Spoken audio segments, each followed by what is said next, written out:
7:20 p.m. We'll start the week with the World Cup, opening the phone and text lines to hear your excitement or lack thereof about the spectacle. Are you finally in the mood? And is this the event we need to pull America out of the doldrums? Call or text us. Then we'll check in with GBH's Ian Coss and former Transportation Secretary Stephanie Pollack.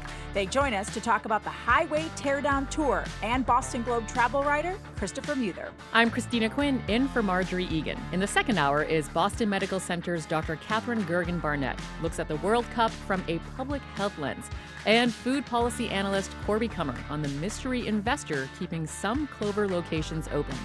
And we'll close the show with you and look-smaxing, bone-smashing, and all the other ways young people are trying to out-mog each other, whatever any of that previous sentence means. Have we taken our quest for good looks a bit too far? Weigh in next on BPR. Live from NPR News in Washington, I'm Corva Coleman. Iran says it will halt its attacks on Israel after starting to fire on the country yesterday. Israel also fired on Iran. Separately, Israel said it's shutting down the single crossing for aid and goods into Gaza, citing security concerns. NPR's Anas Baba reports from Gaza City. Israel closed the Karim Shalom crossing, citing what it calls necessary security measures following Iranian missile attacks. This halts the entry of all aid and commercial goods into Gaza, as well as the entry and exit of aid workers and volunteer doctors. Additionally, Israel has closed checkpoints throughout the occupied West Bank, further restricting movement between Palestinian cities there. Israel similarly sealed Gaza's crossings in the early days of the U.S.-Israeli war on Iran, but reopened them after U.S. pressure. Meanwhile, Israel continues striking Lebanon and Gaza. Gaza health officials say nearly 30 Palestinians have been killed in airstrikes since Saturday, including at least 6 on Monday. Anas Baba, NPR News, Gaza City. Jury selection starts today in Los Angeles in a federal trial. It's for the suspect accused of setting what turned into the deadly Palisades fire last year. Steve Futterman reports. Jonathan Rinderknecht is charged with intentionally starting a different fire, the Lockman fire, just past midnight on January 1st last year.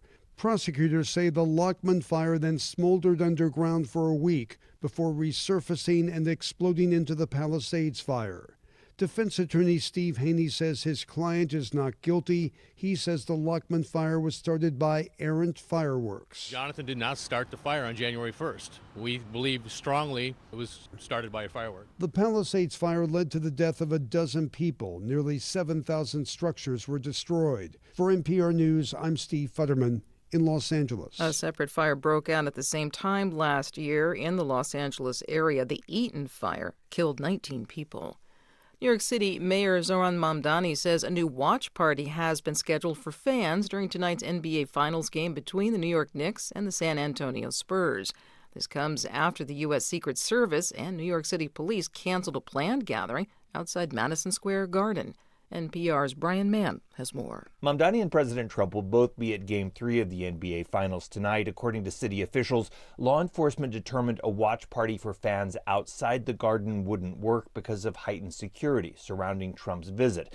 The last watch party at the venue Friday night turned chaotic with more than 24 arrests. The newly scheduled gathering will be held for 5,000 fans in Bryant Park, also in Midtown Manhattan.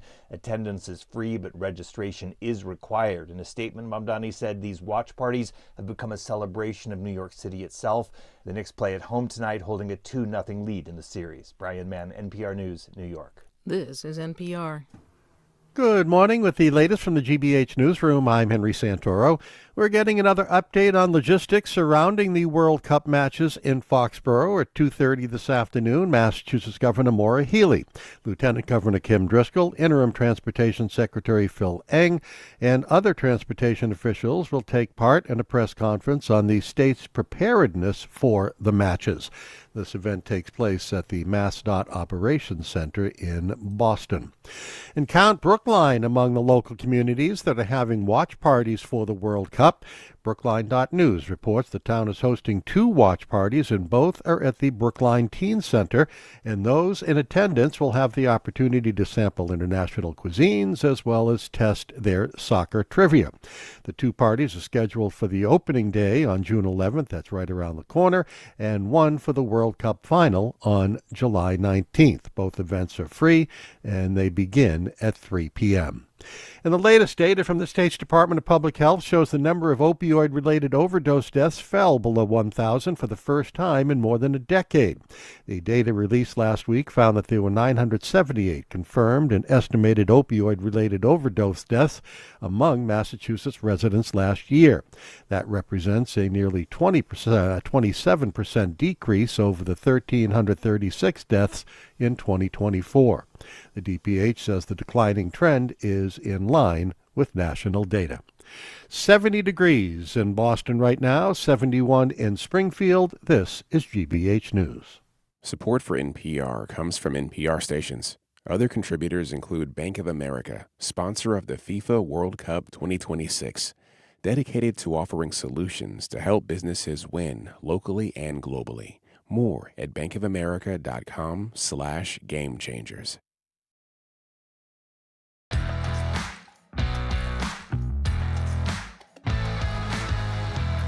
You're listening to BPR on GBH and NEPM. She's NBC Sports Boston's Trenny Casey. I'm Fighting Crime podcast host Christina Quinn, in for Jim and Marjorie.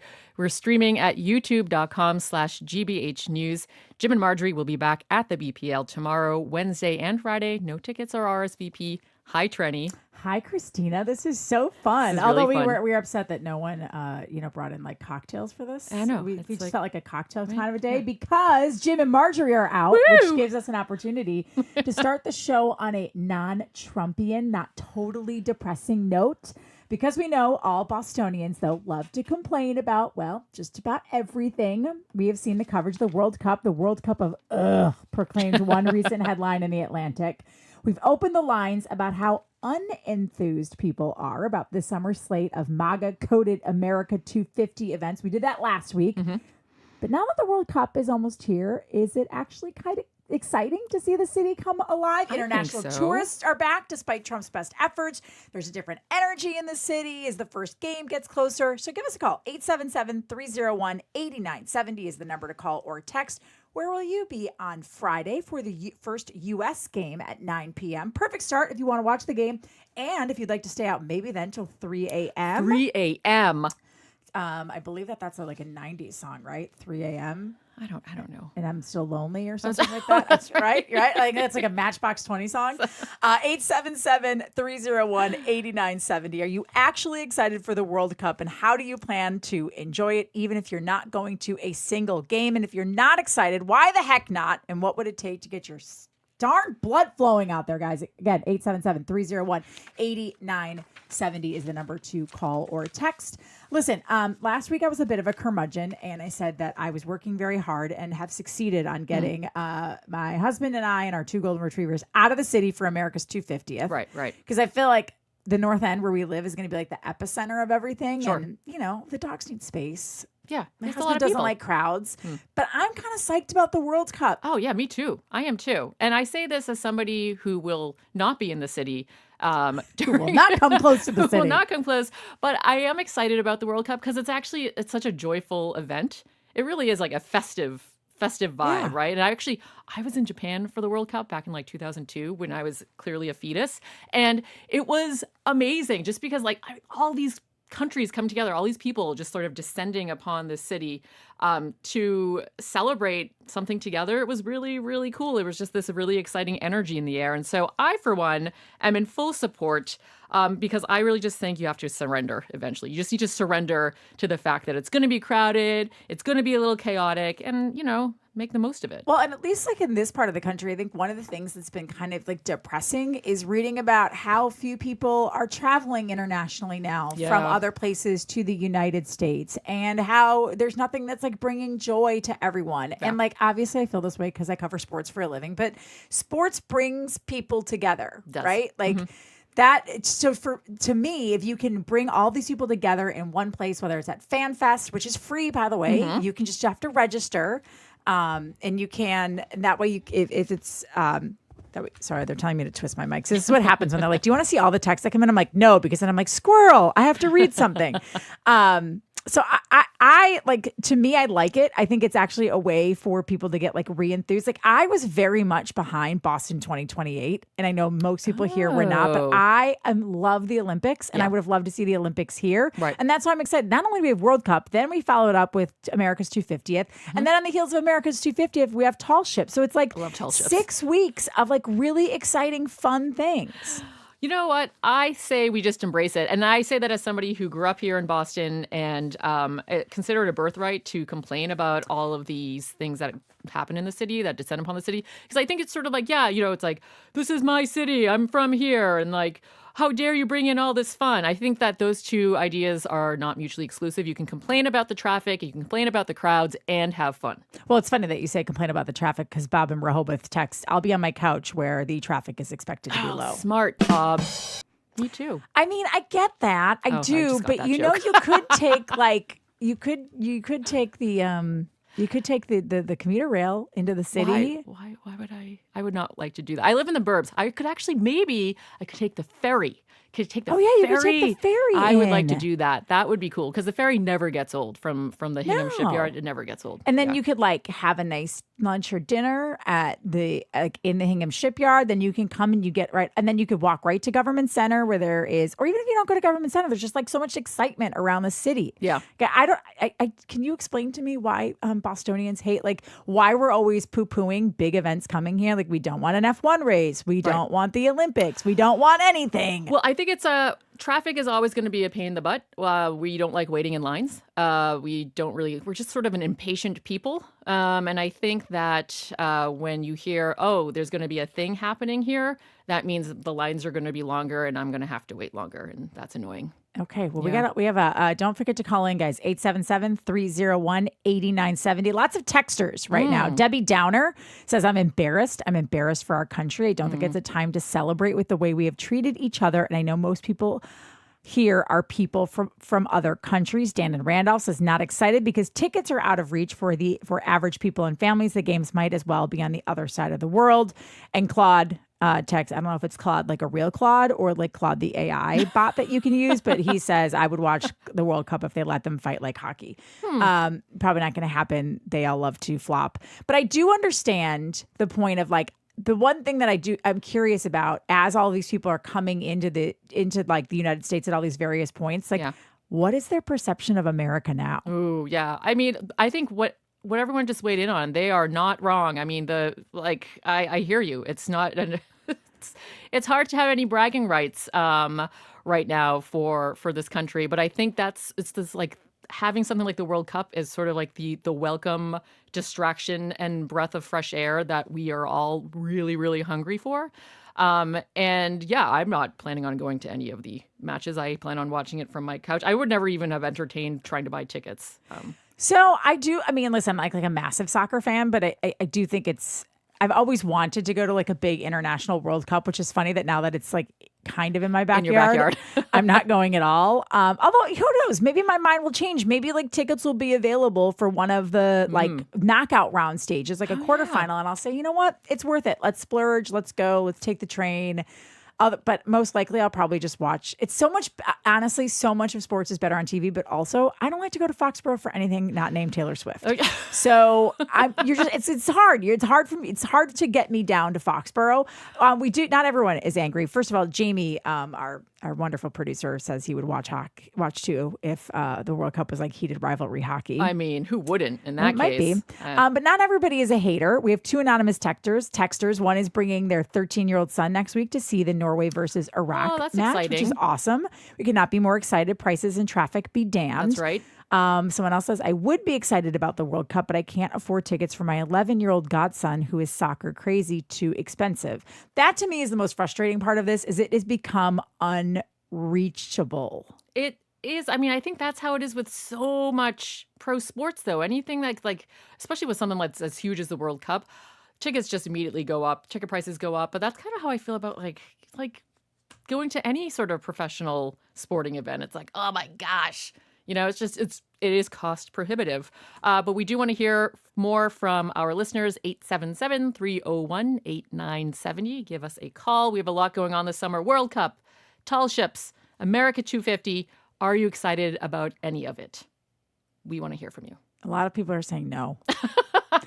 Which just makes but I get it. Like in another anonymous texter, FIFA is MAGA, so a hard pass. Like it is hard to support an organization that gave a guy who started a war a peace prize. That's like true. A made up Yeah. peace prize Hard to ignore that appease almost 80-year-old who, if you took the zero off of his name, that's about where his like maturity level is. Yeah. Right. Yeah. So I fully understand that. But I do think I don't know, aren't you excited to host the World? And Boston is such a wonderful place that even if it's a little bit of a nightmare traffic wise or it's expensive, like we have all of these things that are happening that we can show the world. I don't know why I'm so Pollyanna today, that like we do still have great things to offer here. I think it's and that we're because- not all the same. We're not all these angry MAGA people. We want differences of opinions. We want different people here. We want people of all shapes, sizes, colors, creeds, everything to come and enjoy their time when they're in Boston. And it's good to also be reminded of that when it's sort of thrust upon you. And I think having lived overseas, it's like, oh yeah, it's like really, really great to know what it's like to be a foreigner in a strange land and to see how people sort of respond to you. And I think when you see people who are coming here who traveled specifically for this event, it's a chance for you to be like, oh, I'm being exposed to this other culture or this, this group of people who's really excited about this particular event that I may not necessarily have had any interest in prior to the fact that we're now hosting it. I'm told, by the way, that we are having a few technical difficulties with the phones, but you can still call and text. We'll get you on the air, 877-301-8970. Of all the things. So you said you're not going to come into the city for like FIFA Fan Fest. You're probably not going to come in, I'm assuming, to march in your best revolutionary wear for like Bunker Hill Day or 4th of July. You know what? I actually do have a Founding Fathers wig. You do? And I do have a coat, and I made epaulets many years ago. So I actually do have all the stuff that would totally work. And I can't believe I didn't think about it until now. So maybe I will go LARPing. Oh, is that what it's called? Live action role play. Oh. Yeah, maybe I should. It's really hot. action It's hot role-play weather to wear a wig. LARPing. But if all those people are going to be showing up at Bunker Hill, ready to revolt. I think it's fun. But tall ships, will you come in for tall ships? I think so, because I have kids, and I think it'd be really cool because I really Yeah. like tall. And I love tall ships. I think it's just like it never gets old. Whenever I'm like, gosh, those are some tall ships. No, but really. They're majestic. They're so cool. And I'm actually excited for tall ships. I am too. Yeah. I don't know that I've ever been here where it's been like such a massive undertaking either, where they're sailing from New York Harbor on the 4th of July and they'll arrive here on it takes them like forever to get here. They don't think they get here till like July 10th or 11th. Something like that. Something crazy like that. I think that's pretty cool. It is really cool.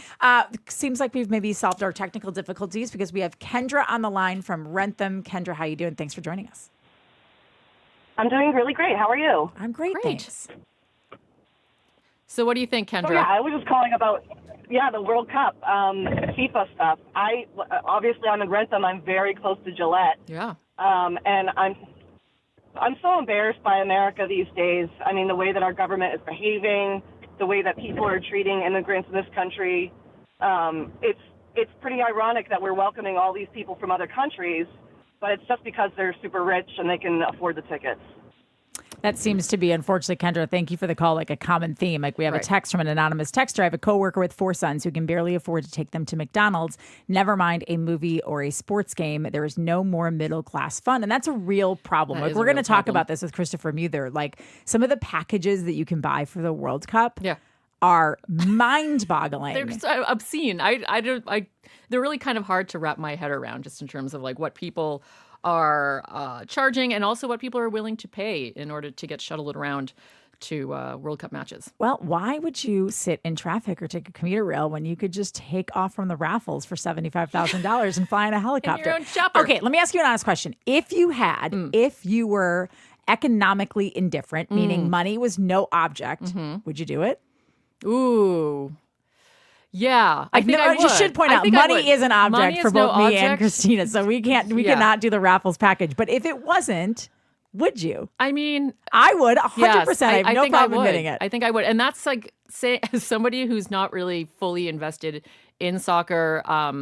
I enjoy matches. I enjoy the energy. Yeah. I think just, I mean, if money's no object, I'll say yes to a lot of things trying to Like I to me, if we could just spend money and it didn't matter and we could still leave money for our nieces and nephews and do whatever we wanted, like $75,000 to a very, very wealthy person to have a once in a lifetime experience. Although for them, it's probably like twice in a year experience. But for me, it would seem like a once in a lifetime experience is probably worth it. All right, let's go back to the phones. We have Sophia in Cambridge.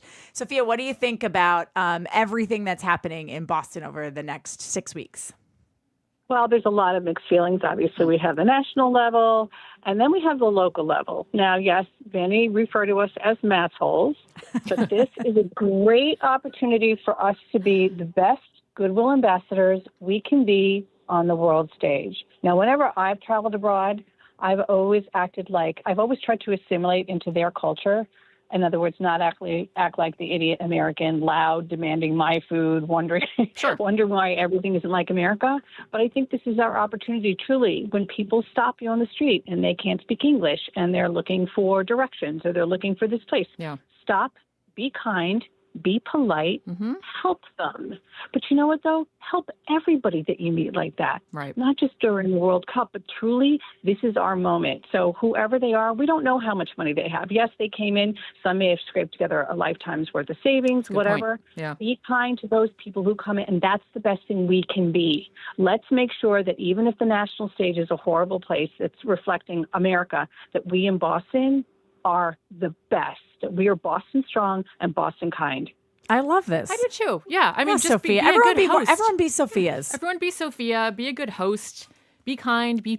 Tap into that patience. Try to be more patient. And download Google Translate so that if somebody asks you a question, you can easily, and now you can speak into it. They can speak into it. It'll auto-translate. There's a million different ways that you can help people. Yeah. There is one thing that is still pending. We'll see if Governor Maura Healey passes this, if the state legislature pushes it through. But there have been pushes for a 3 a.m. bar close, which is an hour later than we normally shut down here. But it's actually like an hour and a half later because a lot of places, not that I'm out this late often but anymore. They do the last call at 1:30. Last call's at like 1:15, 1:30. But one anonymous texter says, one question, what was so important to getting the booze flowing to 3 a.m.? Drunk, obsessive sports fans are hassles enough rather than giving them another hour to imbibe. Anonymous texter, I'm sorry. Take a shot, have some fun. I never stay out till 3 a.m., but I might stay out till 3 a.m. just because I can. Just because you can, yeah. I mean, I think also just you're not necessarily drinking until 3 a.m. You're actually just still able to enjoy the party until 3 a.m. And that's nice. It's nice to have that option. But also when here's the thing. And I know that for some of you who maybe are like Christina and I, which are past your partying prime, one of the biggest knocks on Boston is that everything shuts down early here. Right. And you can't, it's hard to keep young people can't go out in Chicago.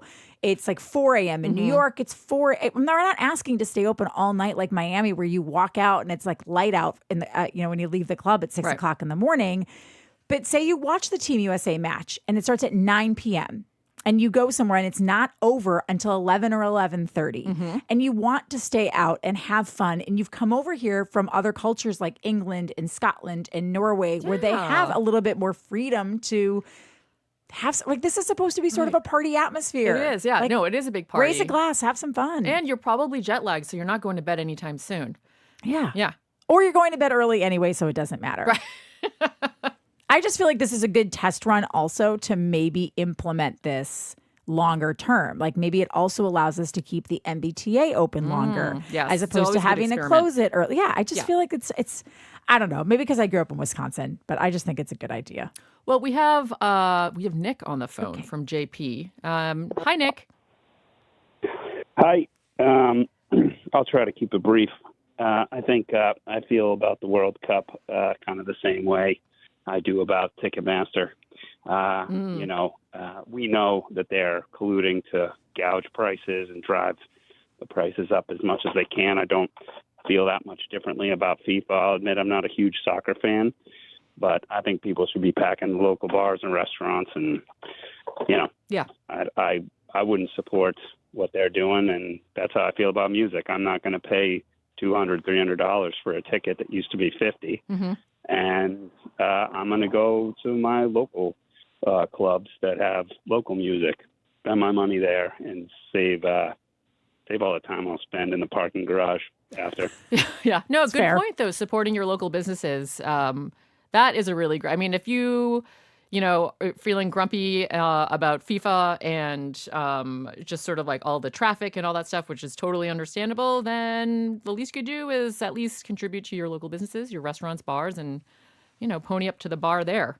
Yeah, and a lot of people, like if I'm going through these texts, and I can't read through all of them, but I would say a good 50 to 60% have been about the ridiculous cost of this World Cup. Yep. And how expensive it is to get in the door, how expensive it is just to get down to Gillette. If you do want to take one of those commuter rails, I think it's an $80 round trip ticket, which is much more than it normally is. Mm-hmm. But one way that you can mitigate that cost and still be sort of swept up in the fun is by, going to your local. A lot of towns, we just heard that Brookline is adding watch parties. A lot of cities have watch parties. Yeah. Restaurants, like I know where I live, a lot of them have like the flags hung all throughout the inside, and they're welcoming people with special menus for everything. Another anonymous texter says people aren't into the World Cup because we're no longer willing to feed the greed. But as for other events, tall ships is always good fun. 250ths is important. Hosting DNC, World Cup, etc. No thanks. I'm surprised you don't want to host the DNC. That seems like kind of a no-brainer too.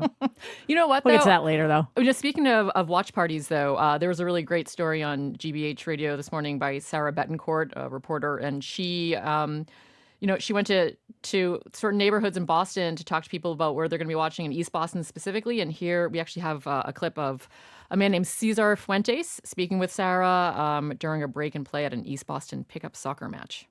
Fútbol es una pasión, el fútbol es una religión, el fútbol congrega. Football is a passion. Football, it's a religion. Football, it gathers cultures. The Latinos in Massachusetts, in Boston, at the parks, the fields. For us Latinos, we feel it in our pores. It runs in our blood. I mean, that is the difference, right? Right. I mean, a lot of people who have moved here and made Boston their home are coming from countries where they call it football, and it is their most important national pastime. Absolutely. Yeah. It is something that the rest of for whatever reason, we have decided that smash your head in football is more entertaining to us than the beautiful game. But in basically everywhere else but here, they love soccer. And this is their 6-week-long Super Bowl. And I think it's easy for us to forget about that because it's not our main sport here. Right. But it's such a great, it's nice to be reminded of how much people love this sport and how it really is exciting for so many fans. We have a text from Kathy in Ashland. I'm a part-time bartender. I work for a very fancy catering company. When I'm offered a job to work at the BPL until 2:30 or 3 a.m., I always turn it down. That end time means an after-hours party. People have been drinking since 7 o'clock. They don't need another hour or two of drinking. I'm very opposed to keeping the bars open until 3 a.m. during the World Cup. Not everybody is a responsible drinker. That's understandable. That's a good point. It's a really good point. Okay. Well, that is it. We are out of time. Thanks for all your calls and texts. Coming up after this quick break, GBH News' Ian Coss has embarked on a cross-country tour. He'll bring us some of his lessons learned about American infrastructure. That's next. I'm Christina Quinn with Trenny Casey, and we're in for Jim and Marjorie. You're listening to BPR and GBH and NEPM and streaming at youtube.com/GBH News.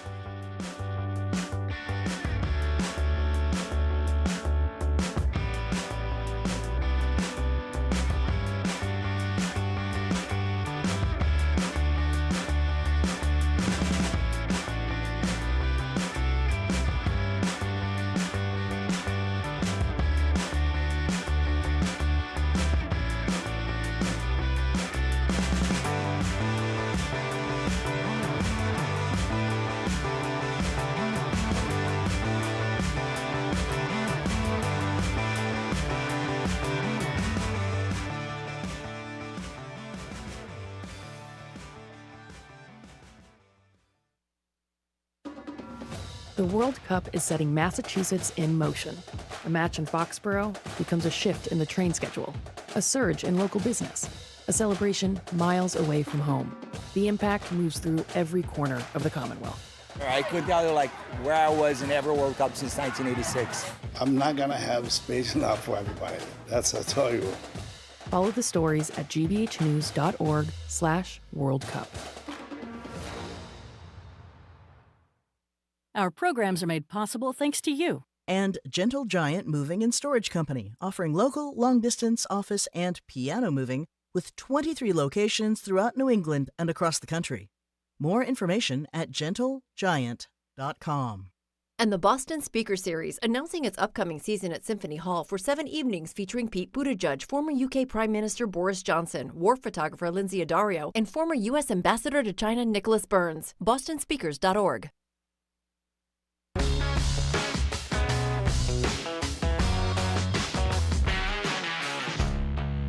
Welcome back to BPR on GBH and NEPM, streaming at youtube.com/GBH News. I am NBC Sports Boston's Trenny Casey. She is Fighting Crime podcast host Christina Quinn, and we are both in for Jim and Marjorie. Don't worry, they'll be back at the BPL tomorrow, Wednesday, and Friday. You can see them live and in person.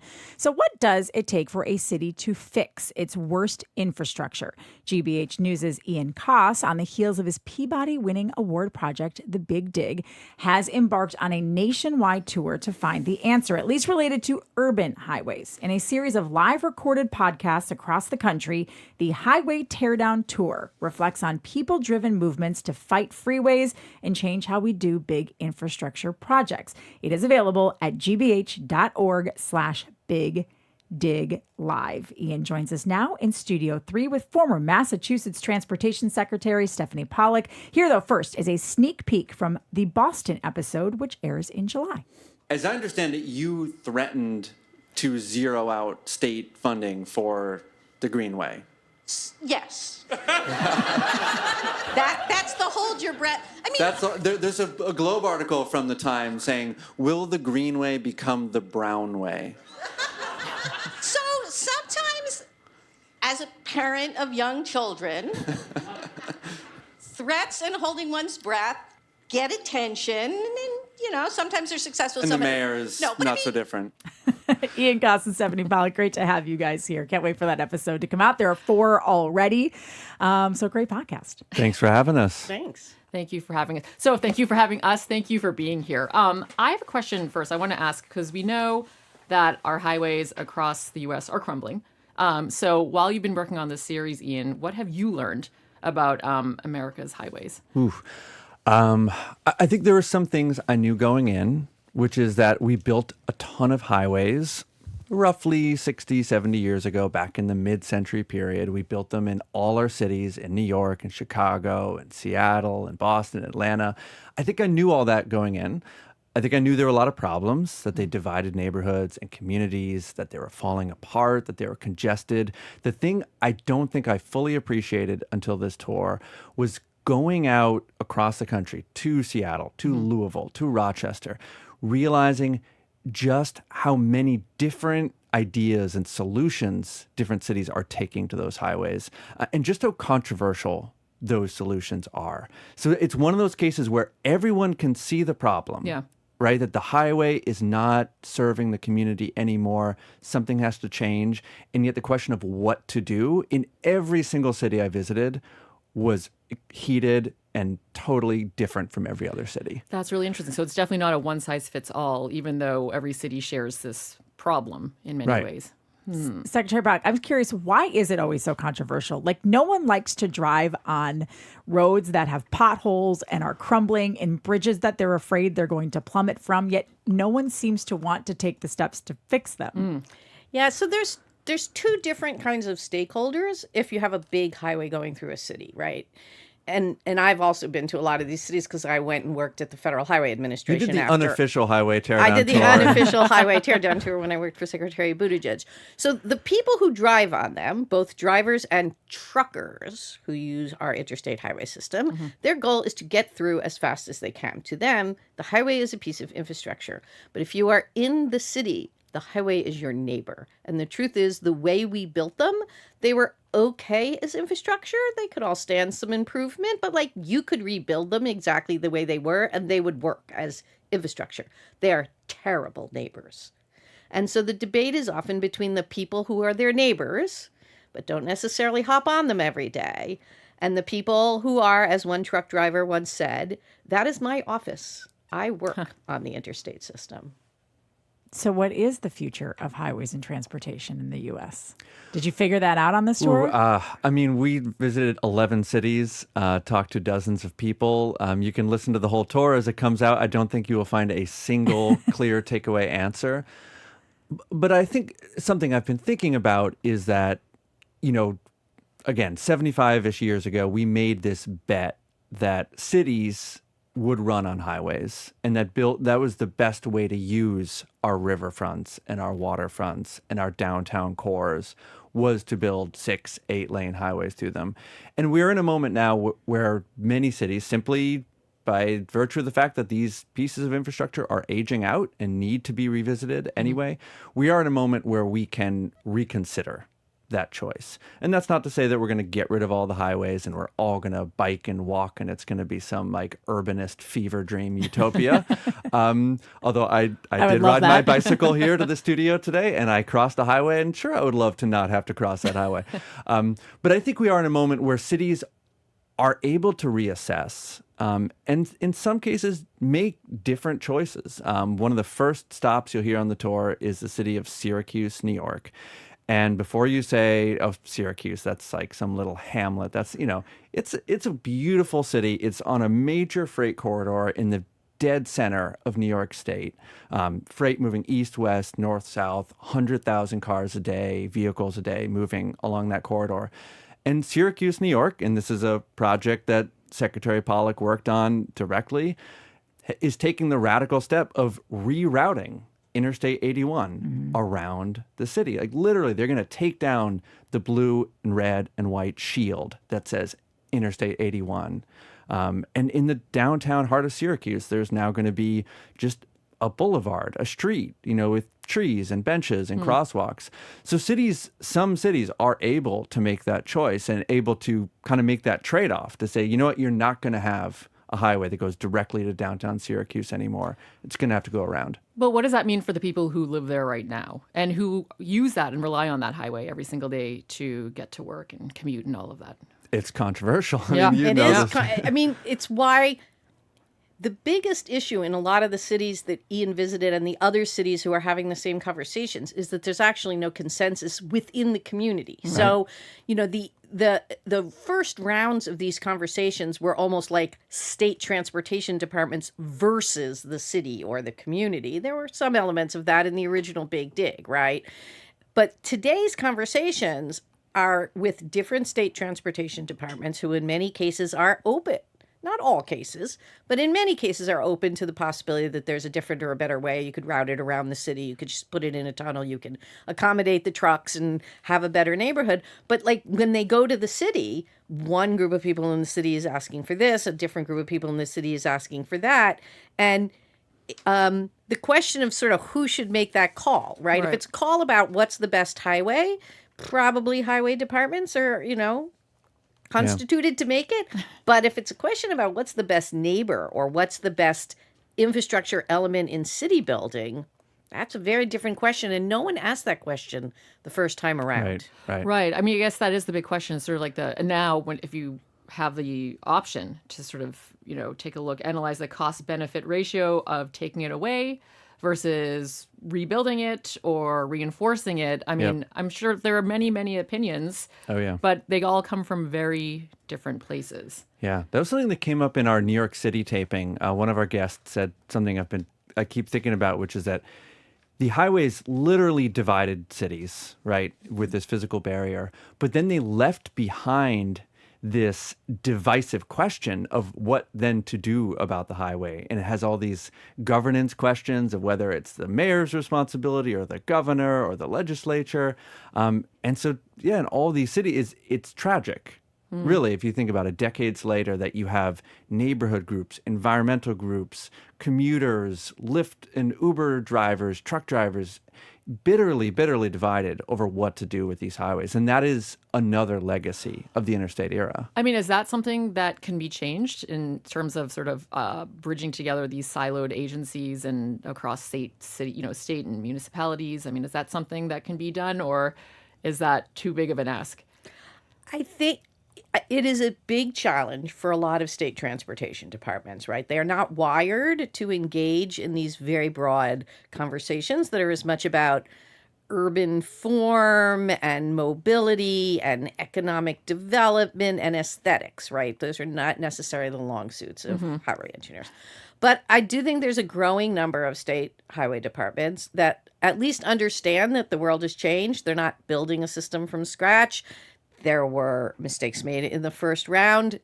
And rather than just look at a 50, 60, 70-year-old piece of infrastructure and say, let's just build it exactly the same way, ask different questions. I mean, I'll give a quick example that's not from the Teardown tour, but it's an example of if you think differently, there are solutions. So just before I got to the state, they had to rebuild the Whittier Bridge, which is north of the city of Boston.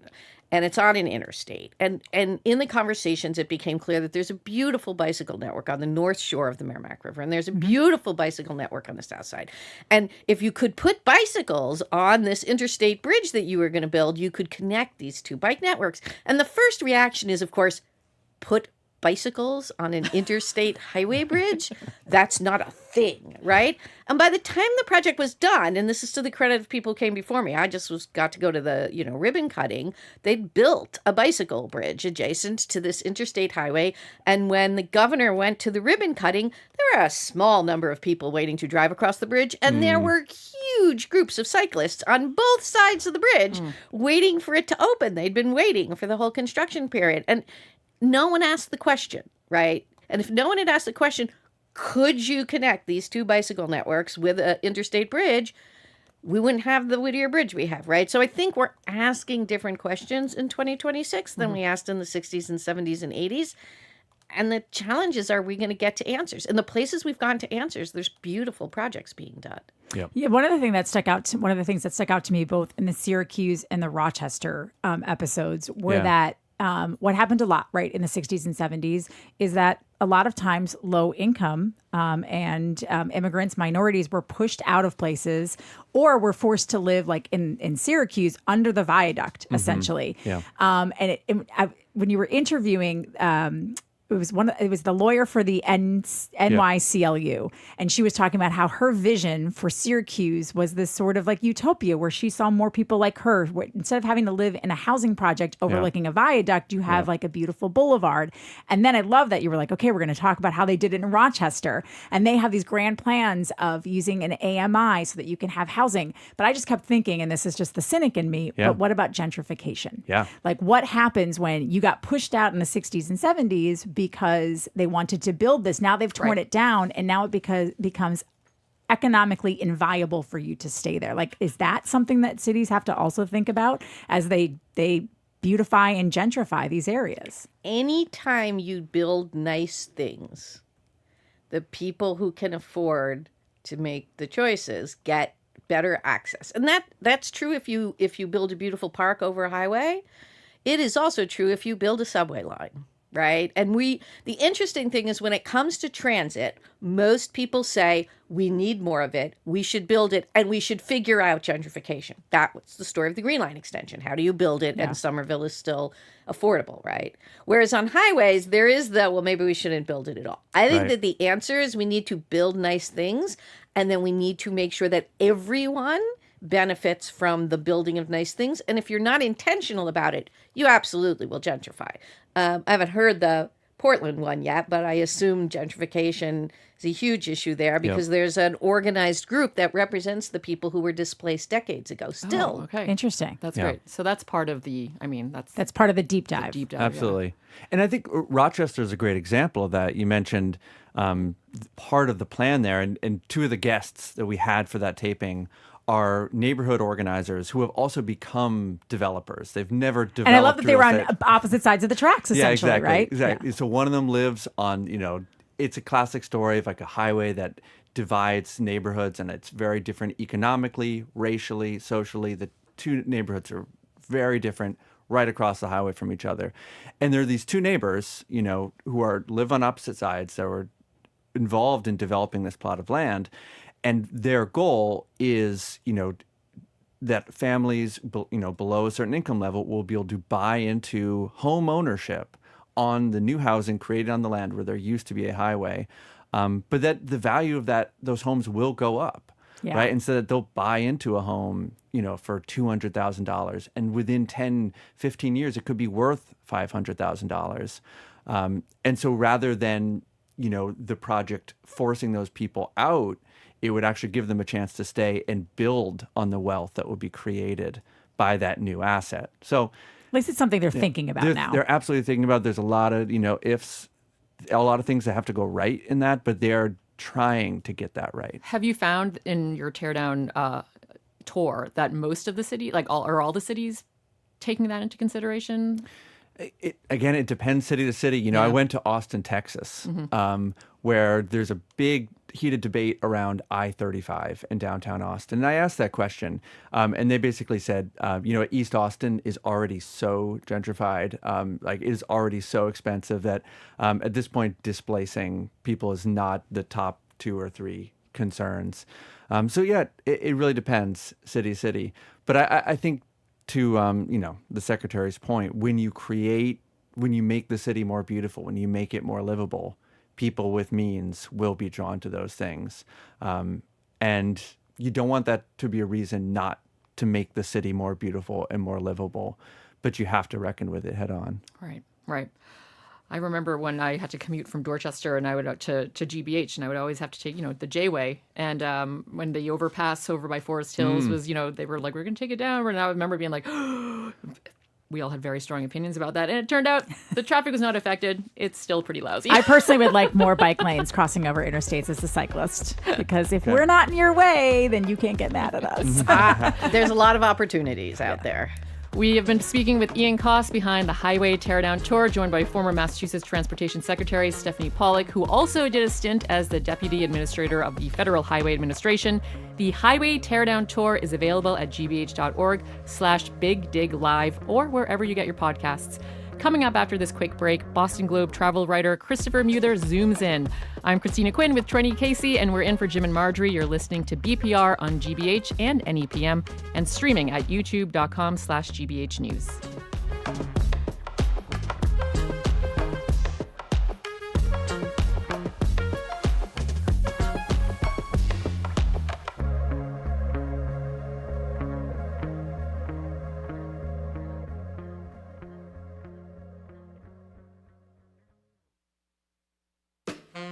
I'm Callie Crossley. Today on The Culture Show, Broadway's biggest night takes center stage, and we're here for the morning after review.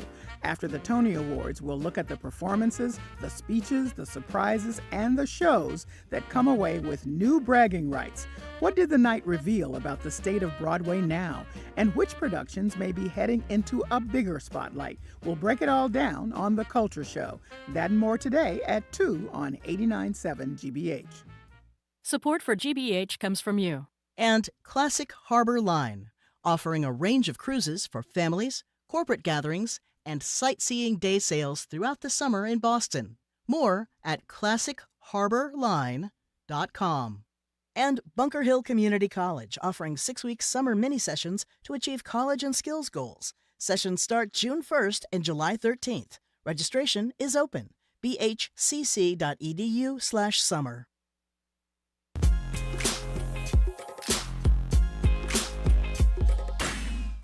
Welcome back to BPR on GBH and NEPM, streaming at youtube.com/GBH News. I am NBC Sports Boston's Trenny Casey. She is Fighting Crime podcast host Christina Quinn. I'm going to think of her as Wonder Woman from here on out. We're in for Jim and Marjorie. They'll be back at the BPL tomorrow, Wednesday, and Friday. But right now, we are joined on Zoom by BPR's very own Carmen Sandiego. Carmen Sandiego. It is Boston Globe travel writer Christopher Muther. Hi, Christopher. Hi, how Christopher. are you? Hey there. How are you? I've always wanted to clarify the Carmen Sandiego or Dora the Explorer. Maybe we could go with James Bond or Indiana Jones, something a little more butch. Yeah, I like that. Something a little That's nice. fitting my personality. Yeah. Crack the whip. Christopher, I got a question for you. Are you taking any trips to Belize soon? And if so, tell us why. So this is the great thing about my job. People think my job is the best job in the world, and it kind of is, but don't tell anyone I said so. Whenever an airline introduces a new route, it gives me an excuse to check it out. And I've never been to Belize before, which is kind of shocking when I think about it. And now I have an excuse to go to Belize, which I'm very excited about. So Bermuda Air is a small airline, and they've been growing. They have these planes that seat about 100 people or so. Obviously, their first route out of Boston direct was Bermuda. Last year, they started Anguilla, a direct route from Boston. And Anguilla is one of those Caribbean islands, which is a little bit of paradise. Not that there are not other Caribbean islands that are paradise, but this one in particular, sort of undiscovered by tourists. Of course, stories like mine are destroying that for folks, but yes. So it's something that now people can go to Anguilla, and now Belize will be starting in the fall. In the winter, I think, now that I think of it. So so I will be on one of those flights. When I went to Anguilla last year I went on the inaugural flight because I was so anxious to get down there. And I will probably be doing the same thing for Belize. I did want to know, what is it like to go on an Embraer? Like, it's an Embraer jet, so right? So it's like, Yes. if you're in first class, it's like the 2-1 and then the 2-2 on the side. So that's what I fly when I go back to see my family in Wisconsin. But that's like a 2-hour flight. Like, what is that like for a longer flight in terms of comfort? Wait, did you say comfort in airplanes in the That's same true. That's sentence? true. That's true. I guess you said first class in there, so that sort of counts. The thing that I like about Bermuda Air is that they do classy things, like they'll serve beverages in an actual glass as opposed to, plastic or paper. And the flight attendants wear like these really well put together uniforms. So even though you're in a smaller plane, you're not like crammed together as much as, say, larger planes these days. Sounds like I a love this. Pan Am flight from the 60s. Yeah, But exactly. you can't smoke on it. No Yeah, I smoking. know, right? I've been thrown off for trying to vape on these flights so many times. And there will be also direct flights to Turks and Caicos too, right? That's the other thing they'll be offering. Yeah, which is, we have other airlines that have Turks and Caicos, but the nice thing about some of these flights is that they will then go on to Guatemala City, which we have no sort of direct way right now from Boston to get to Guatemala City. So it's sort of like a Southwest Airlines kind of model where the flight will land in one of these cities, and then people will get on and off, and then it will continue on to Guatemala City. Okay. Awesome. That's cool to know. But how hard is it going to be to go anywhere internationally if I just read your column on the Customs and Border Patrol issue and how we may get funding slashed because we're a sanctuary city? Yes. I'm like cringing because I'm thinking about what my future might be like if this happens. So the Homeland Security Secretary, Mark Wayne Mullen, has sort of been floating this idea around about pulling Customs and Border Patrol officers out of sanctuary cities, of which Boston is a sanctuary city, and this would be of the major airports with international flights, like the 18 biggest airports in the country. Right. Half of them are in sanctuary cities. So you can imagine sort of what this would do for the airline It would be a industry. nightmare. Yeah, an absolute nightmare for folks for many, many reasons. So his proposal then takes out Customs and Border Patrol officers. And those are the folks who process people coming into the country. Not just Americans, not just visitors, but also Americans. So let's say we go to London and we come back and there's no one there to process. That means we can't land at Logan. We have to fly into another airport, or more likely the flight gets canceled. Sorry, go ahead. I was going to say, what do you think the end goal is here of that with that attempt, aside from punishing sanctuary cities? I think you just hit it on the nose. It really is about punishing sanctuary cities. The idea of kind of strong arming with a threat that this could happen. And it's not the first time that politics have really gotten in the way of travelers and ease of airports. As you recall, there was the whole TSA debacle that happened during the spring, where TSA agents weren't getting paid because of the partial government shutdown. Right. And then before that, there was another government shutdown that wasn't paying air traffic controllers. And the U.S. is already a little short on air traffic controllers. And so, as you can imagine, it's like throwing a little gasoline on that fire. And so flights during that time were cut back. Basically, travelers have been a bit of a political pawn when it comes to politics. So again, this is something that so far has just been floated around. Allegedly, there's a plan in place. There's been no further details about it. And I suspect they've been putting it off until after the World Cup, because, that's sort of the U.S. has pinned some tourism hopes on the World Cup. And, all of this also comes at a time where tourism in general to the U.S. is down because of, things just like this. People outside of the U.S. hear that it might be more difficult for them to get into the country, or they might not agree with the political beliefs of the country. So, we've been losing tourism in that fact too. So it could be, and fingers crossed it's not the case, sort of a perfect storm of long lines and canceled flights and all of that. And again, the end, as you've mentioned, it's all about punishing sanctuary cities. Well, speaking of the World Cup, I mean, there has been a real hiccup for Scotland fans in particular, who are very upset, especially because of the update on ESTA, which is the Electronic System for Travel Authorization. Maybe you can explain why soccer fans in Scotland are so upset. I mean, you know how soccer fans are, particularly Scottish ones. Sorry, Scottish people, but your hooligans. I expect they're going to be like having a riot at airports. But basically, yeah, ESTA is this system where in order to get into the U.S., you sort of require, applying for ESTA, which is like a visa, but not really a visa. And a bunch of Scottish folks received notification that they were approved when they, applied within 90 days. It's UK citizens specifically.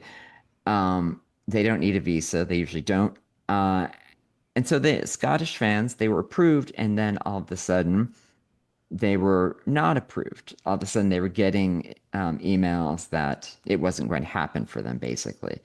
And that was because and these are people who had bought tickets to come to the U.S. to attend soccer matches. The World exactly Cup. Right. They have their tickets. They have hotel rooms. They have they've spent a lot of money. As anyone who knows who just travels, it costs a lot. And on top of that, these matches are not cheap. Right. As you know, we just established Scottish people love their soccer. So I'm sure a lot of them paid, a fair amount. But when the whole granting, pardon me, you can tell it's Monday morning, the whole granting of ESTAs happened, it happened, before things were getting a little dicey with Homeland Security again. And so when that was tightened, those travelers now sort of lost it. I mean, the whole thing is like travelers have to provide complete and truthful information, including criminal history. And, so basically what ESTA says on top of that is getting your ESTA does not guarantee admission, which you'd think if you get an email confirming that you can go, that you can go. Yeah. And that's not the case, or they were retracted, and now you've got people who with tickets and they can't go. Well, maybe, Christopher, what they should just do is just spend a little more money. Like maybe if they had spent $75,000 at the raffles or $1 million in New York City, I mean, they wouldn't have these problems because they would get automatic entries. I mean, some of these World Cup packages are absolutely insane. I mean, as we know, money solves all problems, right? So you pay enough for anything, you're going to have the smoothest experience of your life. You know, some of us are flying on these tiny planes to Anguilla. Some people have their own private planes to go and set up these packages. You know, there's some folks who are doing sort of the triple threat, which is Canada, US, Mexico. And they're paying, you know, $250,000, 500, like $500,000. That blows for my these mind. Things. I know. It's, you know, so it's. Do they want to adopt a 49-year-old woman? I mean, it's fine. I will just give away my family. It's fine. It's fine. Yeah. Oh, trust me, I would give away my cat, renounce them which all. is really saying something. Yes, for sure. For sure. Yeah. It's over the top, but you know, there's a whole world of travel that us common folk don't really get to participate in.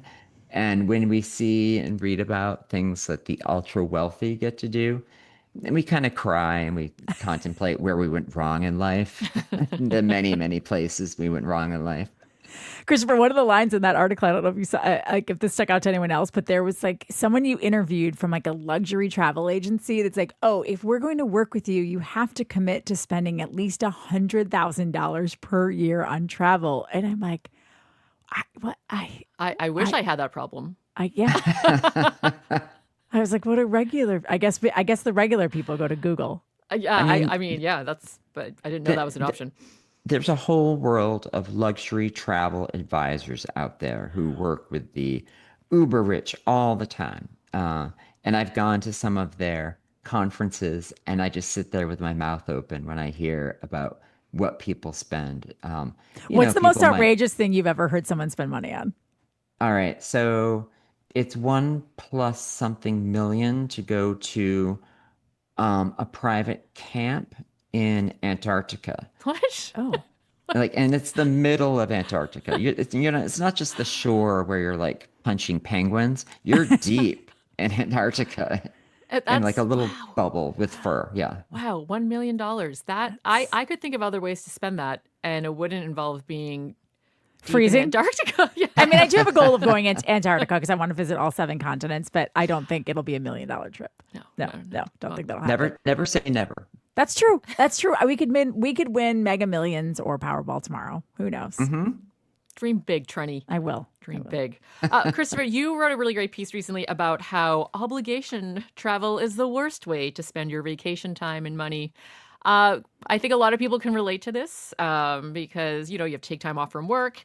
It costs money to go anywhere. Tell us more. No, really obligation travel is, I mean, as I say in the story, the worst. And, I always wonder, like, am I a horrible person for not wanting to take time off and travel to my cousin's wedding in Bethesda or, go visit my aunt to go to her cat's quinceañera? Am I terrible? And the answer is yes. I mean, I know I'm a terrible person, but I sort of looked at it from a broader perspective.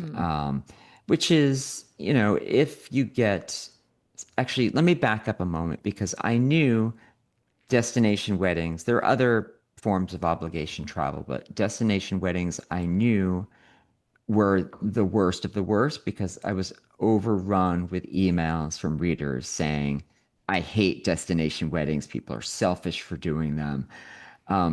I will just mention as an aside, I had a destination wedding. Oh, I leave a week from Thursday for one. Where was yours, Christopher? Mine was in Miami, but it was Miami in January, so it was like vacation, right? Yeah, and it's a domestic flight. That's not the worst. Yeah, that's what I tell myself. I'm Mexico in June.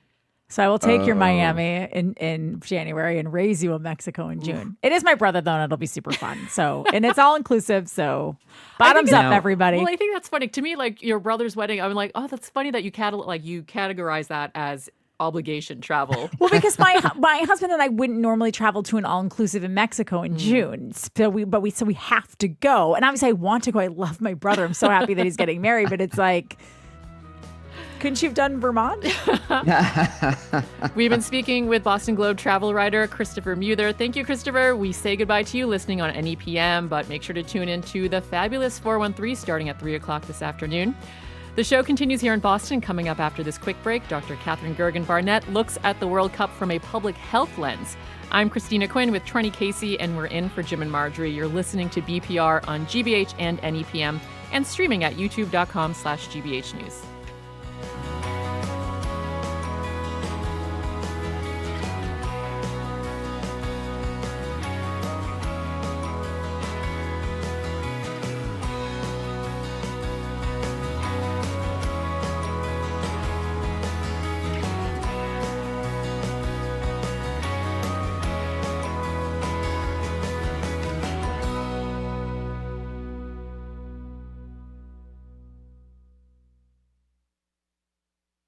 Do your part to support the programs you love by becoming a GBH Sustainer. Sustainers make easy monthly donations that keep the news you trust on the air, month after month, year after year. Enrolling is simple at gbh.org/sustainer. Funding for our programs comes from you. And Polar Beverages, family made since 1882. Founded in Worcester, Massachusetts by Dennis Crowley, offering a range of flavored seltzers, mixers, and dry sodas. Product information and locations at polarbeverages.com. And PNC Bank, who believes when you pay attention to the details, amazing things can happen. Like when you check the pockets of a jacket you haven't worn since last fall and find $20. PNC Bank, brilliantly boring since 1865. You're listening to 89.7 WGBH HD1 Boston, winner of 4 regional Edward R. Murrow Awards. Online at gbhnews.org. GBH, what matters to you?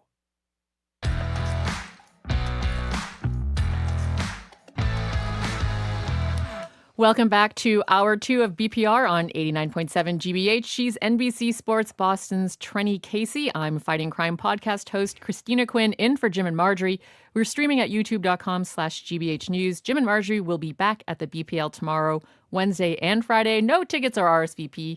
Hello again, Trenny. Hello, Christina. We are now joined in Studio 3 by Dr. Katherine Gergen Barnett, Vice Chair of Primary Care Innovation and Transformation at Boston Medical Center, Associate Professor at Boston University Medical School, and Communications Fellow at Primary Care Collaborative. Hello, Dr. KGB. I always feel when we have like these doctors in, like I have done nothing with my life. Oh, it is so good to be with you both. Thank you. You've done tons and tons. So lovely to be I think together. I have like 1 degree after my name.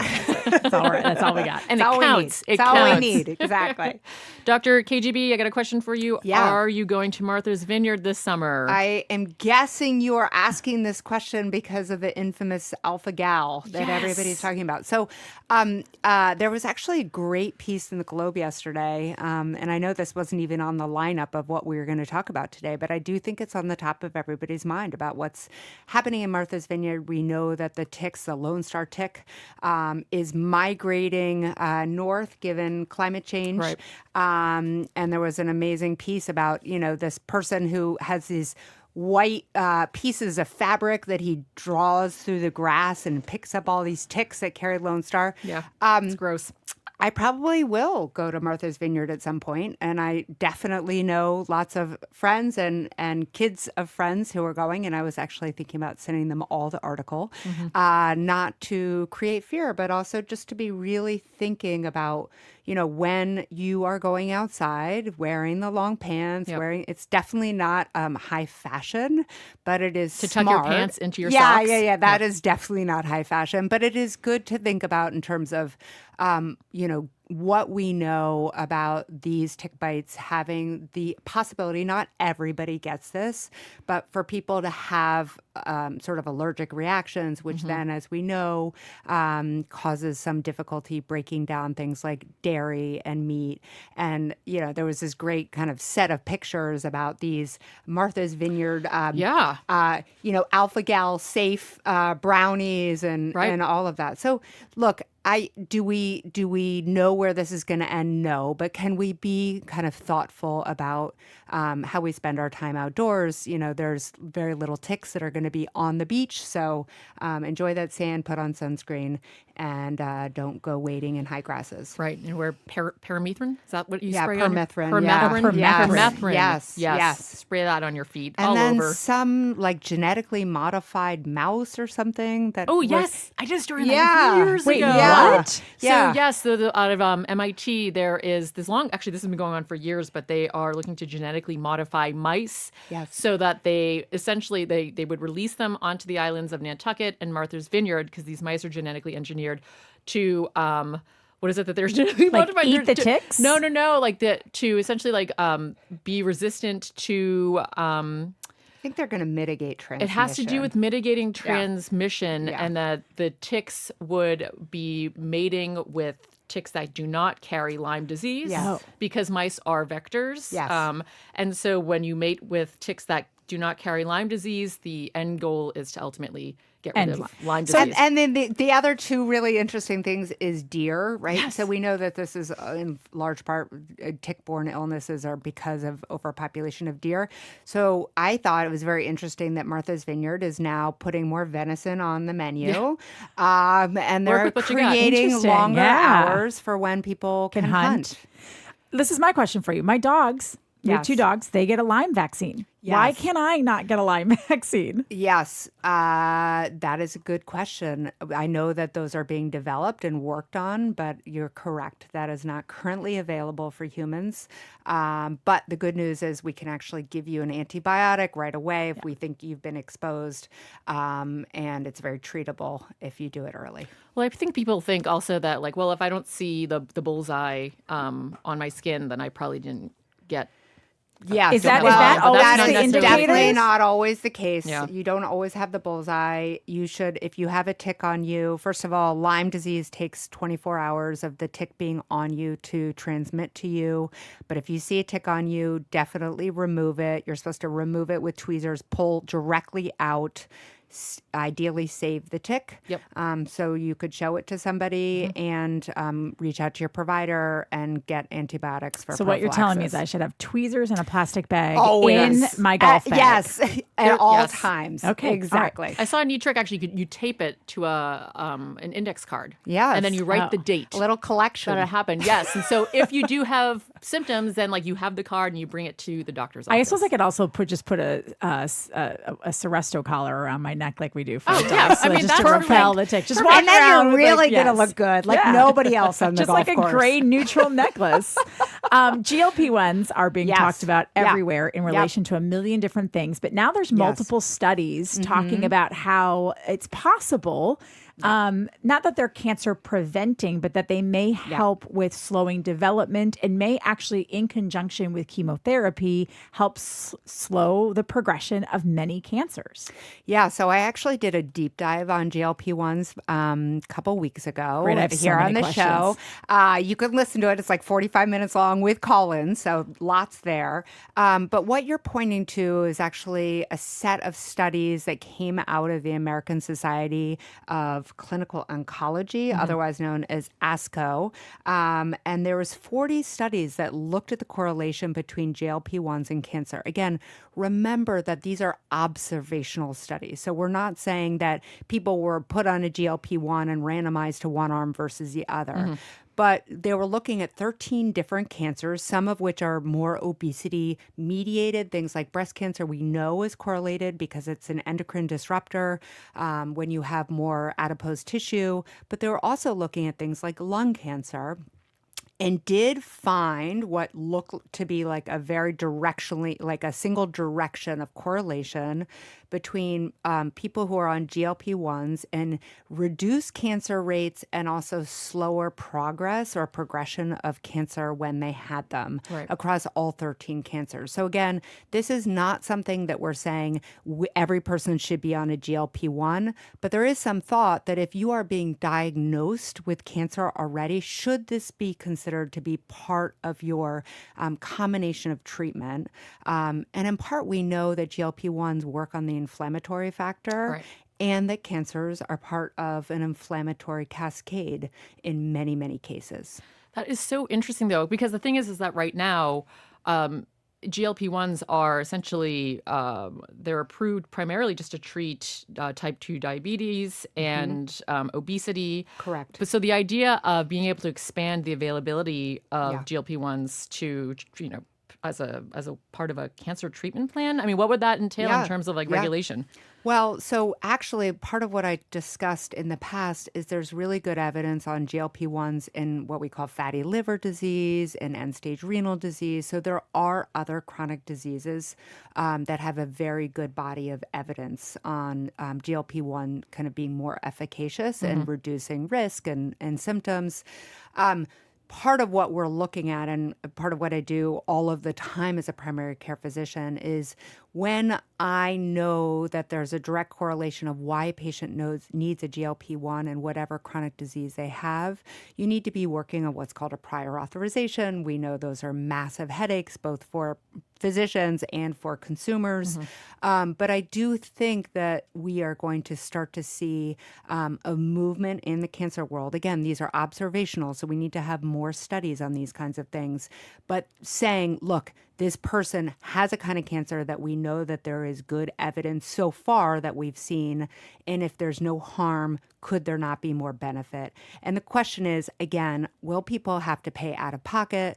Will it widen healthcare disparities that we already know are so rampant?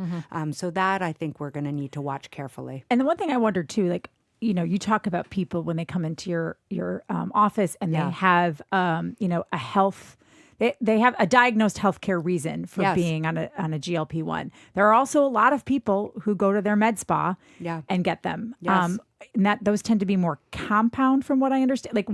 Have we studied the differences between those two? And are they the same? Do you get the same benefits from both, or is it a little murkier what happens in the med spa world? It's definitely murkier, and I also touched on that. Basically, there was a compounding sort of like freedom for compounding at one point when we had a real low supply of GLP-1s. We're not in that place anymore. So compounding is no longer being overseen by FDA or regulation. So I give real caution to people who are using compounding because we don't actually know that that's truly the dose that they're getting. And I also, obviously I'm biased, but I recommend people are getting these medications in conjunction with healthcare. So we could be watching things like your heart rate and your blood pressure and all the other things that we need to be watching on these medications. Speaking of hot topics or I should say depressing topics, to me, this is scary because my grandfather died from colon cancer. So I'm an early screener. My parents had polyps. My brother is about to get his first colonoscopy before the age of 45 because there's been such an increase in young people getting colon cancers. And it seems now that they're finding a link essentially to our age group and what we ate, the ultra processed, highly fatty foods. And I think about what I ate as a kid, sugared cereals. Both my parents worked. My mom didn't have time to mash potatoes, so she used potatoes out of a box. And I wonder, even though I've switched the way that I eat and the way that I take care of my body, and a lot of people have, does that just automatically make people at greater risk for early onset of colon cancer? I think you're asking two really important and slightly separate questions. So sort of teasing them out. One is knowing your family history, right? So it's really important that you know your family history, that your brother is getting his early screening, that you're thinking actively about it, that you're working with your healthcare provider. The second piece is what, again, came out of this ASCO conference that just recently happened, which is this question of why are more young people getting colon cancer that seems more aggressive, right? And it's not just the same thing as finding a polyp, watching a year, finding another polyp, watching a year. To your point, it seems to be, and it is, in fact, higher rates and more deadly. And what they found, or some of the researchers found, is that there may be 11 different specific genes that are happening with those more aggressive younger colon cancers, which potentially, like you pointed out, are more prone to things like inflammatory markers. So things like more omega-6s versus omega-3s. So omega-3s are the nuts and the olive oil and the avocados and the fish. Healthy fats. The healthy fats yeah. versus the fried fats. And, again, it's like 0% blaming anybody in the choices they made as kids. When you're thinking about those mashed potatoes, I actually have a memory of making myself hot chocolate and thinking I was putting in instant milk in it, and it was those instant mashed potatoes. Yeah, the brown box. So I had like chocolate mashed potatoes, and I'm sure that did a number on my colon. But really, I mean, it's the choices that we're continuing to make now every day, and it's also not up to the individual consumer. We've talked a lot about how do we mitigate the amount of ultra-processed foods that is out in our market.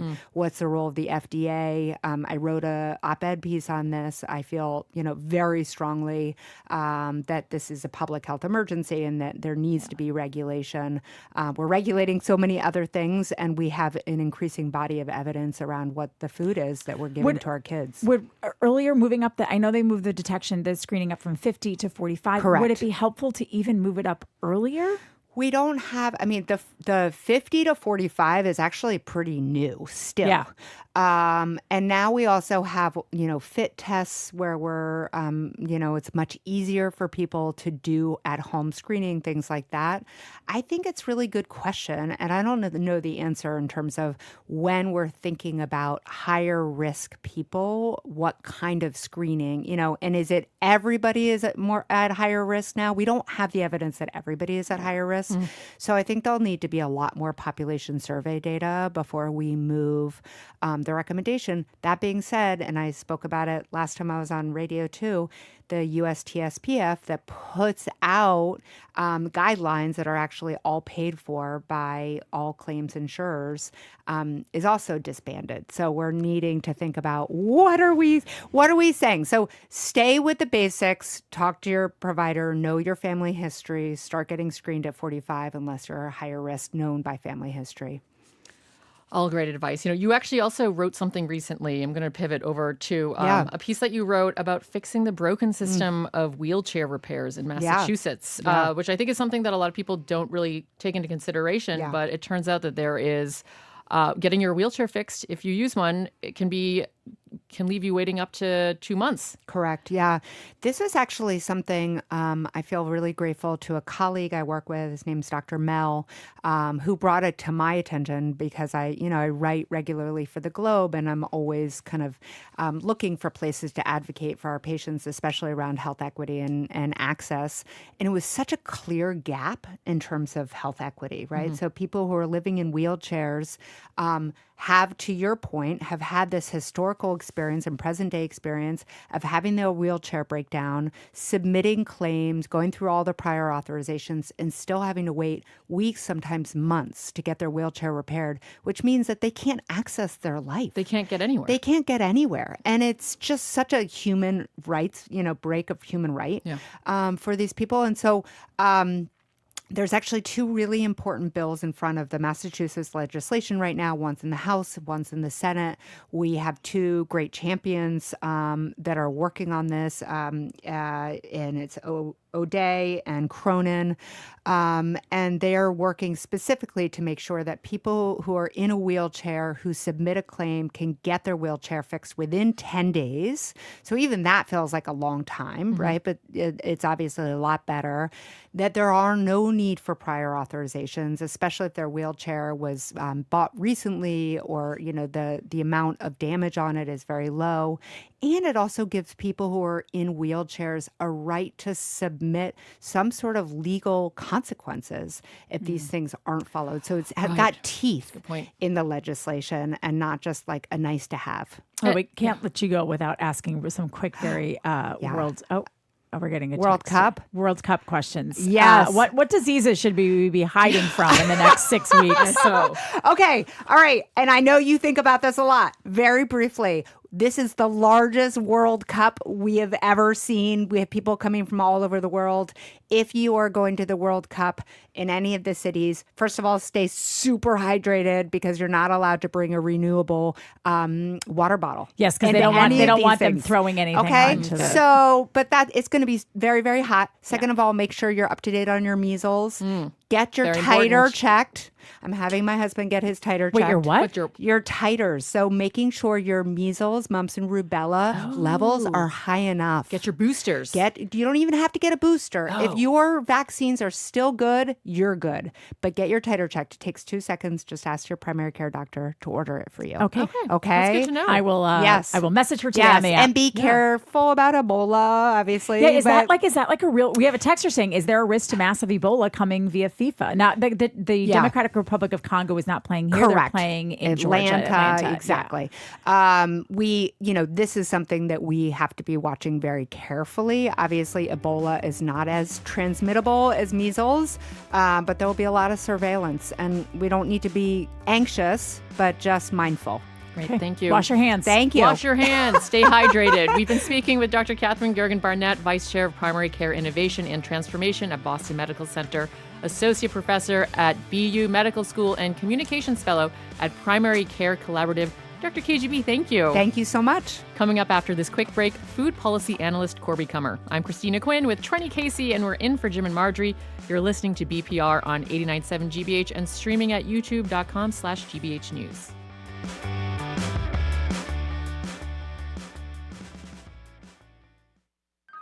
Sometimes the story you need to hear isn't the one dominating the news. I'm Edgar B. Herwick III, host of The Curiosity Desk. Our mission?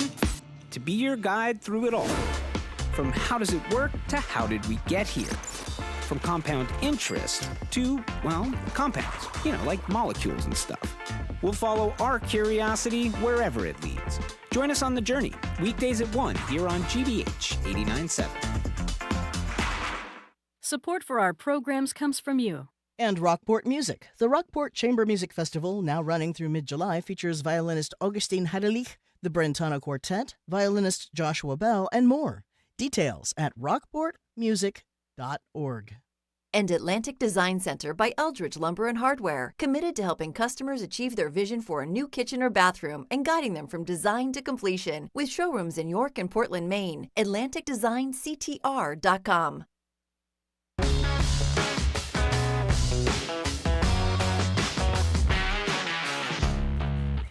All right, welcome back to BPR on 89.7 GBH, streaming at youtube.com/GBH News. I'm NBC Sports Boston's Trenny Casey. She is Fighting Crime podcast hope, Wonder Woman, Christina Quinn. We're in for Jim and Marjorie. They will be back at the BPL tomorrow. Apparently young men in... Oh, wait, this is the wrong intro. I did this. You know what? So funny. Sue did this exact same thing last week. She started reading the wrong intro. Like I flipped my page too far. We're joined now on Zoom by Corby Kummer, Executive Director of the Food and Society Policy Program at the Aspen Institute, a senior editor at The Atlantic, and a senior lecturer at Tufts Friedman School of Nutrition, Science, and Policy. Hi, Corby. Hi, Corby. I wasn't going to skip over you. Crisply read, Trenny. Thank you. Christina. I was like, wait, we're not into looks maxing yet. That's next. But we would love to talk about that with you too. Why not? So actually, first, let's just get to, the breaking headline here is that it turns out Clover, beloved restaurant in Boston, chain of restaurants really, is not going anywhere. It was almost like a psych moment for the restaurant. Can you tell us about that? Some of it is going somewhere. A mystery investor, the day after last Thursday, when all the Clovers said goodbye forever, a mystery investor came in, made a deal with the head of the place, and said, don't want you to go completely. Some stores, don't know which, Clover's going to announce them by the end of the week, will reopen. Meanwhile, most of the employees had made deals and other plans to go someplace else. And there's a huge, really nicely located East Cambridge commissary that was really fun to go to. And when Toscanini ice cream was displaced, it relocated right there. And that's closing for sure. So some Clovers will reopen. It's great news that Clovers is not going to end completely.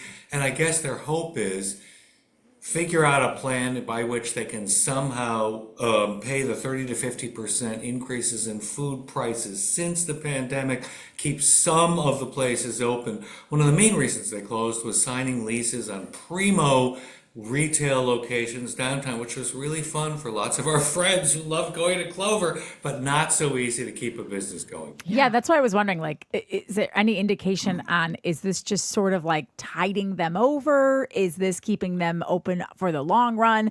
And does it help that there was such an outpouring of support? Like I was reading in the original Boston Globe article when this was reversed, that they were getting all of these texts and messages about people who, you know, had all these memories of Clover and how they wanted to support an ethical sort of farm and person first business. And I'm wondering if all of this publicity can help sort of turn the tide for them.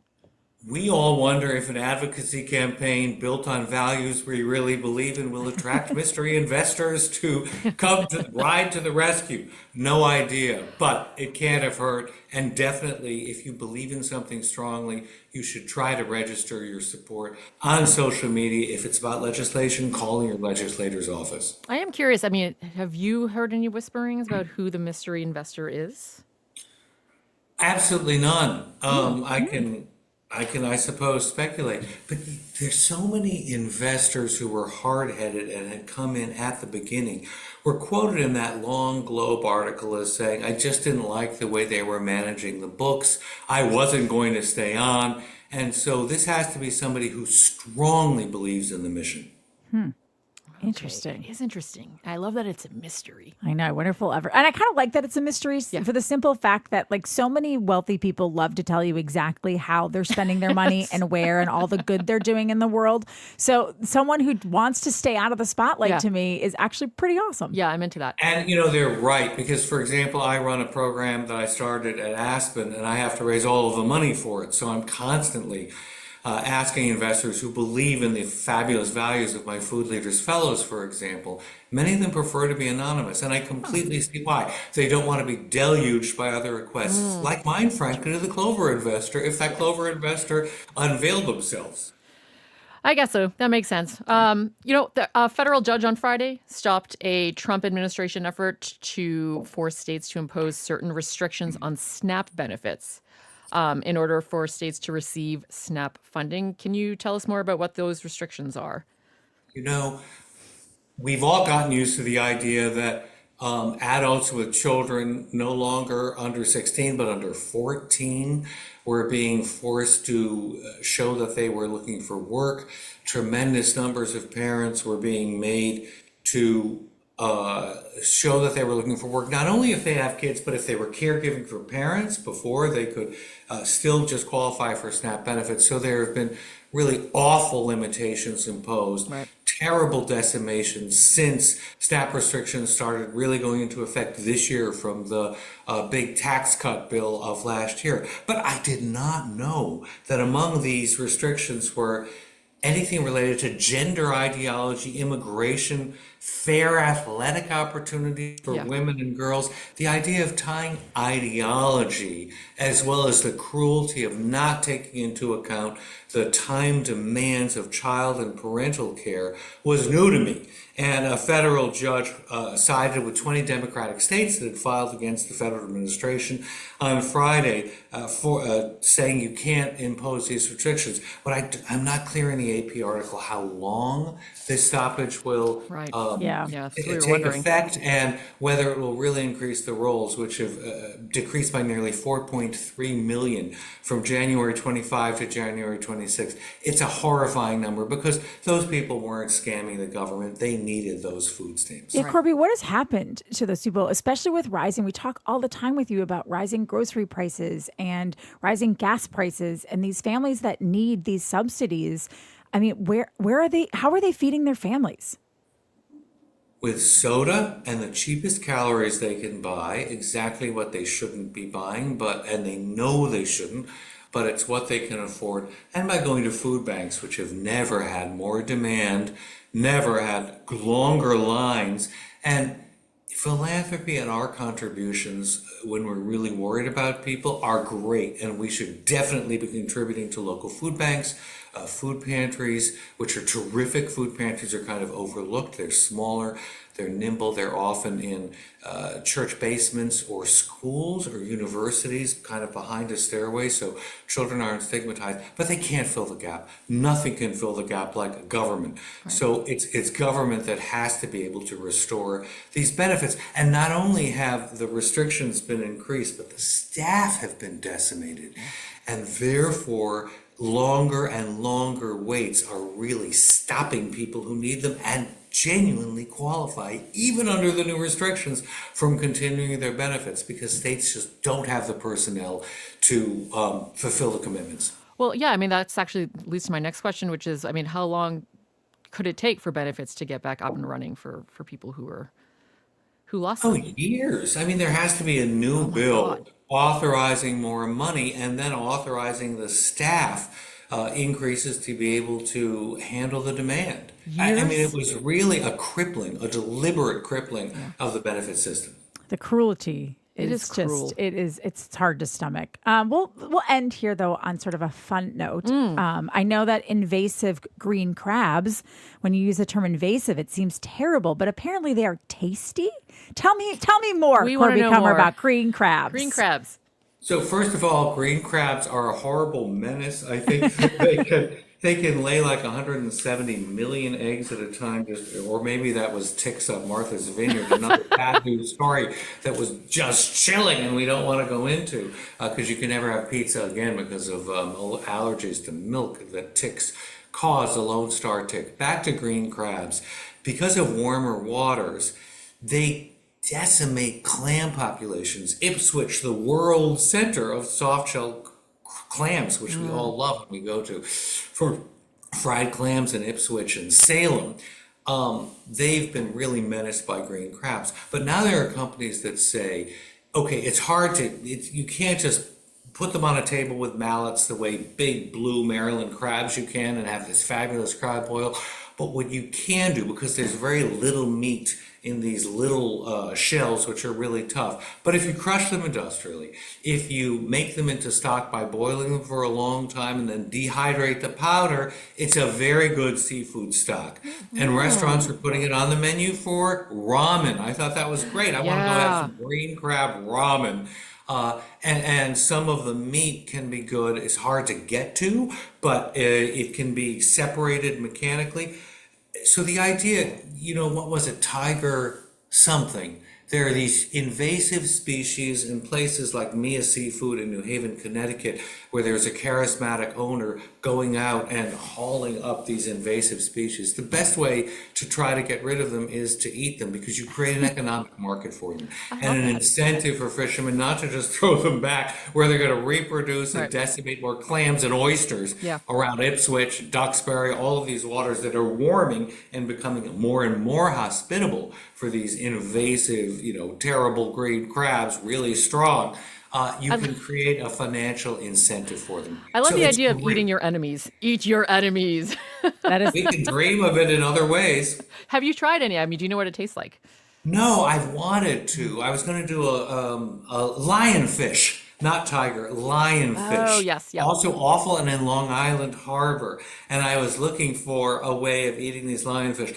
Usually, the difficulty is they're hard to process. They're full of bones. They're full of spines. Labor intensive. And the green crabs have very hard shells and not that much meat. But the idea that they produce tasty, flavorful broth is really good news if people can make money off them. Yeah, absolutely. I love this. I want to try a green crab ramen. That sounds good. I'm hungry. I don't really like the labor intensive part of it, but if someone But it's not will labor prepare it intensive for us, because they're smashing them in a factory somewhere, putting them into a potter, and then dumping it into our ramen. That's true. Sounds good to me. Let's eat. All right. Lunch is on you, Corby. Thank you. That sounds even better. Oh, man. We've been speaking with Corby Kummer. He's Executive Director of the Food and Society Policy Program at the Aspen Institute, a senior editor at The Atlantic, and a senior lecturer at the Tufts Friedman School of Nutrition Science and Policy. Thank you, Corby. Coming up after this quick break, what is mogging? And why do all the young men we know care so much about it? We'll open the lines to get your thoughts on looks maxing and whether we've taken our obsession with beauty too far. I'm Christina Quinn with Trenny Casey, and we are in for Jim and Marjorie. You're listening to BPR on 89.7 GBH and streaming at youtube.com/GBH News.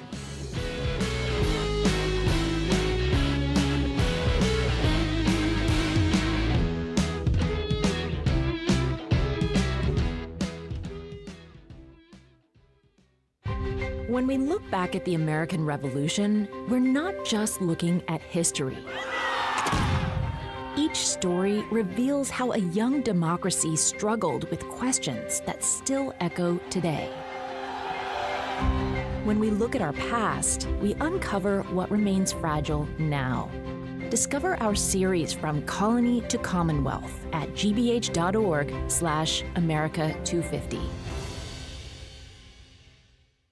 Our programs are made possible thanks to you. And Brookmeadow at Cobb Center, an assisted living community offering wellness, care, and support services, including an on-site fitness specialist to help seniors stay physically active. More at brookmeadowslr.com. And Middlebury College in Middlebury, Vermont, dedicated to educating thoughtful, ethical, and globally informed leaders in the liberal arts, preparing them to address the world's most challenging problems. More at middlebury.edu.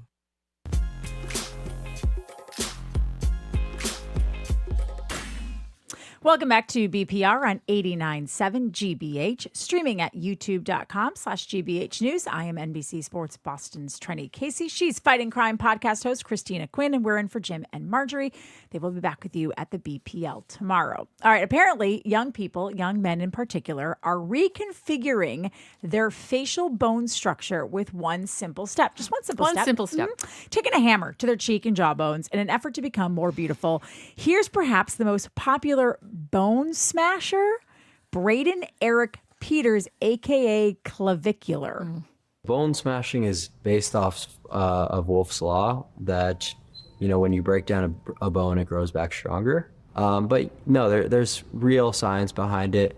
It's really funny to me how anytime I do an interview, that's sort of like the main thing that gets highlighted of my looks maxing protocol, when that's sort of just like a minor thing. I have no clue what he's talking about. You know what? I'm not sure that I want to, but I also need you to explain it to me. There doesn't seem to be any real science behind this, no matter what this guy says, but we're hoping some of you listening can help us out. 877-301-8970. You can call or text that line, 877-301-8970. It feels like we've taken our quest for beauty maybe a little too far. A little bit. You know, I know short of smashing your face in, if you're a guy, there are other things that everyone is doing to make their face look younger than it should. Botox in your 20s, buccal, buckle. That's just fat buckle fat removal. removal. I don't know what that is. All those guys who have their They leg bones smashed and reassembled with rods so they can grow more, a few inches. Men and women increasingly modifying their own. But why are we doing this? 877-301-8970. Call or text. Like, as I've aged, so I have no problem telling everyone how old I am. I'm 40 and I turned 49 in April. I'll turn 50 next April.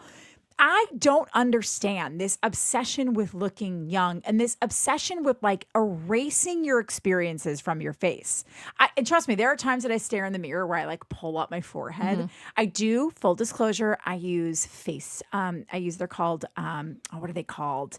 You like basically tape your frownies. Yes, frownies. I use frownies. Yeah, so like I kind of put like a plaster once a month on my face where like I pull it up and I use like a retinol and like a night cream. You look great. Thanks. But like, I mean, I don't know. I know I'm in the minority, especially in my industry, but like, I don't do Botox. I don't get any plastic surgery. I do not want to inject my body with a GLP-1 when I'm not obese or diabetic, like just to lose like 10 pounds. Like this obsession with being young and thin and masculine and like the ways that you're harming your body. I cannot understand it. Someone explain it to me. So I have seen it. I mean, I think the rise of social media has certainly, there's a correlation here. Filters. Also, all the filters that come with these apps. I think also when the world shut down during COVID and we were all Zooming. Staring at ourselves. And everyone got really obsessed with sort of how they looked. And so I think that sort of fed into this whole, like, how do I make myself look better and younger and maybe smash my jaw in. to make it all happen. I don't know, but it is becoming, I mean, looks maxing is part of the mainstream vernacular. A lot of younger people, right? Like this guy that we were just talking about, clavicular. I don't really want to say his name again, but they're like, I don't want to give that guy oxygen. know, I also right. just think it's like the self-esteem, like what they're doing to self-esteem of young men and women. Like, listen, if you're 45 and you want to like soften your lines with Botox, whatever. I don't. But all of this other stuff that we're like, do we know the long-term ramifications of like injectables in our face and everywhere else? And like, is it really okay to smash your jaw and break it so that you have like a more square jawline? Like, I'm going to be honest. I don't think it sounds like a good I'm idea. married now, but if I date you and I found out you're smashing your jaw in, I'm breaking up with you because you're a psychopath. Right. That's smart. You're like, that's smart. How old are your kids? Are you worried about this with your kids? No, not really, because I actually asked my 13-year-old at 13 and 7, almost 8, and I asked my 13-year-old about this recently, and I was like, "Are you familiar with bone smashing with a hammer?" She's like, "What? No." And then I explained it to her what that is, and she's like, "That's crazy." And I'm like, "Okay, good. I'm glad we're on the same page here." But what does she think about all the things that like women do to their face? Like, like I have all these friends who get like these lip injections, and they're like, and I'm like. No offense, it doesn't look great. I think that she's very much embracing the natural beauty, which I love, and I'm hoping it stays that way. But that said, I mean, she does like bronzer drops, and I'm like, yo, we do not tan in this family. I don't think you should try to bronzer drops. Drops, yeah, that's a whole thing. We can, that's a thing. I mean, ask any 13-year-old girl, and I think they'll at least know one person in their life, if not themselves. Okay, I'll ask. I have a 16-year-old niece. I mean, I guess I just mostly worry about like the long-term effects. Like, you and I are about the same age. We're a couple years apart. So we grew up in that like the heroin chic era of the 90s. And like, what does that do to what a woman, women and men now too, think about how they should look and what their value is. Like, I'm curious to hear, call us and let us know, like, if you have children, like, are you worried about the long-term effects of pushing people to think that their looks are their most important asset? Like, that to me is just wild. 877-301-8970, by the way. We have a text here from Sally in her car who says, "I'm 78 years old, but everyone swears I'm only in my 60s. My key to staying young is simple. I don't watch the news and I don't worry about politics because I know there's nothing I can do about it. That's why I look so young, because I'm not stressed out all the time." Oh, man. I love this for you. I love this for you, Sally.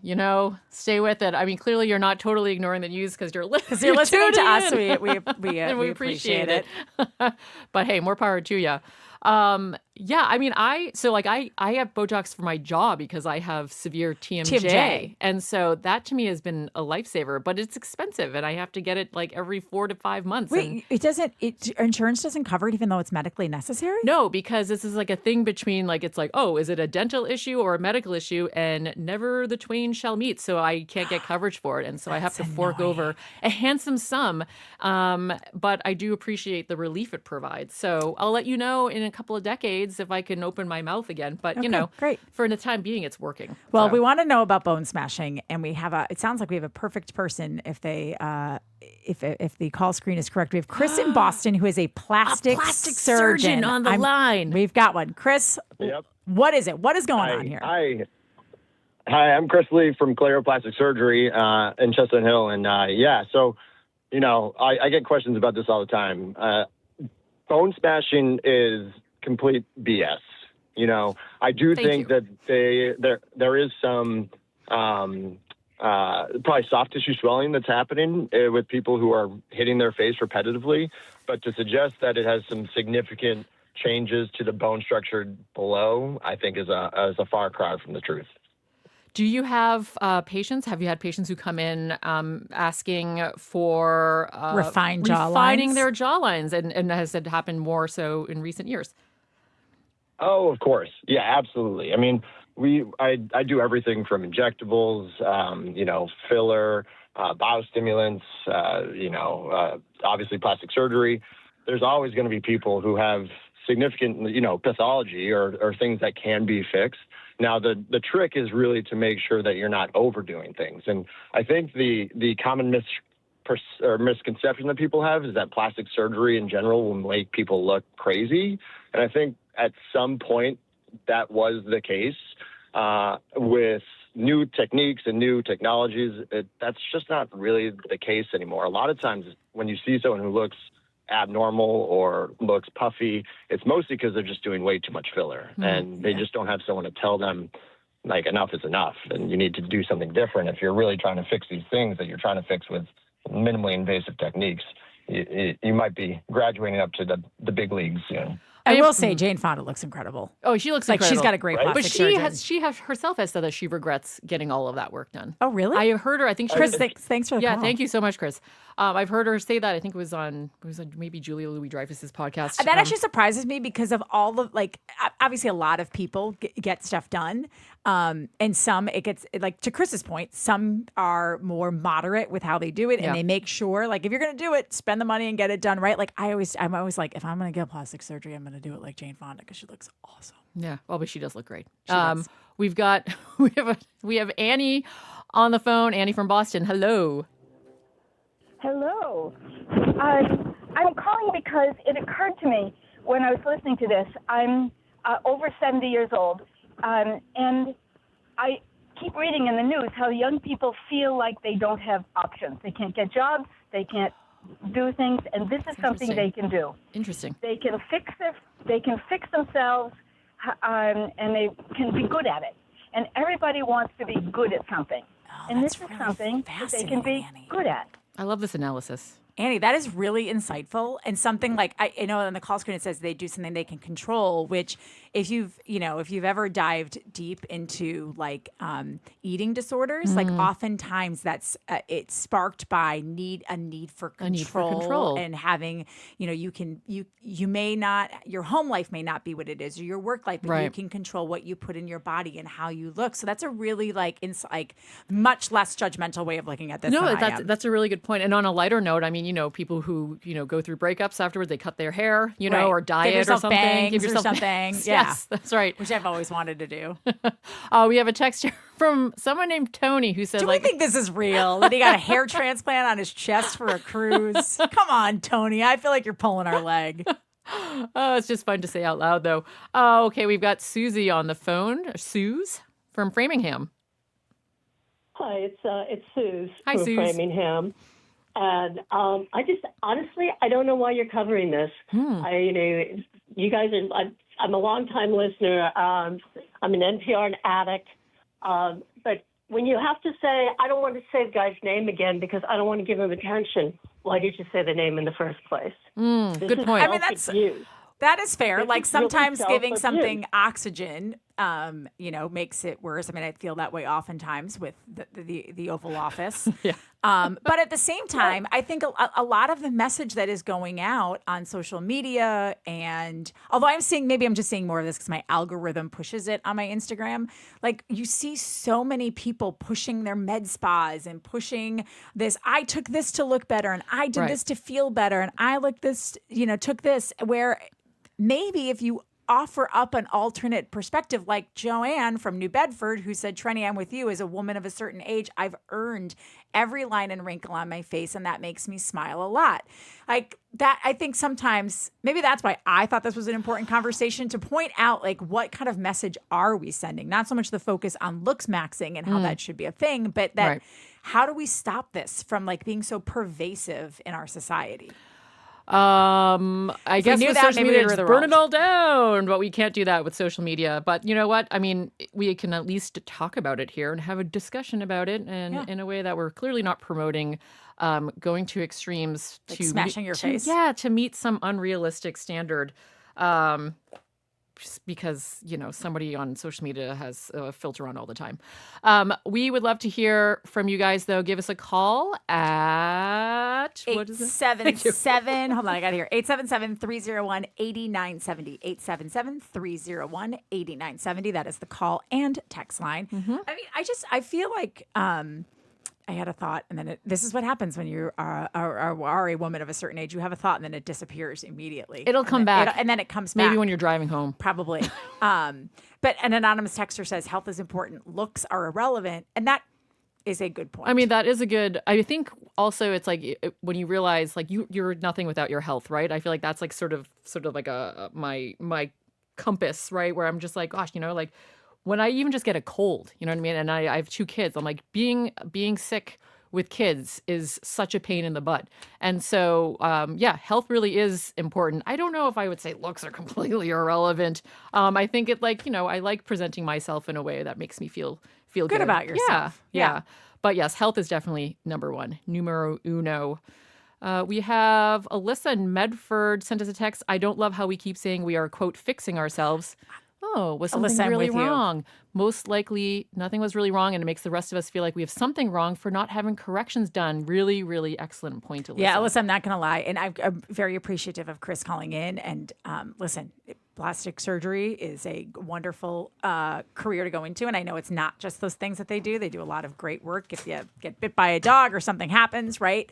But when he kept saying fix themselves, I kind of wanted to push back. Like, why do I need, what's wrong with me? What needs to be fixed? Like, this is who I am. This is who I've been my whole life. Right. Why Come up with a synonym. Yes. Augment. Augmenting, changing. Elaborate. Yeah. I don't think anything is ever wrong with people's faces. Like, I think people's flaws are part of who they are and the best part of who they are. Right? Say looks maxing? Yeah. Did someone say as Edgar pulls up to the desk, combing his hair? Do you face smash? Do you bone smash? No. Do I look like I bone smash? I mean, you have a nice jawline. Hey, thank you. I appreciate that, but that's God given. Good bone structure. But it's a mistake. My jaw is a mistake. So I have a cleft chin, as they call it, which is you got nothing's a mistake, Edgar. So you've got like Nothing's a cleft, a dimple. A little dimple. But it's different than a dimple. So I mean, not that anybody asked, but so I also have a dimple on my cheek, right? I've always wanted dimples. So a dimple is a spot where you don't have any muscle. So if I smile, that's why I get a dimple, because there's no muscle there, right? So when I die, you will never know whether or not I had a dimple, but you will know I had a cleft chin because that goes all the way down to the bone. When your jaw gets formed in the womb, it comes from the outside in, and with a cleft chin, it never fully fuses. So that's all the way down to the skeletal level. So if I were going to look, Max, I guess I would have to talk to my doctor about all of this and be like, here's what's going on. And for future archaeologists, if they unearth your If remains, they unearth my they'll be remains, like, this man they'll be like, had a was that cleft Edgar or chin." Kirk Douglas? We don't know. I remember when people were getting dimples surgically done. Like Really? people were actually doing that which is bananas to Well, me. I had a cousin who wanted dimples, and she liked my dimple on my cheek was much more prominent when I was younger, and she used to tape a dime on her cheek when she would go to sleep to try to make her face like an indent. indentation. Yeah, totally. I mean, remember simpler times when people just took like a brown eye pencil and tried to write, Just do a mold. Cindy The Crawford Cindy Crawford mold. Cindy Crawford mold. So reversible. Such simple so times. reversible. I miss It's those true. times.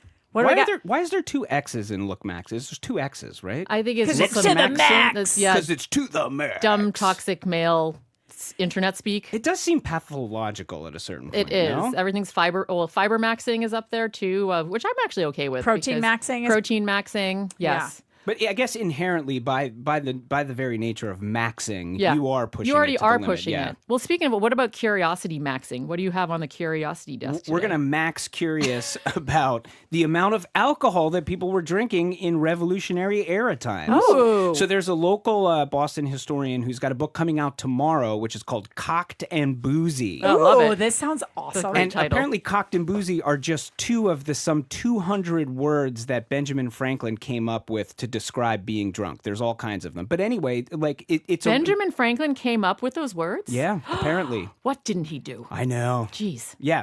But so what's interesting about this book is it is a lot of fun, obviously. It's and you're having fun with it. But it is also a very serious and rigorous look at the important role that alcohol played from, economics of the situation and the lead up to the revolution and what taxes on alcohol importation did, how people would meet in taverns and how they bonded and how, and also we know that kind of like wild mobbery was like a part of the lead up to the American Revolution, and that was also. But also, water wasn't fueled by clean back alcohol. then. Well, apparently that might be a myth. We're going to Really? find out. Stick around. We will find out whether or That's what I not always the water tell wasn't myself. clean is a myth or not. It sounds like you might be talking about liquid courage Liquid at some point. courage. Thank you for listening to another edition of BPR on 89.7 GBH. Keep up with us 24/7 by way of our podcast, or check out our TikTok page at Boston Public Radio. Tune in tomorrow. Jim and Margie will be back at the BPL speaking with Axios business editor Dan Primack, someone named Trenny Casey. Some random girl. Wink, wink. Plus CNN's John King and Kara Holmquist of the MSPCA. Our crew is Zoe Matthews, Nicole Garcia, Hannah Loss, Ariana Gonzalez. Our stream team is Maddie Geyer and Bill Francis. Our engineer is John the Claw Parker. Our executive producer is Jamie Bologna. Stay tuned to the Curiosity Desk. We'll be Curious Maxing with Edgar starting immediately after us on 89.7 GBH, and The Culture Show with Jared Bowen starting at 2. He'll speak with Grammy-winning soprano Jane Eaglin. I'm Christina Quinn. I'm Trenny Casey. Hope you have a wonderful afternoon and can tune in again tomorrow. Bye.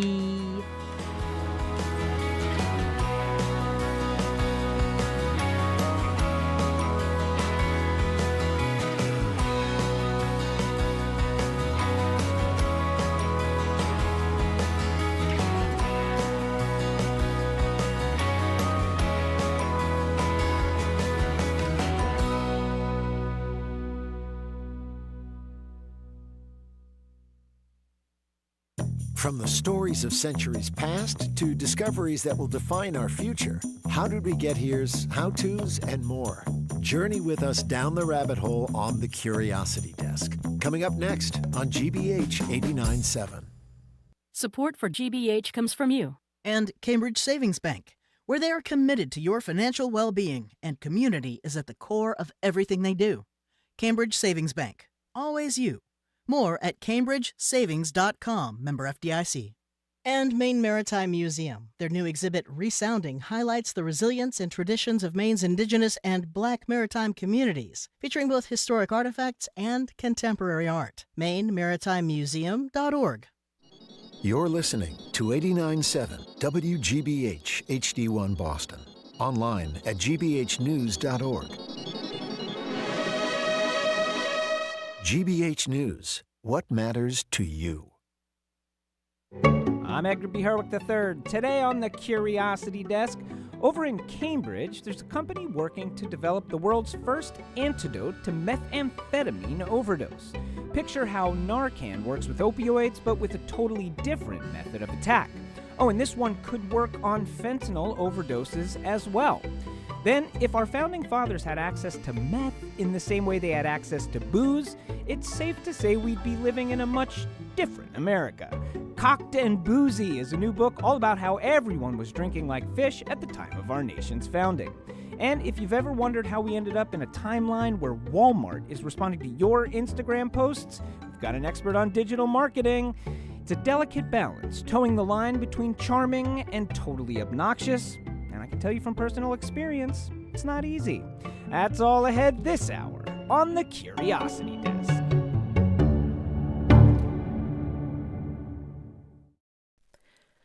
Live from NPR News, I'm Lakshmi Singh. President Trump tells the Financial Times that when it comes to a peace deal between the U.S. and Iran, he calls the shots, not Israeli leader Benjamin Netanyahu. On social media, Trump wrote Israel and Iran are looking for an immediate ceasefire. This more than 3 months after the U.S. and Israel initiated hostilities with Iran.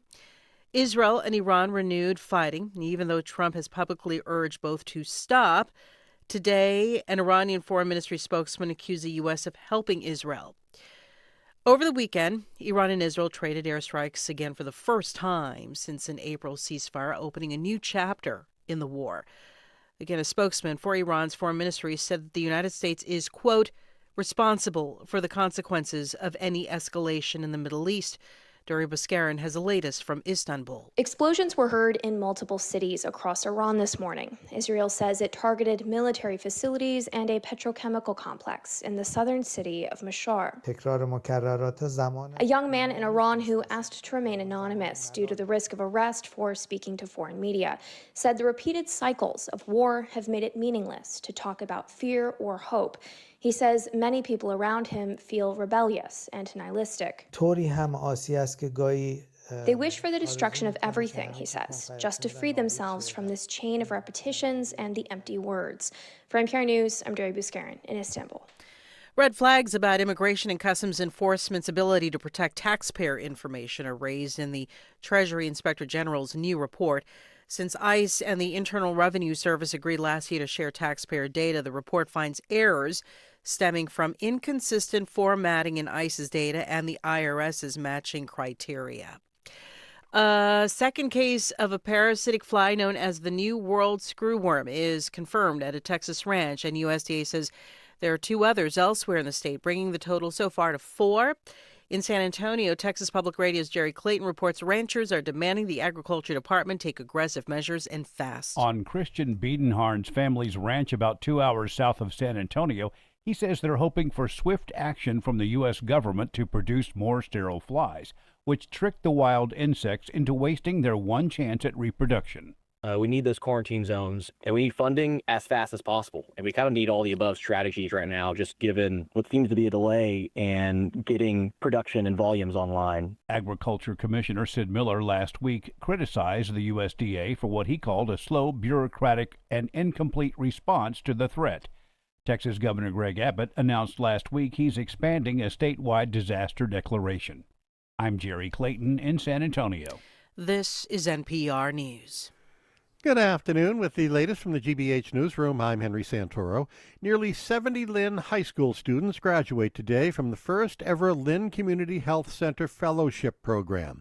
It's a release from the event says the program is aimed at empowering young people to take charge of their wellness journey while gaining critical workforce training and leadership skills. The students are the first group to spend a year working to improve health outcomes and close life expectancy gaps in Lynn by fostering a new generation of healthcare leaders. The program offers a unique collaboration between the health center, healthcare professionals, local high schools, and community organizations. Tonight's event starts at 6. And the Nantucket Book Festival is back this week for its 15th year. The Nantucket Current reports this year's festival features best-selling authors, including Booker Prize winner Marlon James and Ann Patchett, who Time magazine listed as one of the 100 most influential people in the world back in 2012. Other authors include Today co-host Jen Bush Hager, who was recently on the cover of Nantucket Magazine, or N Magazine, MIT professor and author, spoken word writer Dr. Joshua Bennett, and New York Times best-selling author Isaac Fitzgerald, as well as journalist Mary Todd Lincoln biographer Lois Romano. Nearly all of the Nantucket Book Festival's events are free, and they are open to the public. We like free. In sports, the Red Sox open a series with the Rays in Tampa Bay tonight. Sunny and upper 70s today, 74 in Boston right now. This is GBH News. Support for NPR comes from NPR stations. Other contributors include Subaru. Subaru and its retailers are partnering with Blood Cancer United this June to give blankets, patient care kits, and messages of hope to patients living with cancer. Learn more at Subaru.com/care.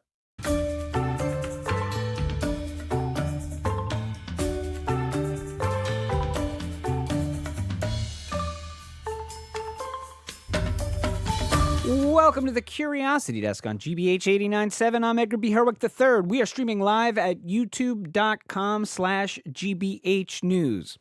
Well, new reporting out last week. In Massachusetts, the number of opioid-related overdose deaths fell below 1,000 for the first time in a decade. The drug, naloxone, you've probably heard its brand name Narcan, has played a key role in fighting opioid-related deaths. But according to data from the CDC, in the years 2021 to 2024, 59% of U.S. overdose deaths also involved some kind of stimulant. cocaine or meth, what have you, either in combination with an opioid or used on its own. So the big shot here, the big problem here is that right now we don't have an antidote to methamphetamine overdoses on the market. But our next guests are hoping to change that. Shekhar Shetty is the CEO of the Cambridge-based company Clear Scientific. He is joined today by Winston Henderson, the group's vice president and general counsel. Shekhar, Winston, welcome to the Curiosity Desk. Thank you. It's great to be here. Can we talk a little bit? I want to get into what you are working on and what you hope it will do, but I want to talk about the scope of the problem a little bit out of the gate. I mean, we just sort of threw some numbers at folks, but other reporting out there, other analysis of data out there seems to suggest that just as we are starting to maybe turn a corner to a certain extent in the opioid epidemic, vis-a-vis in particular, keeping people from dying, we're seeing rises in overdoses around stimulant use. Is that generally the lay of the land right now? Edgar, you're absolutely correct.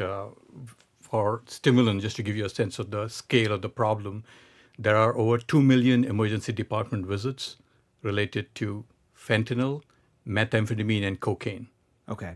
A year in the United States. 2 million. 2 million every year around the country.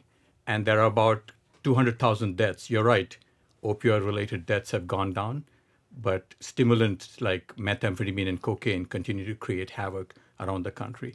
And increasingly, the problem, you'll hear experts talk about polysubstance problems, meaning alcohol is always there in the person who is typically showing up in the emergency department, and they have a mixture of meth, fentanyl, cocaine, fentanyl, that type of thing.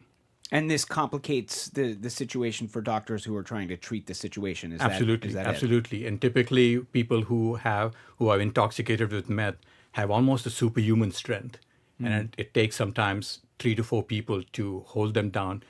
And typically, what's done in the emergency department is they will sedate the patient. Yeah. Because meth stays in your body for a long time, 12 hours to a day sometimes, and they will sedate this person, and they rely on the body to naturally metabolize the drug. And that could take anywhere from 12 hours to sometimes up to 3 to 4 days. So as a treatment, is it just waited out, essentially? It's just waited out. Yeah, some people call it sedate and wait. So they use whatever tools they have to combat either it's a cardiac arrest or the psychoses, and so they're applying multiple drugs and multiple procedures, usually with restraint, maybe police involved.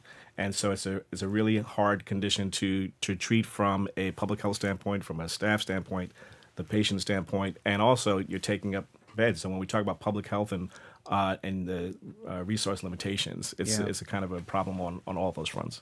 So at its core, it sounds like what you were working on sounds remarkably similar to Narcan in terms of, it is something that if somebody is experiencing an overdose, you hit them with it and hopefully then it reverses the effect.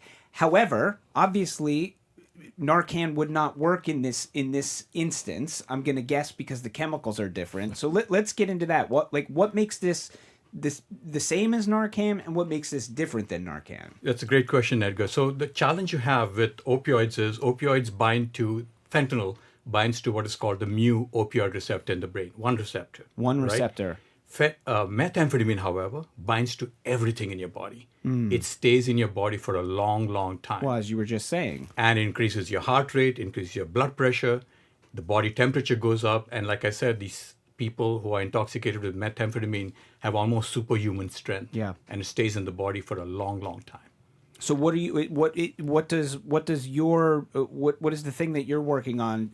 What does it do? Does it mitigate the effects? Does it get it out of the body? What are we talking about? So what we have done is we have created a new to the world molecule. It's like Pac-Man, Edgar. It's like Pac-Man? Pac-Man. And you've created it? You've invented a molecule? Yes, and we work with the University of Delaware and Mass General Hospital to develop this molecule. University of Maryland, sorry. And it was it is a new to the world molecule. Working with Mass General, we are able to selectively bind methamphetamine and fentanyl and cocaine and remove it through the urine.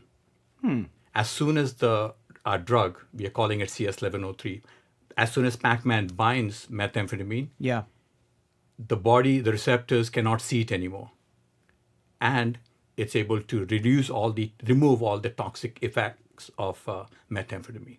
That's how our drug works. Just, Edgar, one of the interesting things is from a chemistry standpoint, a biology standpoint, you can imagine trying to develop a drug, a compound that does one thing without doing bad things. Right. And so that's difficult enough with Narcan.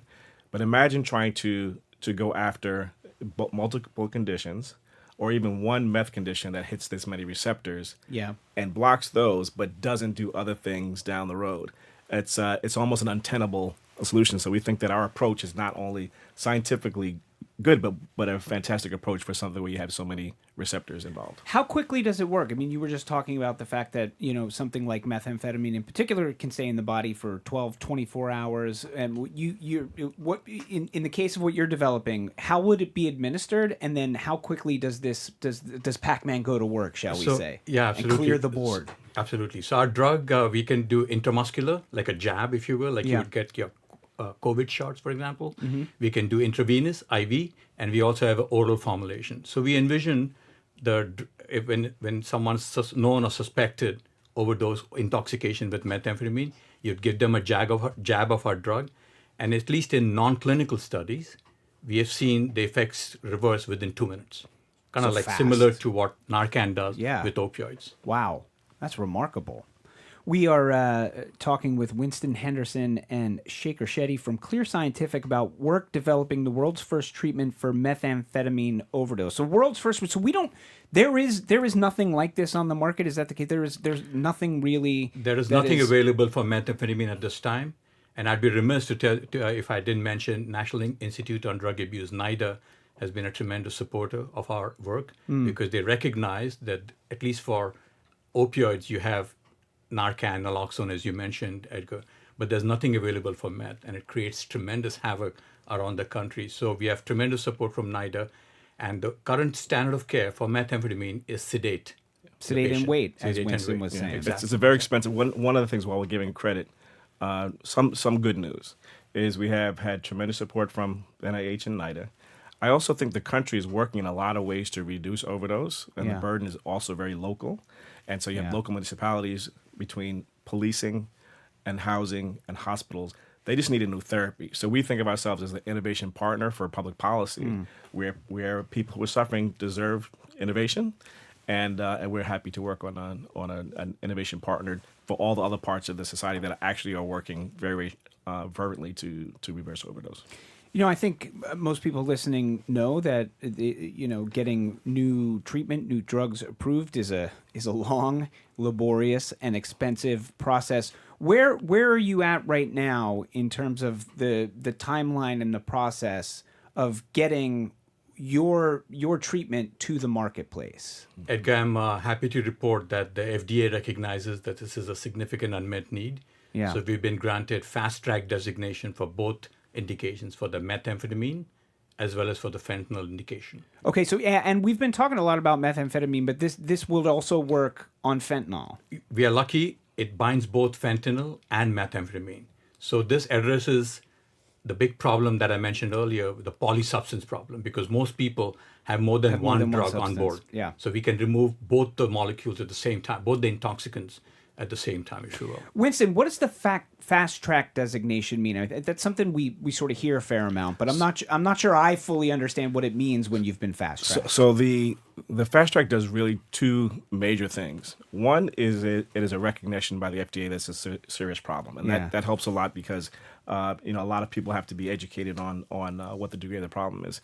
And then it also opens a door for constant communication with the FDA, which is helpful when you have more rapid, open conversations with the FDA about trial design and how it's going, which is a big part of the regulatory process. So although that sounds kind of pedestrian, both of those things are critical for clinical trials.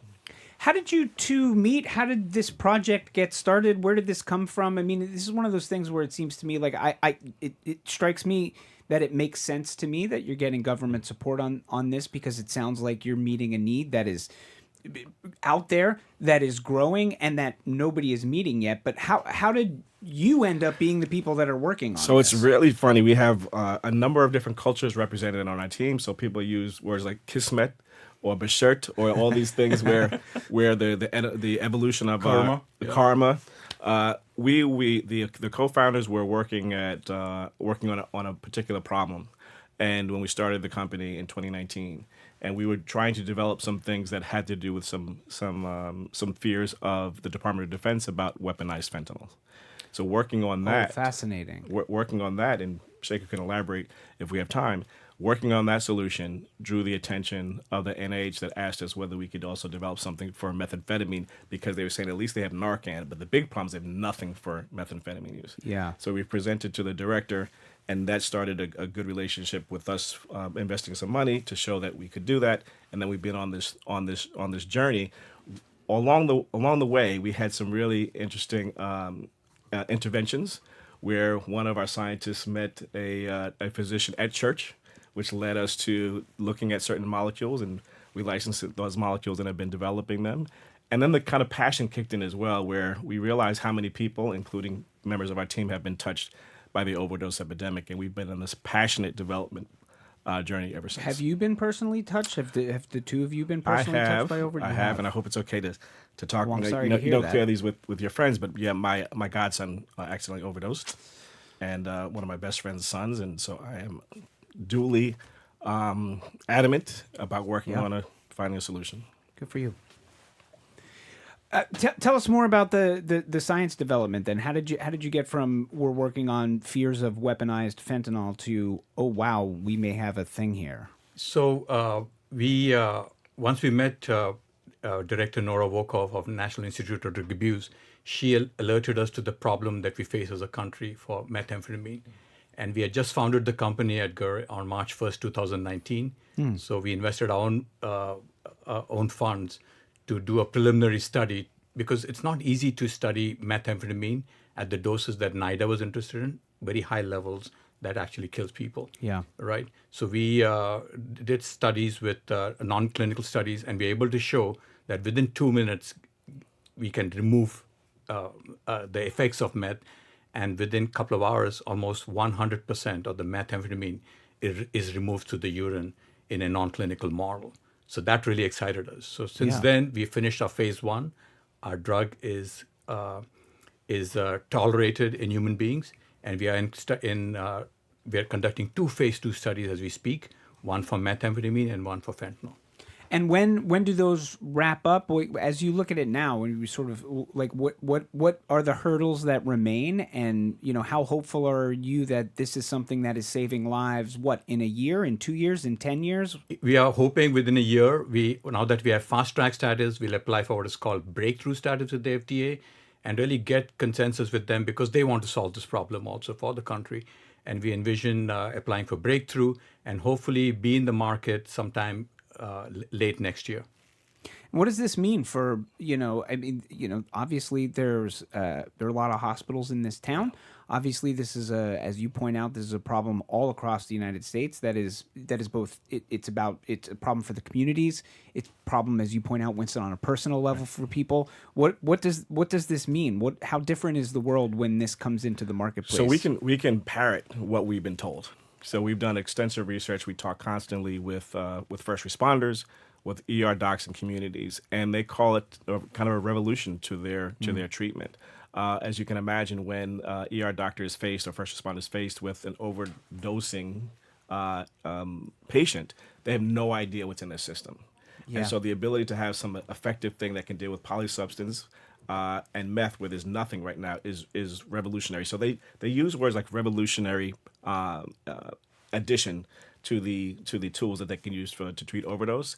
And the public health, people are not realizing how many hospitals are closing, how many hospital and ambulance deserts there are in the country. And so getting a patient treatment on site or getting people through the beds in the ER is as significant as well. All right, we've been speaking with Shaker Shetty and Winston Henderson, CEO and Vice President for the group Clear Scientific, based in Cambridge. Good luck to you both. Thank you so much for being with us. Thank you so much for helping us tell our story. Thank you. After a quick break, our nation has always had a complicated relationship with drugs and alcohol, but during its founding, at least with alcohol, things were pretty straightforward, as in our founding fathers were constantly getting drunk. Yeah, well, we'll talk with one historian who describes her latest book as an intoxicating history. This is The Curiosity Desk on GBH. Don't go anywhere.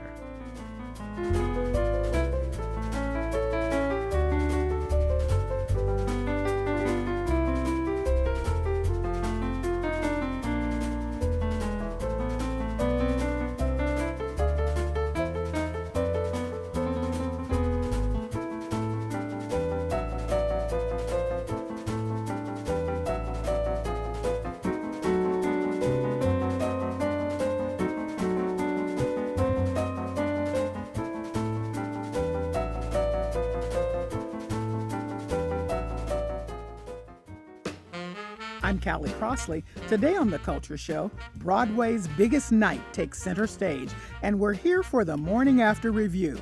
After the Tony Awards, we'll look at the performances, the speeches, the surprises, and the shows that come away with new bragging rights. What did the night reveal about the state of Broadway now, and which productions may be heading into a bigger spotlight? We'll break it all down on The Culture Show. That and more today at 2 on 89.7 GBH. Support for our programs comes from you. And Innuendo in Natick, presenting Hunter Douglas Duet Architella PowerView shades for your home and office. Hunter Douglas PowerView automation, measured and installed by their technicians at Innuendo and innuendo.com. And New England Recovery Center, providing inpatient addiction treatment in state-of-the-art facilities located in Westboro, Mass. Learn more at newenglandrecoverycenter.org or by calling 1-877-MY-REHAB.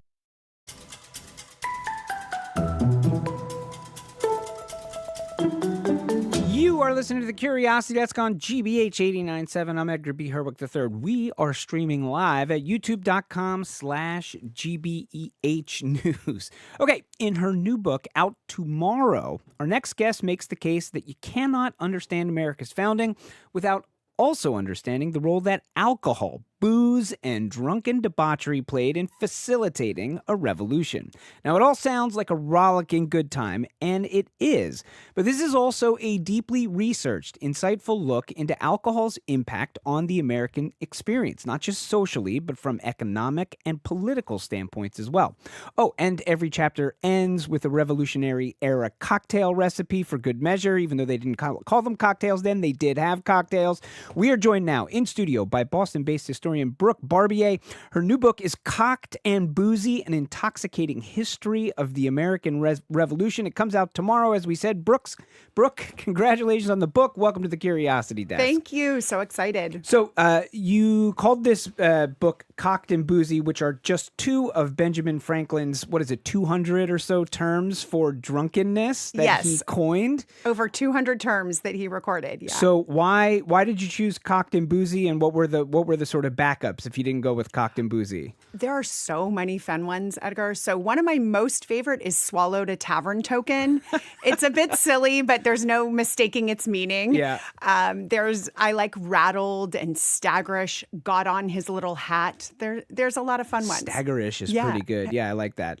So now, when we look back at that time, is Benjamin Franklin a particularly boozy guy, or is it more like giving us a little insight into the times that he comes up with 200 separate terms for being drunk? It's the latter. Yeah. It's more a sign of the times, how much people drank. Americans who lived in British North America in the 18th century drank a staggering amount of alcohol. How much is a staggering amount? A lot more than we do today. So the numbers aren't precise, so it's tough for me to give a number, but it's considerably more than we do today. And they would drink throughout the day too. People typically started their day with something called small beer, which is 1% alcohol. Which is not one small beer. Yes, but exactly. It's literally low ABV alcohol. Interesting. 1% though. So that's not even like a session beer today. That's more like a kombucha today. Yeah. And then you'd move on throughout the day to other beers, ales, ciders, rum, whiskey. This is kind of how Winston Churchill did it, I understand. He was also sort of a notorious drinker, but people would say they rarely saw him fully drunk. He would just drink all day. Yeah, this is it's a really common thing. And while historians often don't really discuss how much folks in the American Revolution drank, the founding generation consumed, it was commonplace. It wasn't anything they were ashamed about. Is it just so like I think one of the things with like American histories in general, right, is we tend to get a lot of information about the founding fathers, about people who were, like known quantities at the time who have like lasted through history. Are they, is their drinking similar to the rest of the population, which is to say, who was drinking? Were men drinking? Were women drinking? Were the poor drinking? Were enslaved people? Like, who was drinking? Was it the same across American culture? Everyone was drinking. Really? So enslaved people, the poor were drinking, the wealthy were drinking, native peoples were drinking, children would have that small beer as well. Where you really see the difference is in what they were drinking. So Madeira was a favorite of local Bostonian John Hancock and George Washington and Thomas Jefferson. But that was at a price point that was significantly more than... That was the good stuff. That was the good stuff, exactly. So that's more how you would see the variant. But almost everyone consumed rum. Rum was the dominant spirit in North America, consumed in the 18th century. And Boston was the epicenter of distilling. And this meant that rum was cheap and plentiful here in town. Now, it wasn't always great tasting, so you would usually mix it with other things to make it taste better. Hence a cocktail. Exactly, like a rum punch or a grog, something like that. Grog is like, that word will never not be awesome. I know. Grog. And you think, are you thinking of sailors? Yeah, of course. Yes, exactly. Like, grog. But actually, it's so refreshing and delicious. It's just rum, lime juice, sugar, and some ice. And you shake it until it's impossibly cold. And I want that to become the drink of the summer for you because it's so good. So this is the Curiosity Desk. We are talking with historian Brooke Barbier about her new book coming out tomorrow, Cocked and Boozy, An Intoxicating History of the American Revolution. Well, as I said at the top, this is like a really fun book, and it's fun to sit here and be like, man, they were drunk all the time. They drank so much. Well, actually, before we get to this, one more question, something that everybody always says when you say, back in the day, they drank so much here. They would say, well, that's because the water was not drinkable, so they had to drink something that had been brewed, like beer or whatever. True, not true? Not true. Not true. There's one of the earliest accounts of one of the colonizers in Massachusetts Bay Colony. This dates to 1630. He says, roughly, the water is fine here until we can make beer. So, yes, they were coming from a land of polluted water. Sure. But the water here was fine. They were also coming from a land, not just with polluted water, but with a heavy drinking culture. Yeah. And that's what they bring with them here. Okay, so that's good. We've dispelled that. But I'll go back to what I was going to ask, which is at the top I said it's fun. It's fun to kind of talk about this. But your book really is about making a case that, as you point out, a lot of historians many historians are a little bit delicate when it comes to taking this in as a factor in the American Revolution. And one of the things you're doing with your book is saying, like, no, let's look at clear-eyed in the face. And there is, you sort of make the case. It's pretty hard to see the American Revolution developing as it did without the presence of alcohol in the way that it was. Yeah, alcohol was so prevalent to colonial culture and society. It powered the economy. It wasn't simply just like a diversion. Right. It was a through line through everyday life. And so when you're writing the story of any part of the late 18th century here in North America, alcohol is a part of it. So let's talk about, it's not just alcohol. It's also the places where alcohol is consumed, including taverns, which you make the case throughout this book that like the tavern culture is like vital. Tell us a little bit more about tavern culture here in Boston in the lead up to the American Revolution and even more broadly across the 13 colonies. Taverns were such important community centers, partly because there were few other public spaces in colonial life to gather. And so you could not only drink and eat in a tavern, you could dance and listen to music. You could hear a newspaper read aloud because they wanted to ensure that those who couldn't read could still learn the latest news. You could rent a pipe to smoke. You would be able to read auction notices or bills of sales, notices about upcoming elections. They were really places where everyone in a community could gather Now, there's some restrictions around who could be there and what times, but it was a vital space for a community center, these taverns. And it also is a place where a lot of the important talking and planning and bonding, certainly here in Boston, go on. And when you look at the period from say 1760 to 1776 and all that long lead up to the American Revolution, and Boston really kind of becoming this sort of center of these revolutionary ideas. A lot of that organizing is happening in these taverns. That's exactly right. In 2013, I founded a tour company in Boston called Ye Olde Tavern Tours, and we take guests to see historic sites along the Freedom Trail, and then we stop in historic taverns to talk about the revolutionary and drunken history of Boston.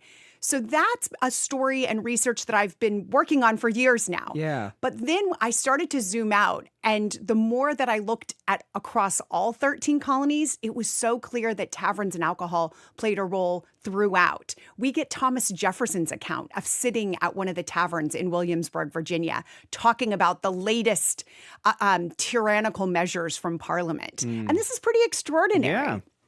So let's talk about the impact, in as much as we can know the impact of the alcohol consumption on the behavior of these would-be revolutionaries. Obviously, if we look back into the years leading up to 1776, unrest, mobs, violence, these things are all happening. These are, there's moments that are widely known, like the Boston Massacre and the Boston Tea Party, but there's plenty that are less well known, like the Liberty Affair and all of the fallout from that. How does alcohol and the fact that these people are engaging in so much drinking of alcohol, how does that inform the unruly behavior, shall we say, in some of these incidents? Do we know? What we know comes from modern research that when you drink, there's usually two effects here. One, it can stimulate good feelings, reduce anxiety, build social connection, and that's really important to the American Revolution. Sure. But it also happens that it can lead to belligerence and aggression. Have you been to a Red Sox game? I mean, yes. Well, this is kind of my point. I mean, we like to say, hey, yes, they were different people in a different time, but then there is a through line in that they were also people too, and presumably alcohol impacted them the same way it impacts us today. So yeah, exactly. And some researchers show too that on that sort of more, when you've drank too much, you've gone over the line there, that it builds a tribalism, also a sense of us versus them. And so we have accounts, most prominently in 1765, the Stamp Act is passed by Parliament. Boston leads the way in these Stamp Act riots. And there are accounts that say they were drinking in a tavern, drinking at a bonfire, and then they go and intimidate royal officials in town. And then Newport, Rhode Island says, hey, you guys got what you wanted. That sounds pretty good. And so Newport, Rhode Island implemented this. And there's an account from Newport that said not enough people were coming out, so we enticed them with Cheshire cheese and beer. Wow. There you go. And we see this then throughout the 13 colonies. You're listening to The Curiosity Desk. We're talking with author Brooke Barbier about her book, Cocked and Boozy, An Intoxicating History of the American Revolution. Well, take us to Philadelphia and, those heady days of the First Continental and then the even headier days of the Second Continental Congress. Were these generally boozy affairs? I'm trying to get a sense of these are, men, many of whom did not know each other, right? Trying to do something extraordinary, but they're sort of at work. Is this work like we think of it more in the 21st century where when you're at work, you work, and then maybe after work they get drinks? Or is it more like a 1960s kind of work where they're like, what'll get our work done better? Let's get liquored up. What's it like in Philadelphia? I think it's actually its own thing. If I have to choose between those two, I'd say it's exactly neither, because they said that they would begin sessions around 9 or 10 in the morning and end at 3. And then they said they drank afterwards. Okay, so day drinking, but after work. Exactly. So not the 2 martini lunches that we think of from the 1960s, but more the plenty of Madeira and grog after 3 p.m. We get accounts in diaries and letters from delegates throughout the 13 colonies saying that they would feast. We received so many invitations because these delegates were arriving and people knew that they were taking on pretty heady stuff. So they received a lot of invitations. They would be staying in taverns. And all of these accounts talk about this really vibrant social life.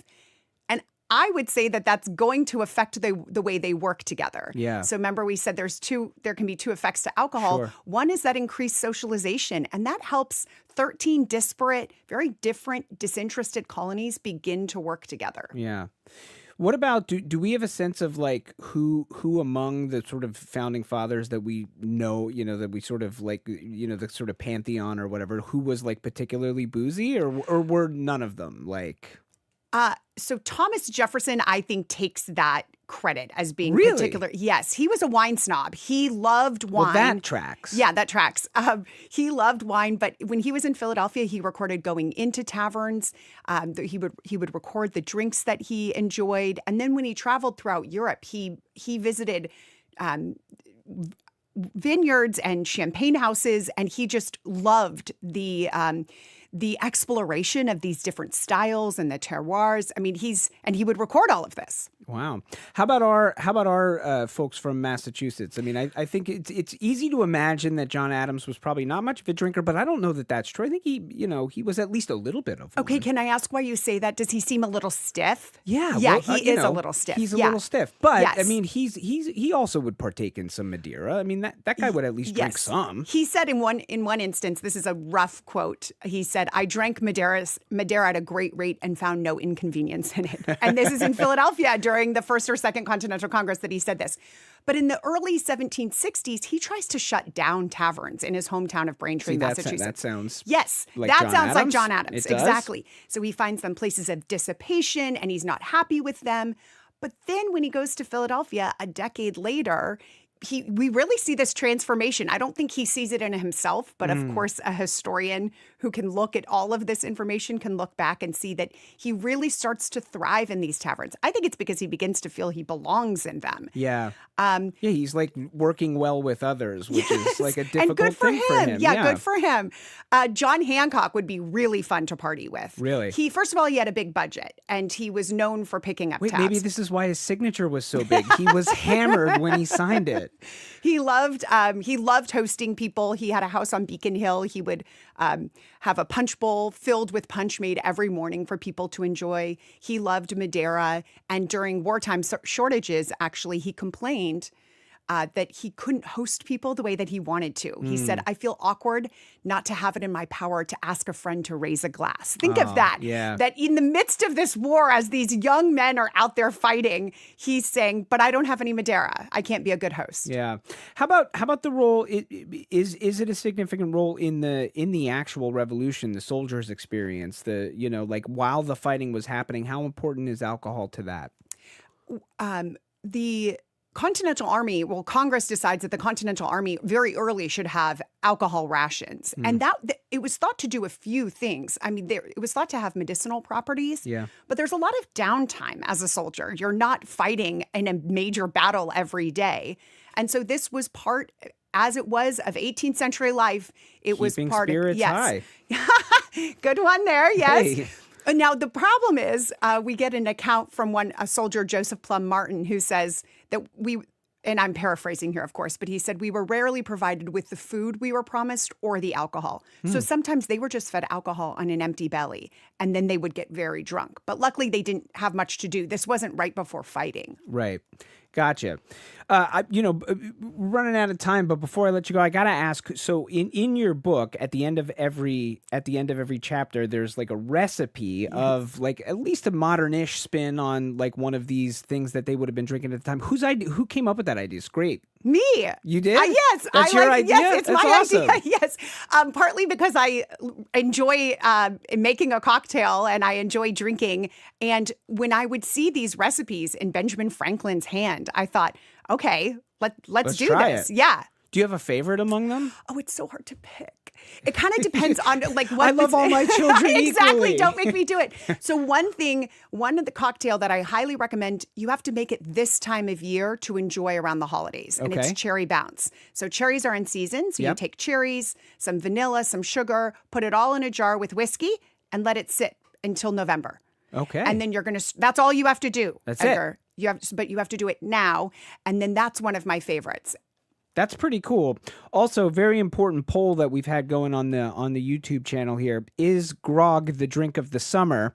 I'm happy to say 67% of you say yes. Two-thirds of you. Ladies and gentlemen, it's Grog Summer. We're having a hot grog summer. What was that? I'm sorry, producers are updating me. It went down to 60. Grog Summer, we need to get it back. Let's get it back. We've been speaking with Brooke Barbier, whose new book is out tomorrow, Cocked and Boozy, An Intoxicating History of the American Revolution. By the way, she's got a virtual event happening this Wednesday with the Tewksbury Public Library, and she has a talk at Dorchester Brewing Company on June 25th. You can go to brooke-barbier.com for info. Thank you so much, Brooke, for being with us. Huzzah to you. Huzzah. After a quick break, have you ever scrolled past a video on social media and wondered why Duolingo and KFC are popping off in the comments? Is this a case of an intern going off the rails or a carefully planned marketing campaign? We'll talk to one expert. This is the Curiosity Desk. Don't go anywhere.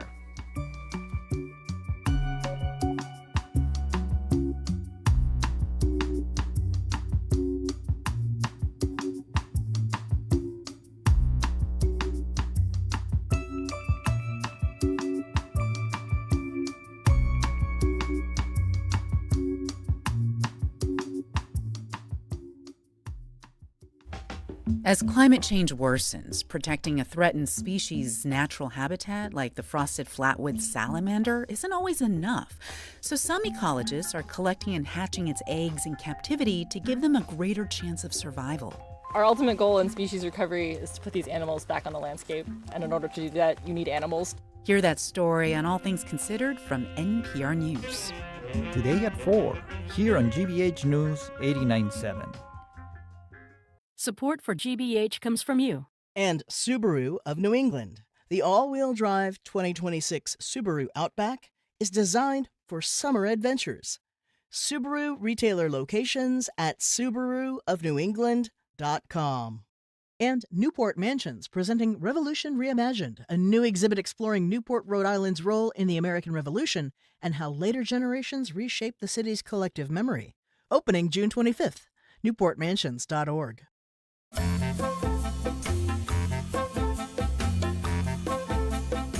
You are listening to the Curiosity Desk on GBH 89.7. I'm Edgar B. Horwick III. We are streaming live at youtube.com/GBH News. Well, brands are no strangers to marketing on social media. For almost as long as these platforms have existed, companies have been right there beside us, posting their own content and sponsoring big creators. But what about brands acting sort of like regular people, commenting on videos and posts completely unrelated to them? You may have noticed it in your own feed, brands taking side in drama between TikTok influencers, clapping back at criticism of their product, and more. So is this just a social media manager having fun on their brand's behalf, or is there a bigger strategy here? Well, to help us answer that question and to talk more about the relationships between brands and consumers and how it's changed over time, we are joined by Thomas Lee. He is a senior partner at Zosimus, a Boston-based digital marketing agency. Tom, welcome to the Curiosity Desk. Thanks for having me, Edgar. Very glad to have you. So let's talk about what we are talking about here, because we're talking about something that is slightly different than I think has been around for a long time, which is to say we're not talking about a company having a Twitter account and kind of having a fun, saucy voice.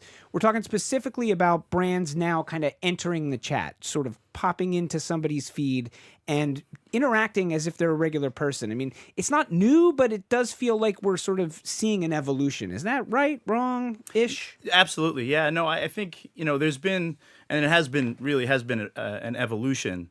And I think recently you've seen more reactive type posting from brands, where, to your point, it could be on an influencer's Instagram handle, and a brand will comment like a person. And we didn't see that happening even 2 years ago. That's kind of a new phenomenon. Yeah. So why do we think it's happening? Is it like a lot of things where somebody tried it, they dipped their toe in the water, it went well, and now everybody else is going like, oh, that worked for them, we ought to give it a shot? Like, is it as simple as that? So yes and no. I guess to really understand it, you have to look at the kind of the history of where this all started. Great, we love it. Let's go. Take where us through marketing it. was and where it is now. Let's talk about it.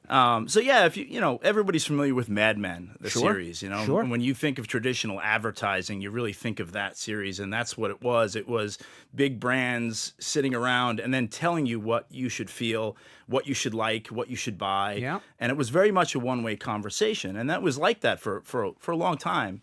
Until around early mid 2000s, when social media kind of came onto the scene, and The game changer, as they say. exactly, Yeah. in a big way, and even more so with Twitter, which is now X. But like 2007, there became kind of a two-way conversation between consumers and products and companies. And fast forward to today, that has just kind of evolved to this two-way conversation that is now much more human and a little less buttoned up.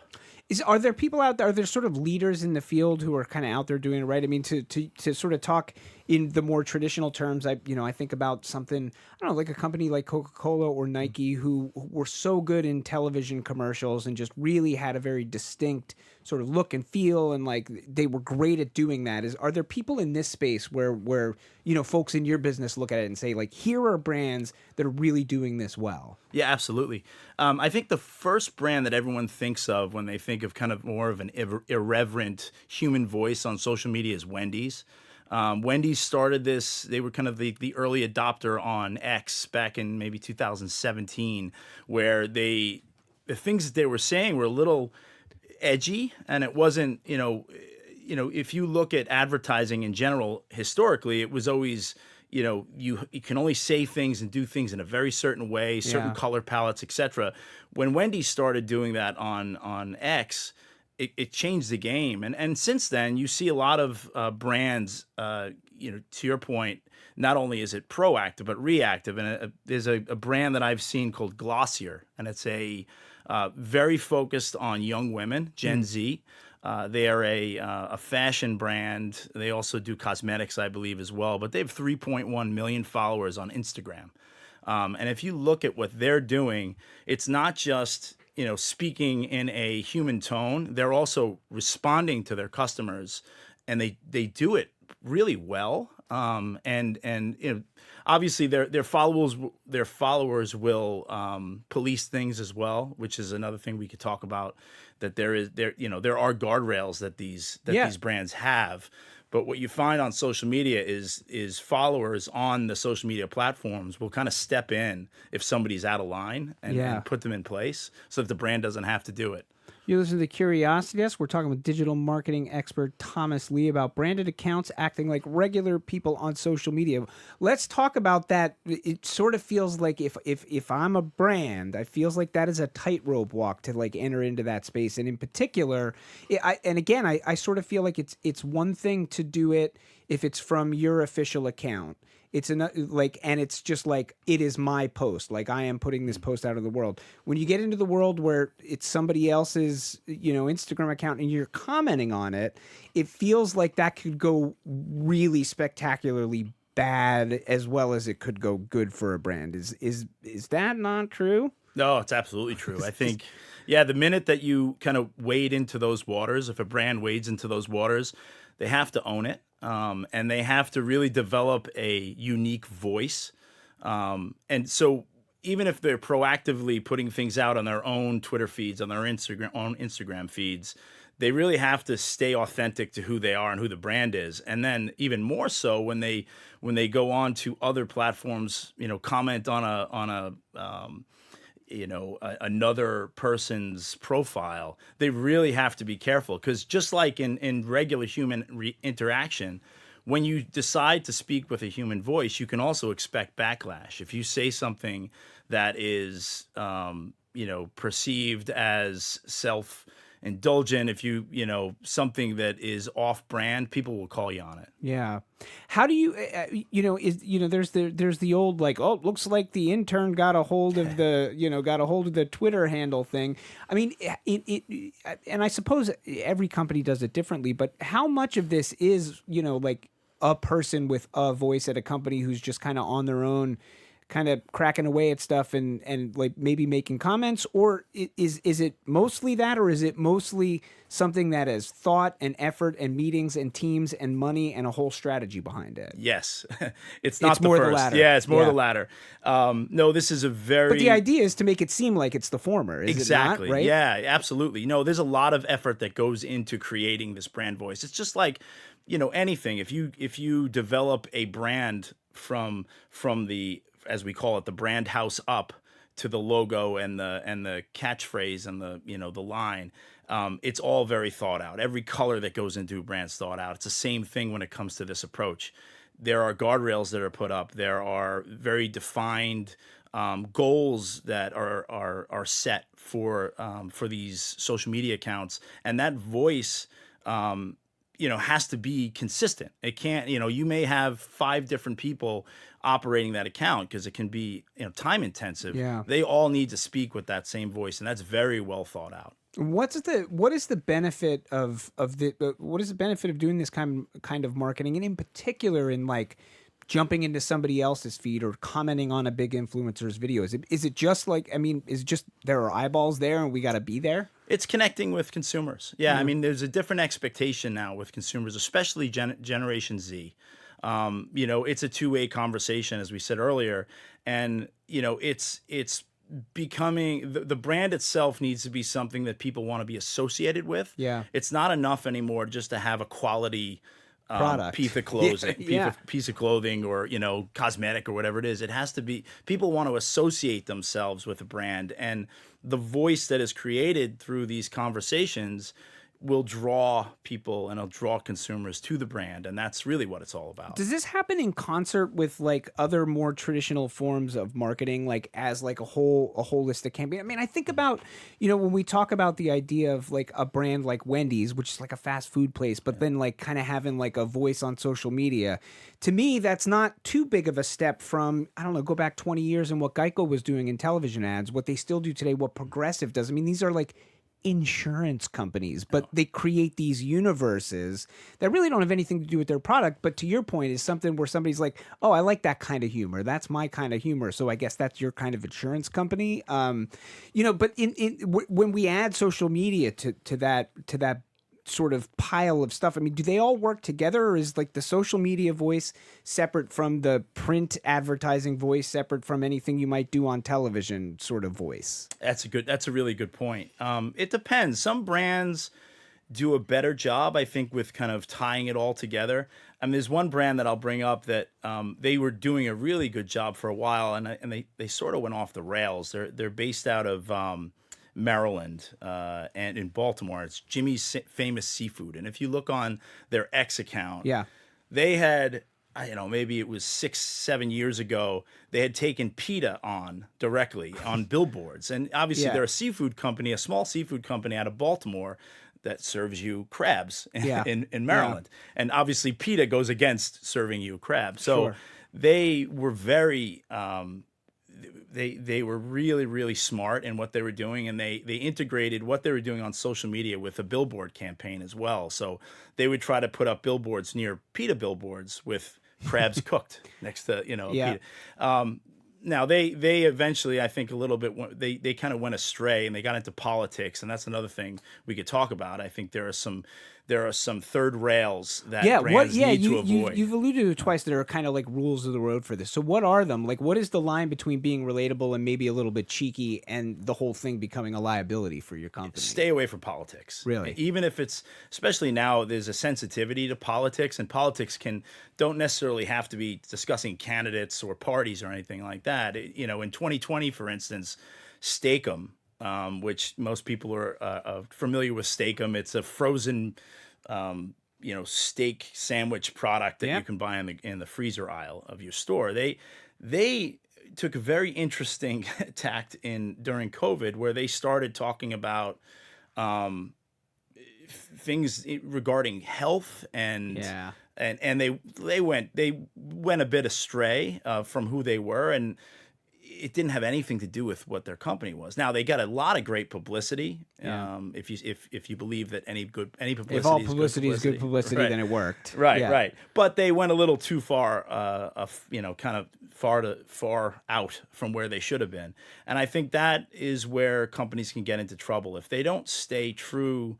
You can have a fun voice, but if you don't stay true to what it is that you're selling and that what you're trying to interact with your consumers about, you can run into a lot of trouble. Yeah.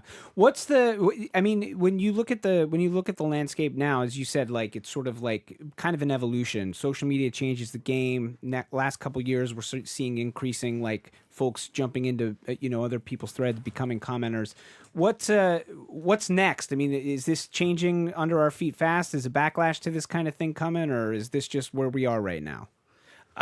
That's a great question. I wish I could see the future, but because it's amazing how things are changing so quickly, especially with AI. What's interesting about this is that Gen Z, one of the reasons that this is working so well is because Gen Z is already getting AI fatigue. Yeah. In terms of, these AI generated slop. Yes, slop that's out there. And this is more human interaction. So I honestly, if I was to predict anything, regardless of what the platform is, people are craving more kind of human interaction. And even if that human interaction is on a social media platform, it still feels human. And I think that's what consumers want, and I think that's what advertisers want to connect with their consumers. All right. We've been speaking with Thomas Lee from the digital marketing agency Zozimus. Thomas, thanks so much for being with us on the Curiosity Desk. Thank you very much. Really enjoyed it. Well, talking about an AI-free follow on social media and on the radio and on YouTube, the one and only Jared Bowen in The Culture Show. Hey, Jared. Hey, Edgar. We saw lots of human interaction last night at the Tony Awards, yes. which Callie and Maurice Emmanuel-Parent, actor and artistic director of a local theater company, are going to be recapping everything that happened last night. Excellent. I will tip my hat a little bit. I thought that was a phenomenal award show, so this will be fun to talk about. Nice. Via Victoria, largest Latino arts hub in New England, has just opened. We'll talk about that. And then Jane Eaglin, the opera star, is here. Yeah. She always has very unfiltered stories, and we love her for that. Excellent stuff. That is Jared Bowen and The Culture Show coming your way in 2 minutes, so don't go anywhere. As for us, that about does it for now. The Curiosity Desk is produced by Aidan Connolly, Rachel Armani, Olivia Corcio, Hannah Loss, and Nicole Garcia. Patty Daniels and Jamie Bologna are so chronically online. Our engineer is John the Claw Parker. Special thanks today to Andrew Massawa and Maddie Geyer. We will be right back here in 23 short hours on GBH 89.7 and streaming on YouTube. If you can't wait that long, we got a podcast version of the show. You can check that out. You guessed it, wherever it is you get your podcasts.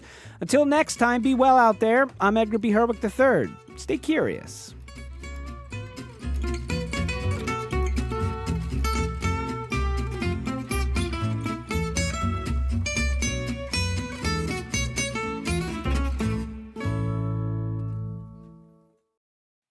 What's trending? What's interesting? What's going on around town? We're talking all things arts and culture on The Culture Show, next on GBH 89.7. Funding for our programs comes from you. And Polar Beverages, family made since 1882. Founded in Worcester, Massachusetts by Dennis Crowley, offering a range of flavored seltzers, mixers, and dry sodas. Product information and locations at polarbeverages.com. The story of a beloved PBS program is revealed just in time for the dog days of summer. It's about imaginative storytelling, classic literature, and a certain Jack Russell Terrier. It's What's the Story, Wishbone, tonight at 7:30 on GBH2. You're listening to 89.7 WGBH HD1 Boston. Online at gbhnews.org. GBH News. What matters to you? I'm Jared Bowen. Coming up on The Culture Show, we'll recap Broadway's biggest night. The Tony Awards were handed out last night, and it was a huge evening for everyone, from high-flying host Pink to Arthur Miller to Tony newcomers.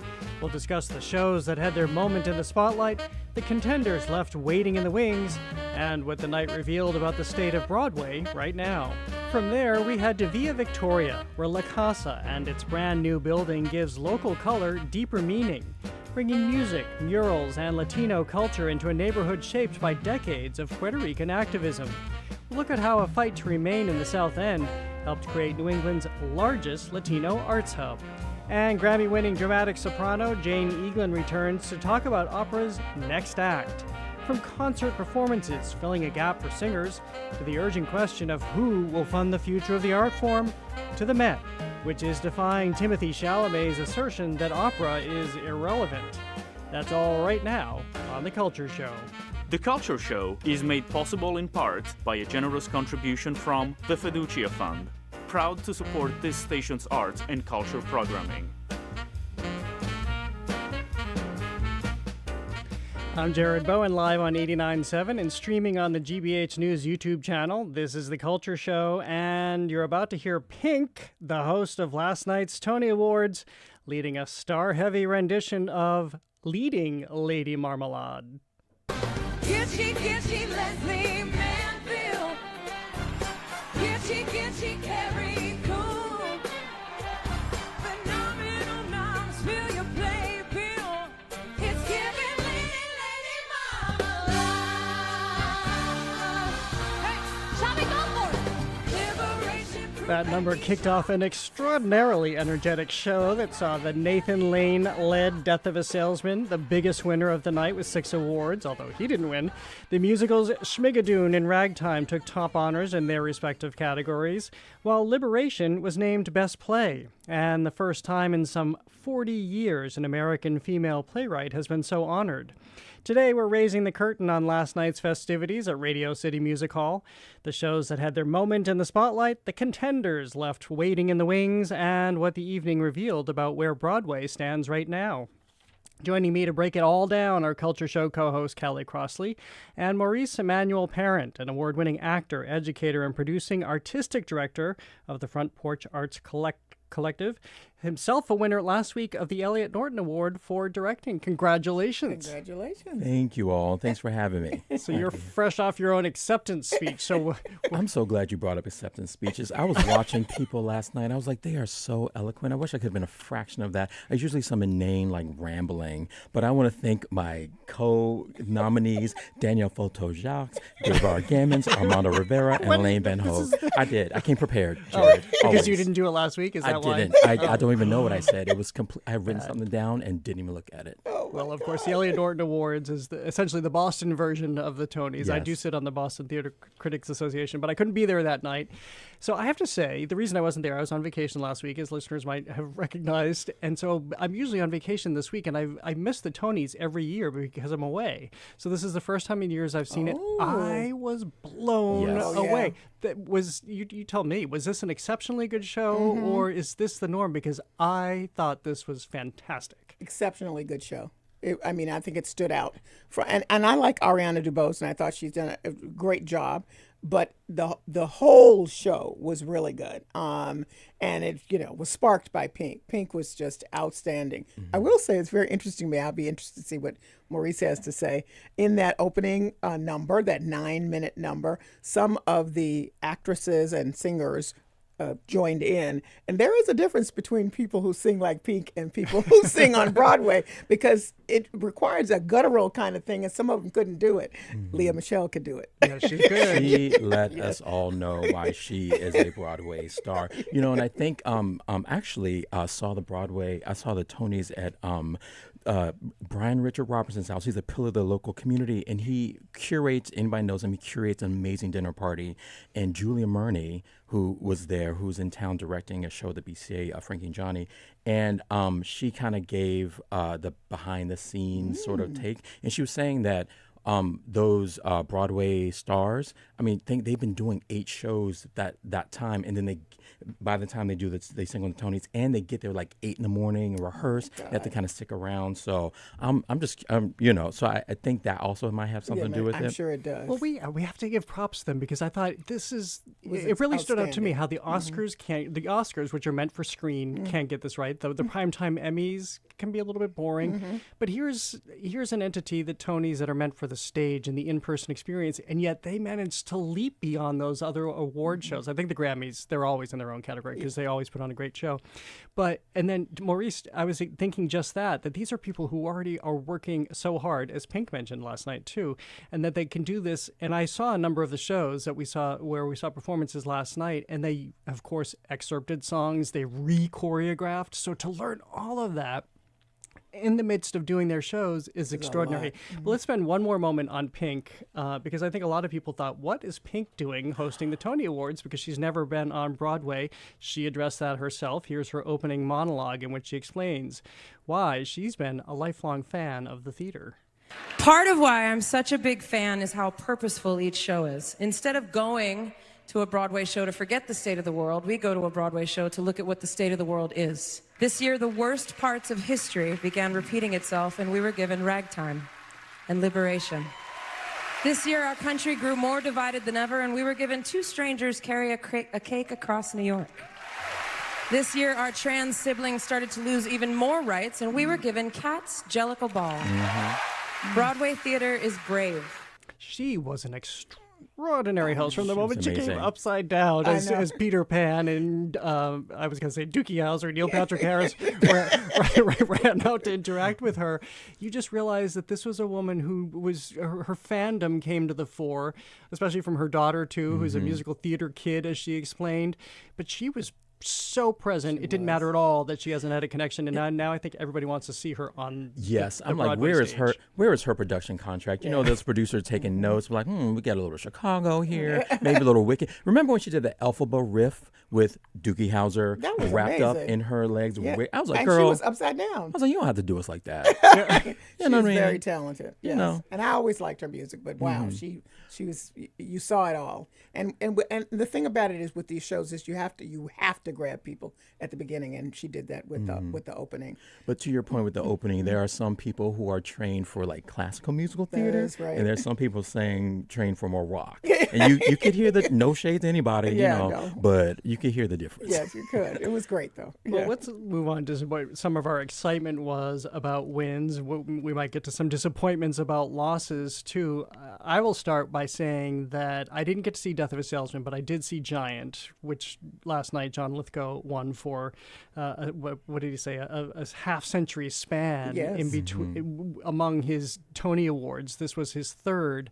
He was so incredible in this story as Roald Dahl, who is being accused of being anti-Semitic for what he's espousing and writing in the early 1980s, and to see John Lithgow bring this character to the fore where you can see him play with people. He's called Giant because he's giant in stature, he's giant in professional stature, and he's a towering figure who can intimidate anyone, and he can play with people, not unlike a cat might bounce a mouse around. It was, in my estimation, there was no way he could not win. So I was thrilled to see him win for that honor. Well, I haven't seen that one nor Death of a Salesman with Nathan Lane, but people said his performance is equally stellar. I mean, I think it's you're really talking. Speaking of giants, you're really talking about the two of them being giants in the theater, and that's either one was going to be great. So good to see him, and of course John Lithgow has local roots, so that's always good for us. By way of Harvard, you mean? Exactly, by way of Harvard. I think what's interesting about Death of a Salesman, of course, is that Scott Rudin is a producer on that, and he has a troubled past, and they kept him out of sight. He was there, but they kept him out of sight with all of the awards that they got later on. As you said, Nathan Lane didn't win, but the show and the director and Laurie Metcalf as an actress won. So that was interesting, and I'm fascinated now about where this goes and what that means. Is all forgiven for other people who've had really bad behavior? I don't know. Or is, as the old people say, talent forgives, and we just close our eyes? I don't know. But I think that's something to note. It's a good point because he was such a pivotal force on Broadway. Yeah. No, yeah, I hope it's not. I hope we don't stop calling people out and call them to account and make sure that they are held accountable for their actions. I hope it's something of like a yes and, like you can still make quality art, you can still make art that moves people. Like I love Ali Louis Borges' quote that theater is the last place where people can worship the power of true collective human presence and see ourselves in other stories. It really drove home like why we all do this. You know, the nervous system doesn't know the difference between reality and fantasy, which is why we jump at horror movies. You know, our brain knows this is pretend, but our nervous system thinks we're seeing humans in front of us in the theater going through an experience. So I'm hoping that, you know, Scott Rudin, producer or something, hopefully they can both be held accountable, but we can also make these really important pieces of theater because that actually does impact community and change lives. You just mentioned Ali Louis Borges, who won Best Performance by a Leading Actor in a play, not leading actor, but he was featured actor yeah. in a musical for Lost Boys. Let's hear a little bit more of his acceptance speech and that humanity he brought to the fore. Sometimes humanity needs a fantastical lens outside of ourselves to look at and explore questions about our own nature. Vampires represent those who have shunned their own humanity in order to achieve a non-existent sense of superiority. The billionaires will never find happiness from their money. The colonizers will never find fulfillment from the land and lives they steal. The fascists will never find meaning from their conformity, not in this lifetime or eternity. People like to say that theater is a form of escape, but I've found more than ever that in this season and time that the theater is one of the last places people can come to worship the power of true collective human presence. Yep. We take a moment to recondition our addiction to desensitization. We ask how we can see ourselves in a stranger's story and then carry that sentiment out into the world that needs us to ask that more than ever. We heard a number of sentiments, very in different scopes, very personal, very empathetic, very humanity-based sentiments. His seems to have risen above so many of them as people are digesting it. And this is a group that is not afraid to speak out, especially in this time. And good. One of the things that stood out for me the whole night, usually there's one or two people with kind of gracious or speeches that go right to the point. There was a lot of people last night, I felt, who said some things that many people would consider quite brave to say. And that, to me, made such a huge difference. And beautifully, as you said, Maurice. I mean, they were outstanding in making their sentiments. And to your point, there was even kind of a funny couple times reference to AI, but it's very serious underpinning to that as we're talking about human people concerned about the kind of creativity that they are talented for, and yet some of that's being undermined by this technology. So yeah, I remember hearing. I think was it last week? You talked about the AI actress or whatever. Yes, Tilly Norwood. Yes, terrifies me. I'm pretty appalled. Yeah. You know, hopefully that will keep itself out. Like the shared collective human presence. Like you have to be in space. That's why we love the theater, and I'm proud to have dedicated my many years of existence, I'll go with 20, you know, toward the theater, because you're asking people to take time out of their lives to be in the space, sharing the same breath, the air, sharing the same energy with the actors, with each other, and it's a human experience that hopefully we don't need no robots replacing anybody with. Well, robots can't do what Ragtime did. Nope. I saw this show a number of months ago, and the only word I could use after seeing it was spectacular. The show is just spectacular, and it's still playing at Lincoln Center. People can see it. They can see it from its performance on the Tonys last night. The costumes, the lighting, the music, the cast was extraordinary. Let's take a little bit of a listen to the cast performing the musical opening number at the Tonys last night. I just let that go and go and go. I kept thinking we should trim it for the conversation, but this is a really spectacular show that won the Best Musical Revival last night. And in addition to all of the technical greatness, it's a story that sadly resonates today from a very horrible history about 100 years ago. Absolutely. I thought it was interesting that at the movies we're prequeling and sequeling and, you know, doing whatever. These were revisions. There are two top revisions, of course, The Death of a Salesman and this play. And they did something different, but they didn't try to zhuzh it up in a creepy way. Do you know what I mean? You know, they had the essence of what the piece was about. So you walk away with what was original about it to begin with. You didn't mess with that. But then they added this special thing to it that the producers and the writers and the creators were so clever about. So I just want to raise that because both of those productions stood out for that reason. So it's not a revision like people might be saying, oh, yeah, here we go again. No, it's not that at all. It was riveting and exciting. Yeah, like re-examination of this piece that we all know and of these pieces we all know and love. And we talked about some of the wins and losses in certain categories and people's feelings about that. And I know Katz Ball did not win Best Revival, won other things, and had the first out trans Tony winner in Queen Jean, which is amazing.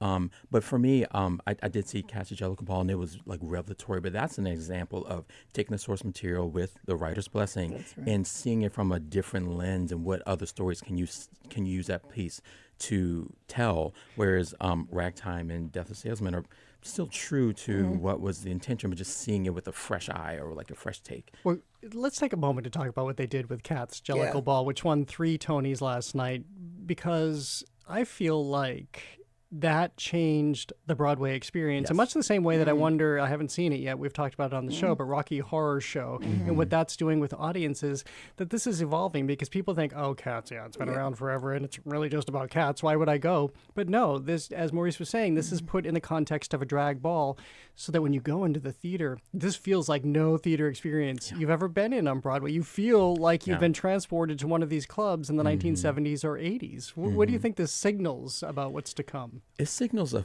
couple things, a joy and personal fear. I'll just go ahead and say that. Where I saw it when it was in the before it moved to Broadway. So you're at the ball, you get the vote. You people coming right around you. It's glorious. And Andre DeSales is just a walking legend. He's amazing with this huge wig, and it's just so queer, trans, BIPOC-centered joy and power and majesty. But then the flip side is when I think about, could this tour in our nations right now? Oh, that's a good question. Are there going to be areas where they won't be legally allowed to perform?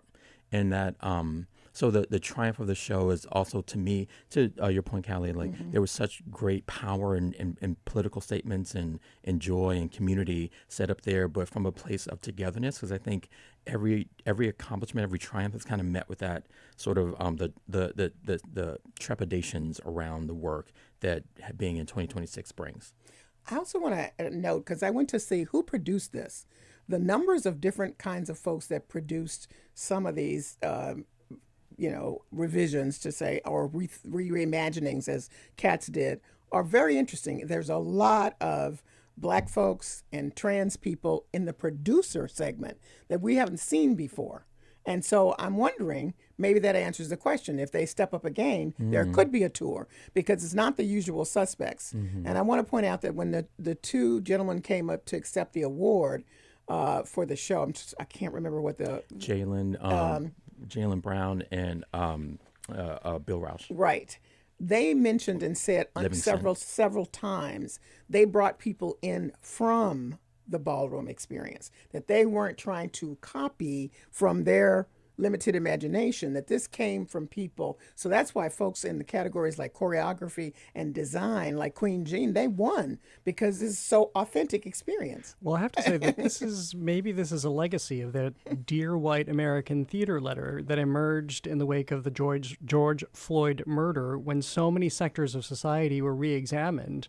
And this was exactly the call, that it's not enough to just put stories on stage, but you have to have people from all communities backstage, in the producer's seat, in the director's seat, in the writer's seat, so that we can experience everything. And then what blossoms out of that? We see different stories. We see a show that's Tony winning and that a lot of people are loving and I think is selling out right now. It's so hard for these musicals to make money until they get a tour. So what else did we really love last night? I was just saying earlier that I'm really excited to see what Pink will be starring in on Broadway. She was really good in the Chicago number when they celebrated that anniversary. I'm looking forward to it. And then I think there's some things coming next year. I think Neil Patrick Harris alluded to, like Paddington is coming. I love the little like Easter eggs for what might be coming to the future that kind of were sprinkled throughout. Billy Crystal, what a luminary. And can I tell a quick story that I learned last night from Julie Murney, amazing performer, part of the Broadway community. community, and among other things was in Wicked. And she told the story that I guess Casey Levy was in the Lost Boys and had the choice to leave Ragtime and go to Lost Boys or stay with Ragtime. And for a multitude of reasons, she decided to stay with Ragtime. So Shoshana Bean took over the role, and then they both won Tonys. So it's sometimes the universe works things out the way they should. And let me say, Shoshana Bean was excellent in Hell's Kitchen. And she was up for nomination for that and didn't get it. And they all seem to be friends. Like she and Pink are friends, and Cassie Levy and she, and they're all friends. I interviewed her. I mean, this is why we love the Broadway actors, because they are journeymen and women. They're working so hard. I'm looking at you, Maurice Emmanuel. And I'm wiping away my invisible wig here, flipping it. I remember interviewing her years ago. I believe the show was Funny Girl when she was at North Shore Music Theater. And here she is working. And I was so delighted last night when she won. And did you notice she got a standing ovation? Yes, she did. She might not be a big name to people outside of the Broadway community. She probably will be after this, because once you hear her sing too, she's phenomenal. Amazing. Yeah. But clearly she has been in this business for long enough to make so many friends, so many colleagues, that they all stood. It's not just Leslie Manville getting a standing ovation. This is Shoshana Bean. We have to play, I know I'm taking a little bit of extra time, but we have to play a little bit of her acceptance speech too. It was great. For featured actress in a musical for her role as Lucy in The Lost Boys. This is for the mamas. This is for the single mamas. This is for my single mama. You are the wild heroes. This is for the incredible army of women that surround and uplift me. This is for every woman who ever felt like she was too much or not enough. I beg you not to wait for permission to be all of who you are. Take up space, make your own path, make mistakes, make messes, make new things.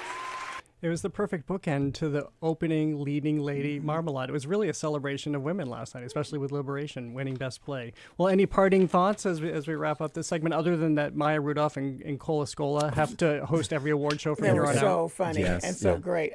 Queen Jean and Kai Harada were nominated in 2 categories and both won. I just think that is amazing. Kai Harada was in a category against himself. And so when he got up to make his acceptance speech, he had to ask, which thing is it for now? That was hilarious. Yeah, because it was Ragtime and Cats, right? Right. Yeah. This is brilliant. I have to correct myself as Jalen Livingston. I said Jalen's the wrong last name. Wrong. No, the Celtic Star is not on Broadway yet. Your Lips of God's is, Jared. Well, thank you both for this Tony's recap. This has been really, really fun. And if people haven't seen it yet, I'm sure they're all streaming platforms. You can go back and watch it. Yes. It's a really, really great show and offers you lots of opportunities to see this show and figure out what you want to see over these shows over the summer, or wait for them to come to our local theater community. Thank you both for being here today. Thank you. Thank you. Culture Show co-host Callie Crossley is the host of Under the Radar with Callie Crossley, which you can catch right here on 89.7 Sunday nights at 6 and wherever you get your podcasts. Maurice Emmanuel Parent is an award-winning actor, educator, and producing artistic director at Front Porch Arts Collective. Again, thank you. Coming up, La Casa Su Casa, the largest Latino arts hub in New England, is now open, supercharging an already thriving cultural community in Boston's South End. That's next on The Culture Show. Stay with us. The Culture Show is made possible in part by a generous contribution from the Fiducia Fund, proud to support this station's arts and culture programming.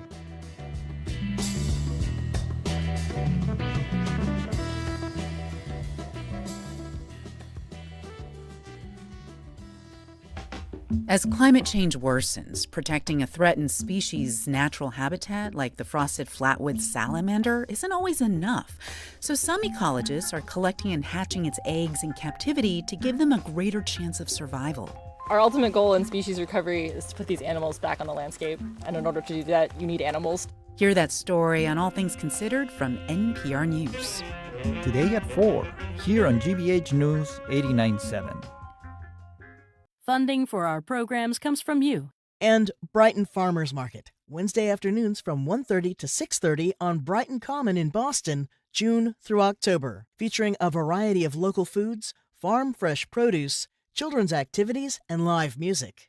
And the University of Massachusetts Amherst. UMass, the state's flagship public research university, empowers students to be the future in the pursuit of progress for Massachusetts and beyond. More at umass.edu. And Subaru of New England, The all-wheel drive 2026 Subaru Crosstrek is committed to keeping loved ones safe on adventures this summer. Subaru retailer locations at SubaruofNewEngland.com. The GBH News app is your home for trusted local news, so you can get the news you need and get on with the rest of your day. Come for a quick scroll, not a doom scroll. Download the GBH News app today on the App Store or Google Play.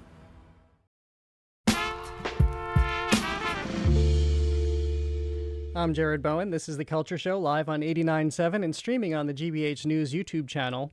In Boston's South End, a new cultural center has opened in a place with deep history. La Casa, the Center for Arts, Self-Determination, and Activism, now stands in the heart of Via Victoria, one of the city's long-standing affordable housing communities.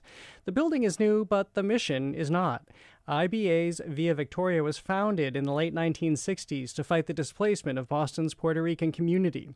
Now, La Casa carries that work forward through art, with performance space, exhibitions, classes, and room for Latino artists and audiences to gather. La Casa is the largest Latino arts hub in New England, but the story here is bigger than the building. It rises from a community that fought to stay in the South End and now has a permanent place to pass its culture forward.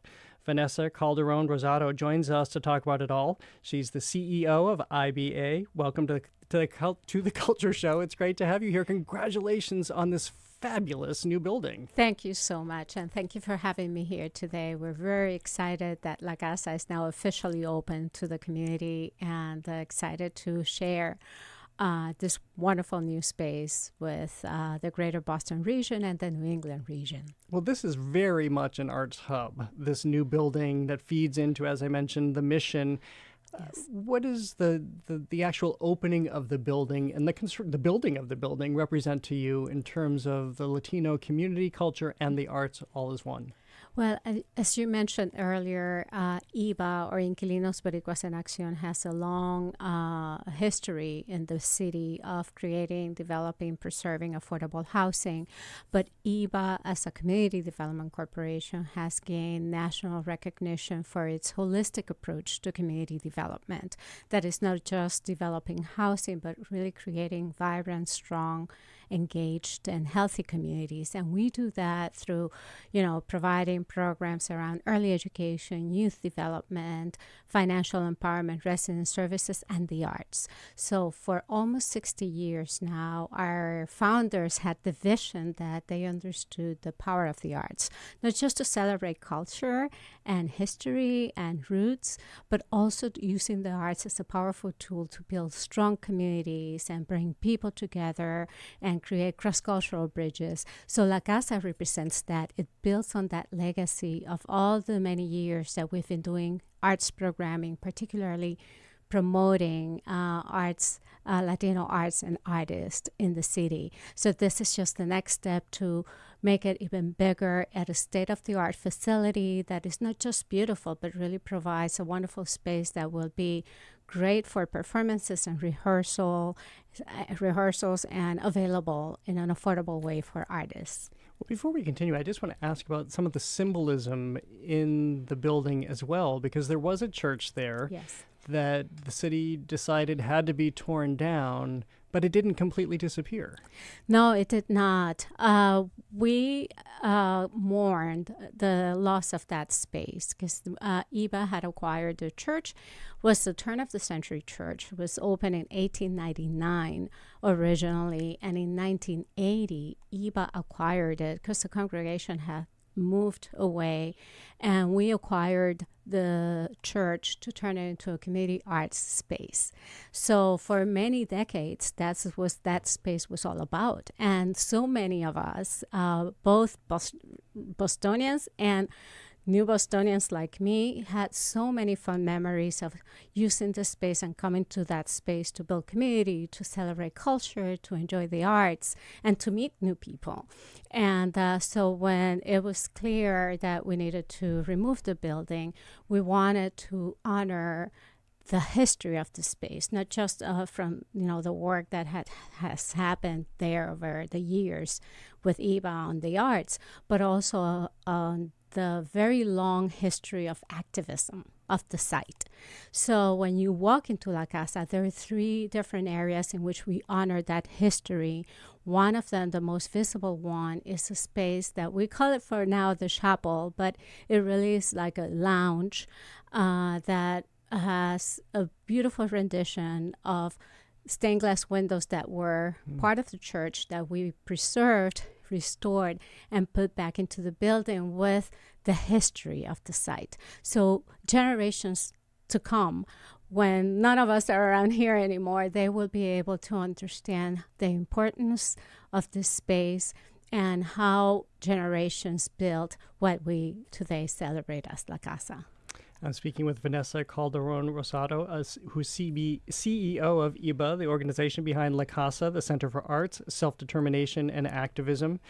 Well, I love that we're not getting you just at the opening. It has been open for a couple of weeks now, yes. And you see people interacting with the space. You see arts humming there again. What is happening arts-wise in that space that you hope will be propelled forward? Sure. Well, just the opening weekend, we had over 700 people coming through the doors, both for the ribbon cutting events and then for the inaugural concert, or dance fiesta, and also the inaugural gallery exhibit. And all throughout that weekends, we had pop-ups of music, dance, art making, face painting, bracelet making, and conversations with artists from local and artists from different mediums, from visual artists to spoken word to musicians to singers to dancers. So it was really a wonderful opportunity for everyone who came to experience the space and see the possibilities of having such a wonderful asset for the community, for the city and the region. So we will continue. Like this last Saturday, we had Sábados de Galería. Once a month, the gallery will be open on Saturday so people can come and experience and interact with our curator about our current exhibit, which is called Entre Telas by renowned Puerto Rican artist Antonio Martorell. So like that, we will have events that also bring the indoor and outdoor spaces coming together, because the main space, the core performance space of La Casa, the Jean and Tom Yockey Hall, open to the adjacent municipal playground. So we are on June 9th launching the 20th anniversary of the Tito Puente Latin Music Series, which is a collaboration between IBA, Berkeley, and the city of Boston. And just there and then, La Casa and the park will be activated completely together seamlessly, with the doors open to the park and people coming in and out to participate and experience the space, and also do multi-art activities. So it's really, truly an amazing way to engage people. And of course, to provide a space for artists to, present their work, to use it as rehearsal space. So, who are the artists? Are they coming just from within Boston, or is it everywhere? Everywhere. I mean, clearly we're anchored in the city, and we will look to provide opportunities for local artists, both upcoming new artists as well as established artists. Like the opening inaugural concert of La Casa was led by Eggy Castillo, professor at Berklee College of Music, a great renowned percussionist. We just had him on the show. People can go back to our podcast and listen to him talk about his life. Yes, and he is amazing, and his music is so vibrant and so fun, and everyone was dancing that night. So we, started with him, someone like Antonio Martorell, established artists. But this is also a great opportunity for a space for up-and-coming artists, right? People who are really starting their work, not just locally, but also across the nation, that we can bring, and of course from Puerto Rico and Latin America. For people who are not watching our YouTube stream, I have to just describe the smile you have on your face as you're talking about all of this. I think they can probably hear your smile in your voice as well. I am curious about what it is like to open this building and reacquaint people with your mission in this political time. Yes, it is important. I think it makes a big statement about the power of the arts, that, as we know, arts have been under attack. Many funds and funding for the arts have been cut recently. But so it underscores the power of the arts in building strong communities, in building engaged communities and healthy communities. It also makes a statement about the power of community, and particularly the Latino community. We are Americans. We are here to stay. We are proud of our culture and our heritage, and we want to share it with everyone, but we're also here. And La Casa represents all that, represents, our desire to contribute to the economy, to the fabric of the city and the country, while preserving what makes us so unique and sharing it with others. I know you weren't there about 60 years ago when it was all founded, but how would you describe, and we only have about a minute left, but how would you describe where this organization is now versus 60 years ago in adhering to all the things you just said? Yes, I think that our founders would be very proud of what we have accomplished, because what we've done is building upon that legacy. Even when you look at the exterior design of the building, integrating the Southern architecture with aspects of Puerto Rican design and architecture, really continues that legacy that they planted almost 60 years ago. So I think that what we've done is building on that and really cementing our history and our power for generations to come. Well, it's like a arts power plant in the city right now. It's so exciting that you've done this. Congratulations. I know how much work it is to do a project like this, especially again in this environment, but you are to be applauded, you and your team. Thank you so much for being here today. Thank you so much for having me. Vanessa Calderon Rosado is CEO of IBA, the organization behind La Casa, the Center for Arts, Self-Determination, and Activism.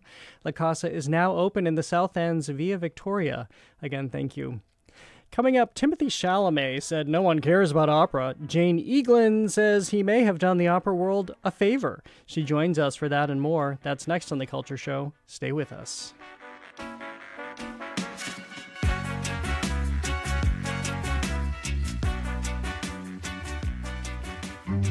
The world takes you outside your borders. Johannesburg, Bishkek, Kyrgyzstan, Kyiv, Chiba, Japan. Because what happens there? When it comes to EVs, Chinese cars eat everyone's lunch. Affects what happens at home. The fact that the sides are talking again, that's a positive step. I'm Marco Werman. And I'm Carolyn Beeler. Listen each weekday to The World. This afternoon at 3, here on GBH News 89.7. Our programs are made possible thanks to you. And the Museum of Fine Arts, with free admission on June 19th and 20th to celebrate Juneteenth and America at 250. Visitors can explore old favorites and new stories in reopened Art of the Americas galleries. More at mfa.org. And Revision Energy, a renewable energy company building and servicing solar, batteries, and air source heat pumps for local homes and businesses for over 20 years. Revision Energy. Revision your power. More at revisionenergy.com. And Innuendo in Natick, presenting Hunter Douglas Duet Architella PowerView shades for your home and office. Hunter Douglas PowerView automation, measured and installed by their technicians at Innuendo and innuendo.com. Coffee, phone, keys, and the news you need. GBH News, with you every step of the day. GBH 89.7, gbhnews.org, and streaming on the GBH app.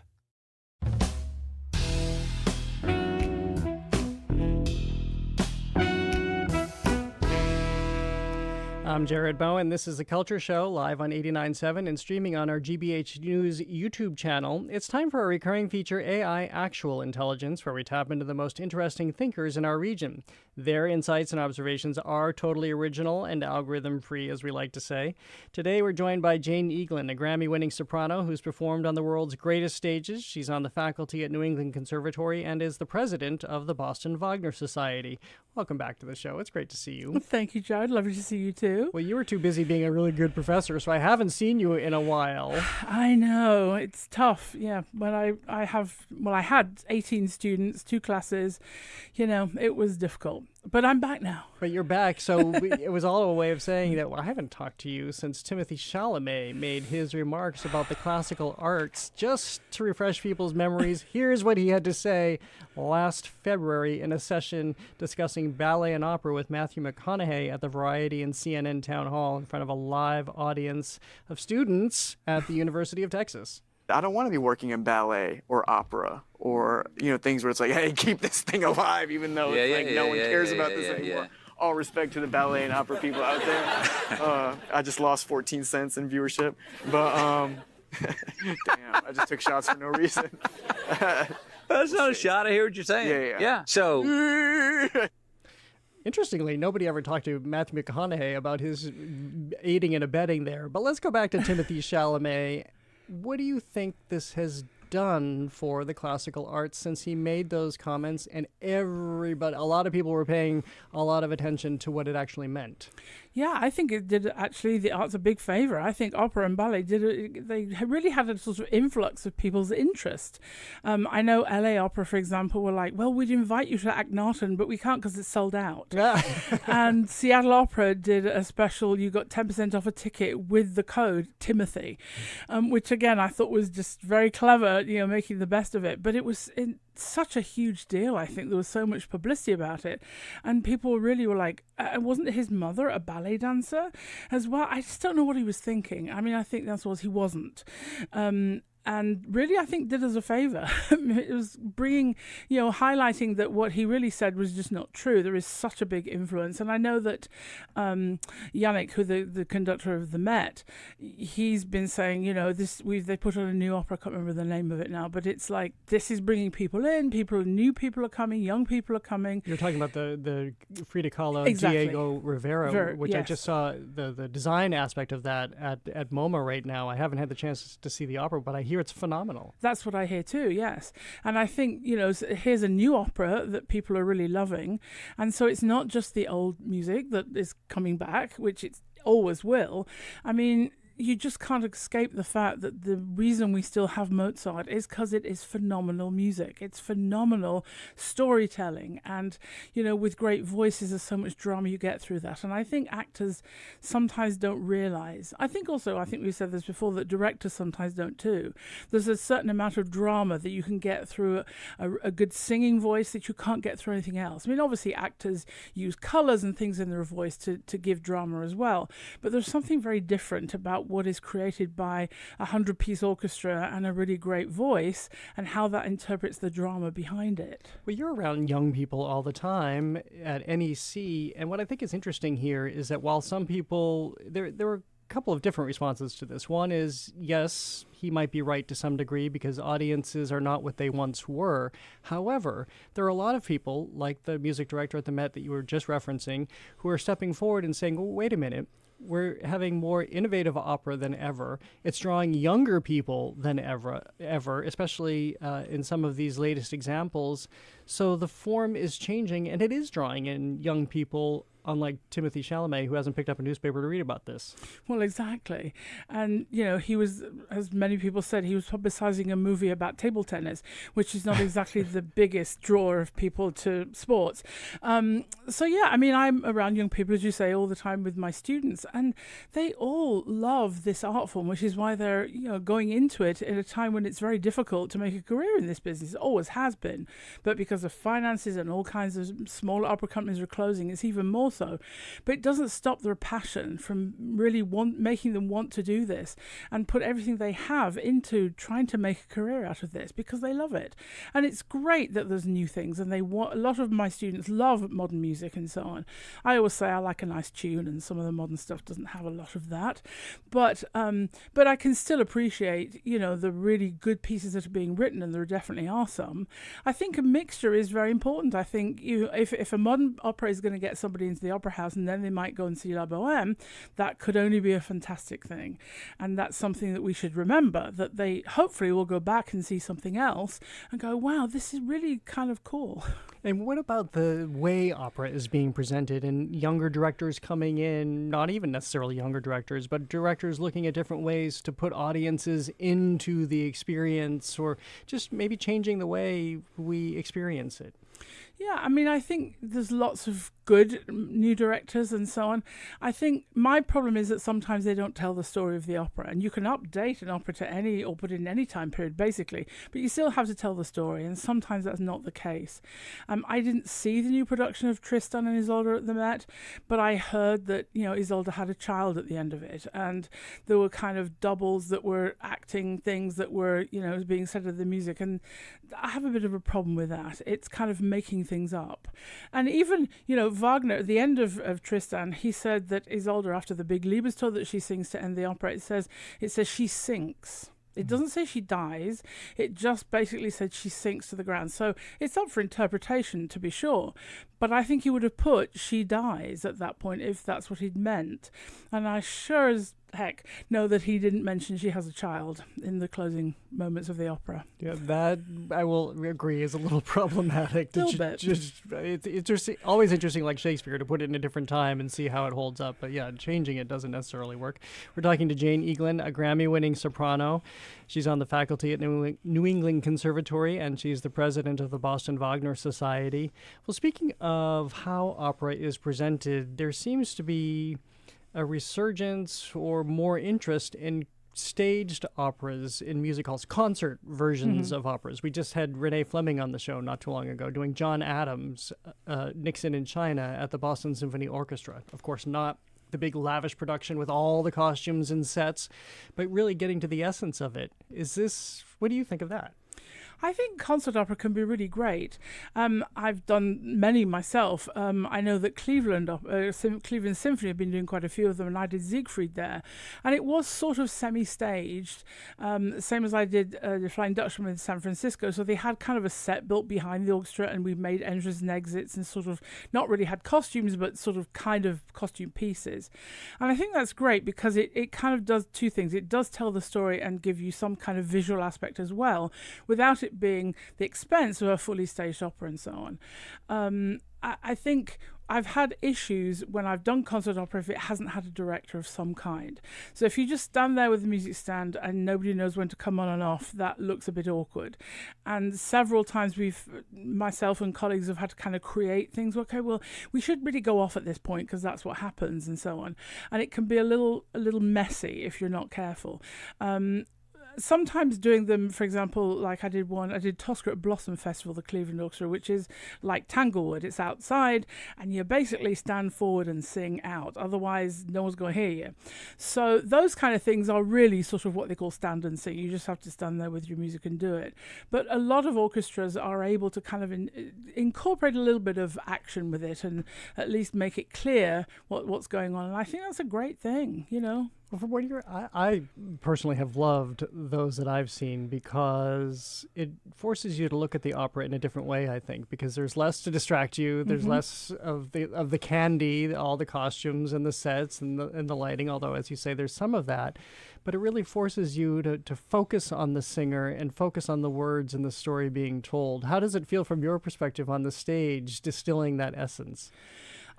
I love it. I mean, I've also done what they call a lot of bleeding chunks of Wagner, which is not the whole opera, but big chunks of the music. And personally with that, I love being part of the orchestra. I like being that close to the orchestra and being kind of in the middle of it all. It's so exciting because you don't get that when you're on stage and the orchestra's in the pit. So I find it a really interesting and enjoyable situation, actually. It's different. There's no question it's different, but you have to still... It's harder, I think, if you don't really know that if you've not performed the opera on stage, it's harder to make it really convincing. I think in order to portray that character in a concert situation, you really have to have some kind of dramatic background to fall back on. You were just in Seattle performing, weren't you? I was. First time in about 5 years, I actually sang in public. What was that like? Well, it was really fun. It was actually a Jane Austen evening. And because I recorded the two songs from Sense and Sensibility, the Emma Thompson, Kate Winslet movie, they asked me if I would sing the two songs. And I thought, well, sure, why not? Should we pause a moment to give our audience a little context? Because I just happen to have it here right next to me. I do. So before you continue your story, to set the scene, here's Jane Eaglin performing Weep you know more sad fountains as featured in Ang Lee's 1990 film adaptation of Sense and Sensibility. Also, that gives us a sense of why you love being amid the orchestra. Yes, and having not done that for a long time actually, and I did it hundreds of times, when I got to the first rehearsal and sat there with the orchestra and they started playing, I thought, good heavens, they're loud, which shouldn't have been a shock to me because I've done it with bigger orchestras in that situation, but it's been a while, and so it was very interesting. But the program was really interesting, and it was sort of narrated by the actress Susanna Harker, who played Jane Bennett in the Pride and Prejudice with Colin Firth in 1995, so we're both from the same kind of era. So she read some excerpts from the books and a lot of her letters and so on. And the whole program was put together. It was beautifully written, actually. And they asked me sort of quite recently, would you also sing 3 songs from Jane Austen's songbook, which was something she had sort of in her parlour, and they would have the neighbours in and they'd all sit around the piano and sing these sort of little strange ditties, little English ditties, should we say, which were not the easiest to sing. Lots of words and not particularly well written for the voice, but I'm like, okay, we'll go for it. So we did, and it was really fun. And there was probably about 2,000 people there, and I would say maybe 300 were dressed in Jane Austen costumes, which was really interesting, and just completely obsessed with it. And also I think Bridgerton, the people that love Bridgerton were like, oh, Jane Austen's kind of similar, and so some of them came as well. And they knew all the Jane Austen stories. So as Susanna Harker was reading something about Willoughby and what about, they were like, and it was kind of like sort of being a Rocky Horror Show, but for Jane Austen, that people were really sort of, being part of it. But I was so thrilled and excited to be part of that movie. And when I recorded it, Emma Thompson was there and Ang Lee was there sort of directing me on how he wanted the songs to be sung and why he wanted an operatic voice to sing something that the characters had sung in their way in the movie, which was really very interesting. And a little story about one of the the song that plays the closing credits of the movie. Several years ago, I was diagnosed with a brain tumor, and I was in Cleveland Clinic and had the surgery, and everything was good and whatever. They wheeled me into ICU, and I was in ICU for about 2 or 3 minutes. 2 nurses came in and said, oh, we're going to just make you a bit more comfortable. Are you doing okay? Yes, I'm fine. So they make you a little more comfortable. They change your gown, whatever. And one of them said to me, what do you do? And I always kind of feel a bit weird saying, well, I sing. But I thought, well, I'm here for a bit, so I will. So I sing. Oh, did you sing around Cleveland? Well, no, not really. I sort of sing all over, really. And so, what do you do for a job? Is that what you do for a job? Yeah, actually, and I, again, not to sort of, just to put it into context, I said, well, actually, I have a Grammy. And they're like, oh, you're a real singer then. Oh, my gosh. So one of them then said, and I really have been in there 5 minutes, one of them said, so my favourite song ever is an opera song, and you won't know it, but it's from a movie, and I listen to it literally every day. I'm not exaggerating. I listen to it every single night before I go to bed. It's my favourite song ever from a movie called Sense and Sensibility. And I said, and I actually thought, am I actually still in anaesthetic land? I don't know what's going on here. And I said, well, actually, that's me singing it. And they both stopped and went, oh, of course it is, yes. Because they're also thinking the same thing. She's just had brain surgery. She doesn't know what she's talking about. So they thought you were just some karaoke singer who rolled into their room. And was making this up, like, oh, of course you were, dear, yes. And so they kind of finished their job and they went out, and about 20 seconds later they came back in and were like, oh, it is you. It was kind of hilarious. And not the sort of story you could make up. It was just weird. And even now, I'm like, God, that was so strange, because it was minutes after I sort of came out of surgery, really. Well, I know a lot of people who love that soundtrack and love you for it. It resonated with a lot of people. Do you have a sense of why? I think the movie is so beautiful. It's so beautifully shot, and I think I actually watched the movie on the flight to Seattle just so I could sort of remember how the music fitted, and I just think it fits so well with what you're singing. And it's just beautiful. I mean, Patrick Doyle just wrote a beautiful, beautiful score, and I just think it's very moving. And people were telling me that during the song you just played that several of the audience were crying because it was also put into context as to why when Marianne was sort of found out about Willoughby and that they weren't going to be together. So the actual context of it was upsetting for people. And then the song happened, and some of my friends were like, oh, people were crying because it's such a beautiful song, which it is. And I was just very happy to be part of it. And Patrick Doyle, who I've been sort of back in touch with a little bit recently, who sent his best to the orchestra and so on, I just think it was an incredible job. I sort of wanted to get in touch with him fairly recently because it meant a lot to me being part of that movie, because it's just such a beautiful film. And he wrote back to me and he said, I'd love to chat sometime. I'm a bit busy at the moment. This was about 3 or 4 years ago. And then on the day of King Charles III's coronation, they said, and now the King Charles III Coronation March, written by Patrick Doyle. And so I was like, oh yeah, he was a bit busy, and that's okay. You do that, don't bother talking to me.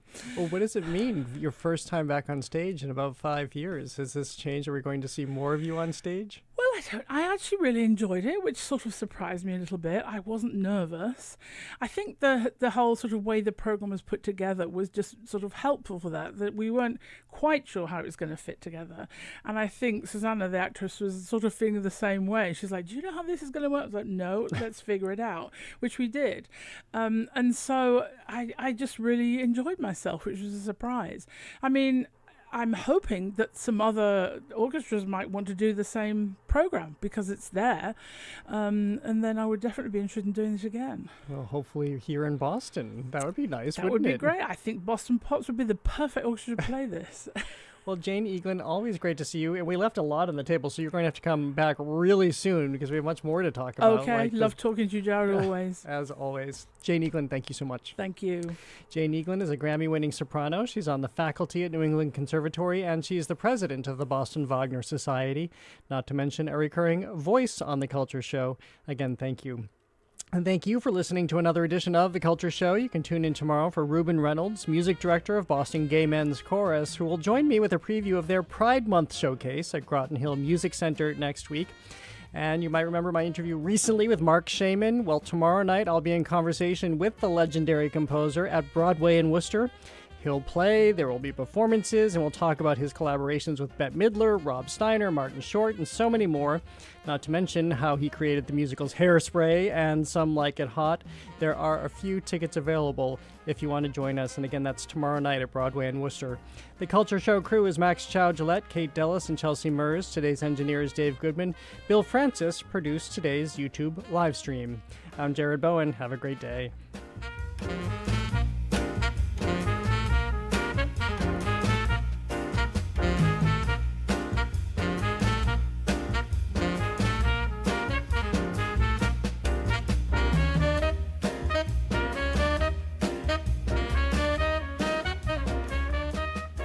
The Culture Show is made possible in part by a generous contribution from the Fiducia Fund, proud to support this station's art and culture programming.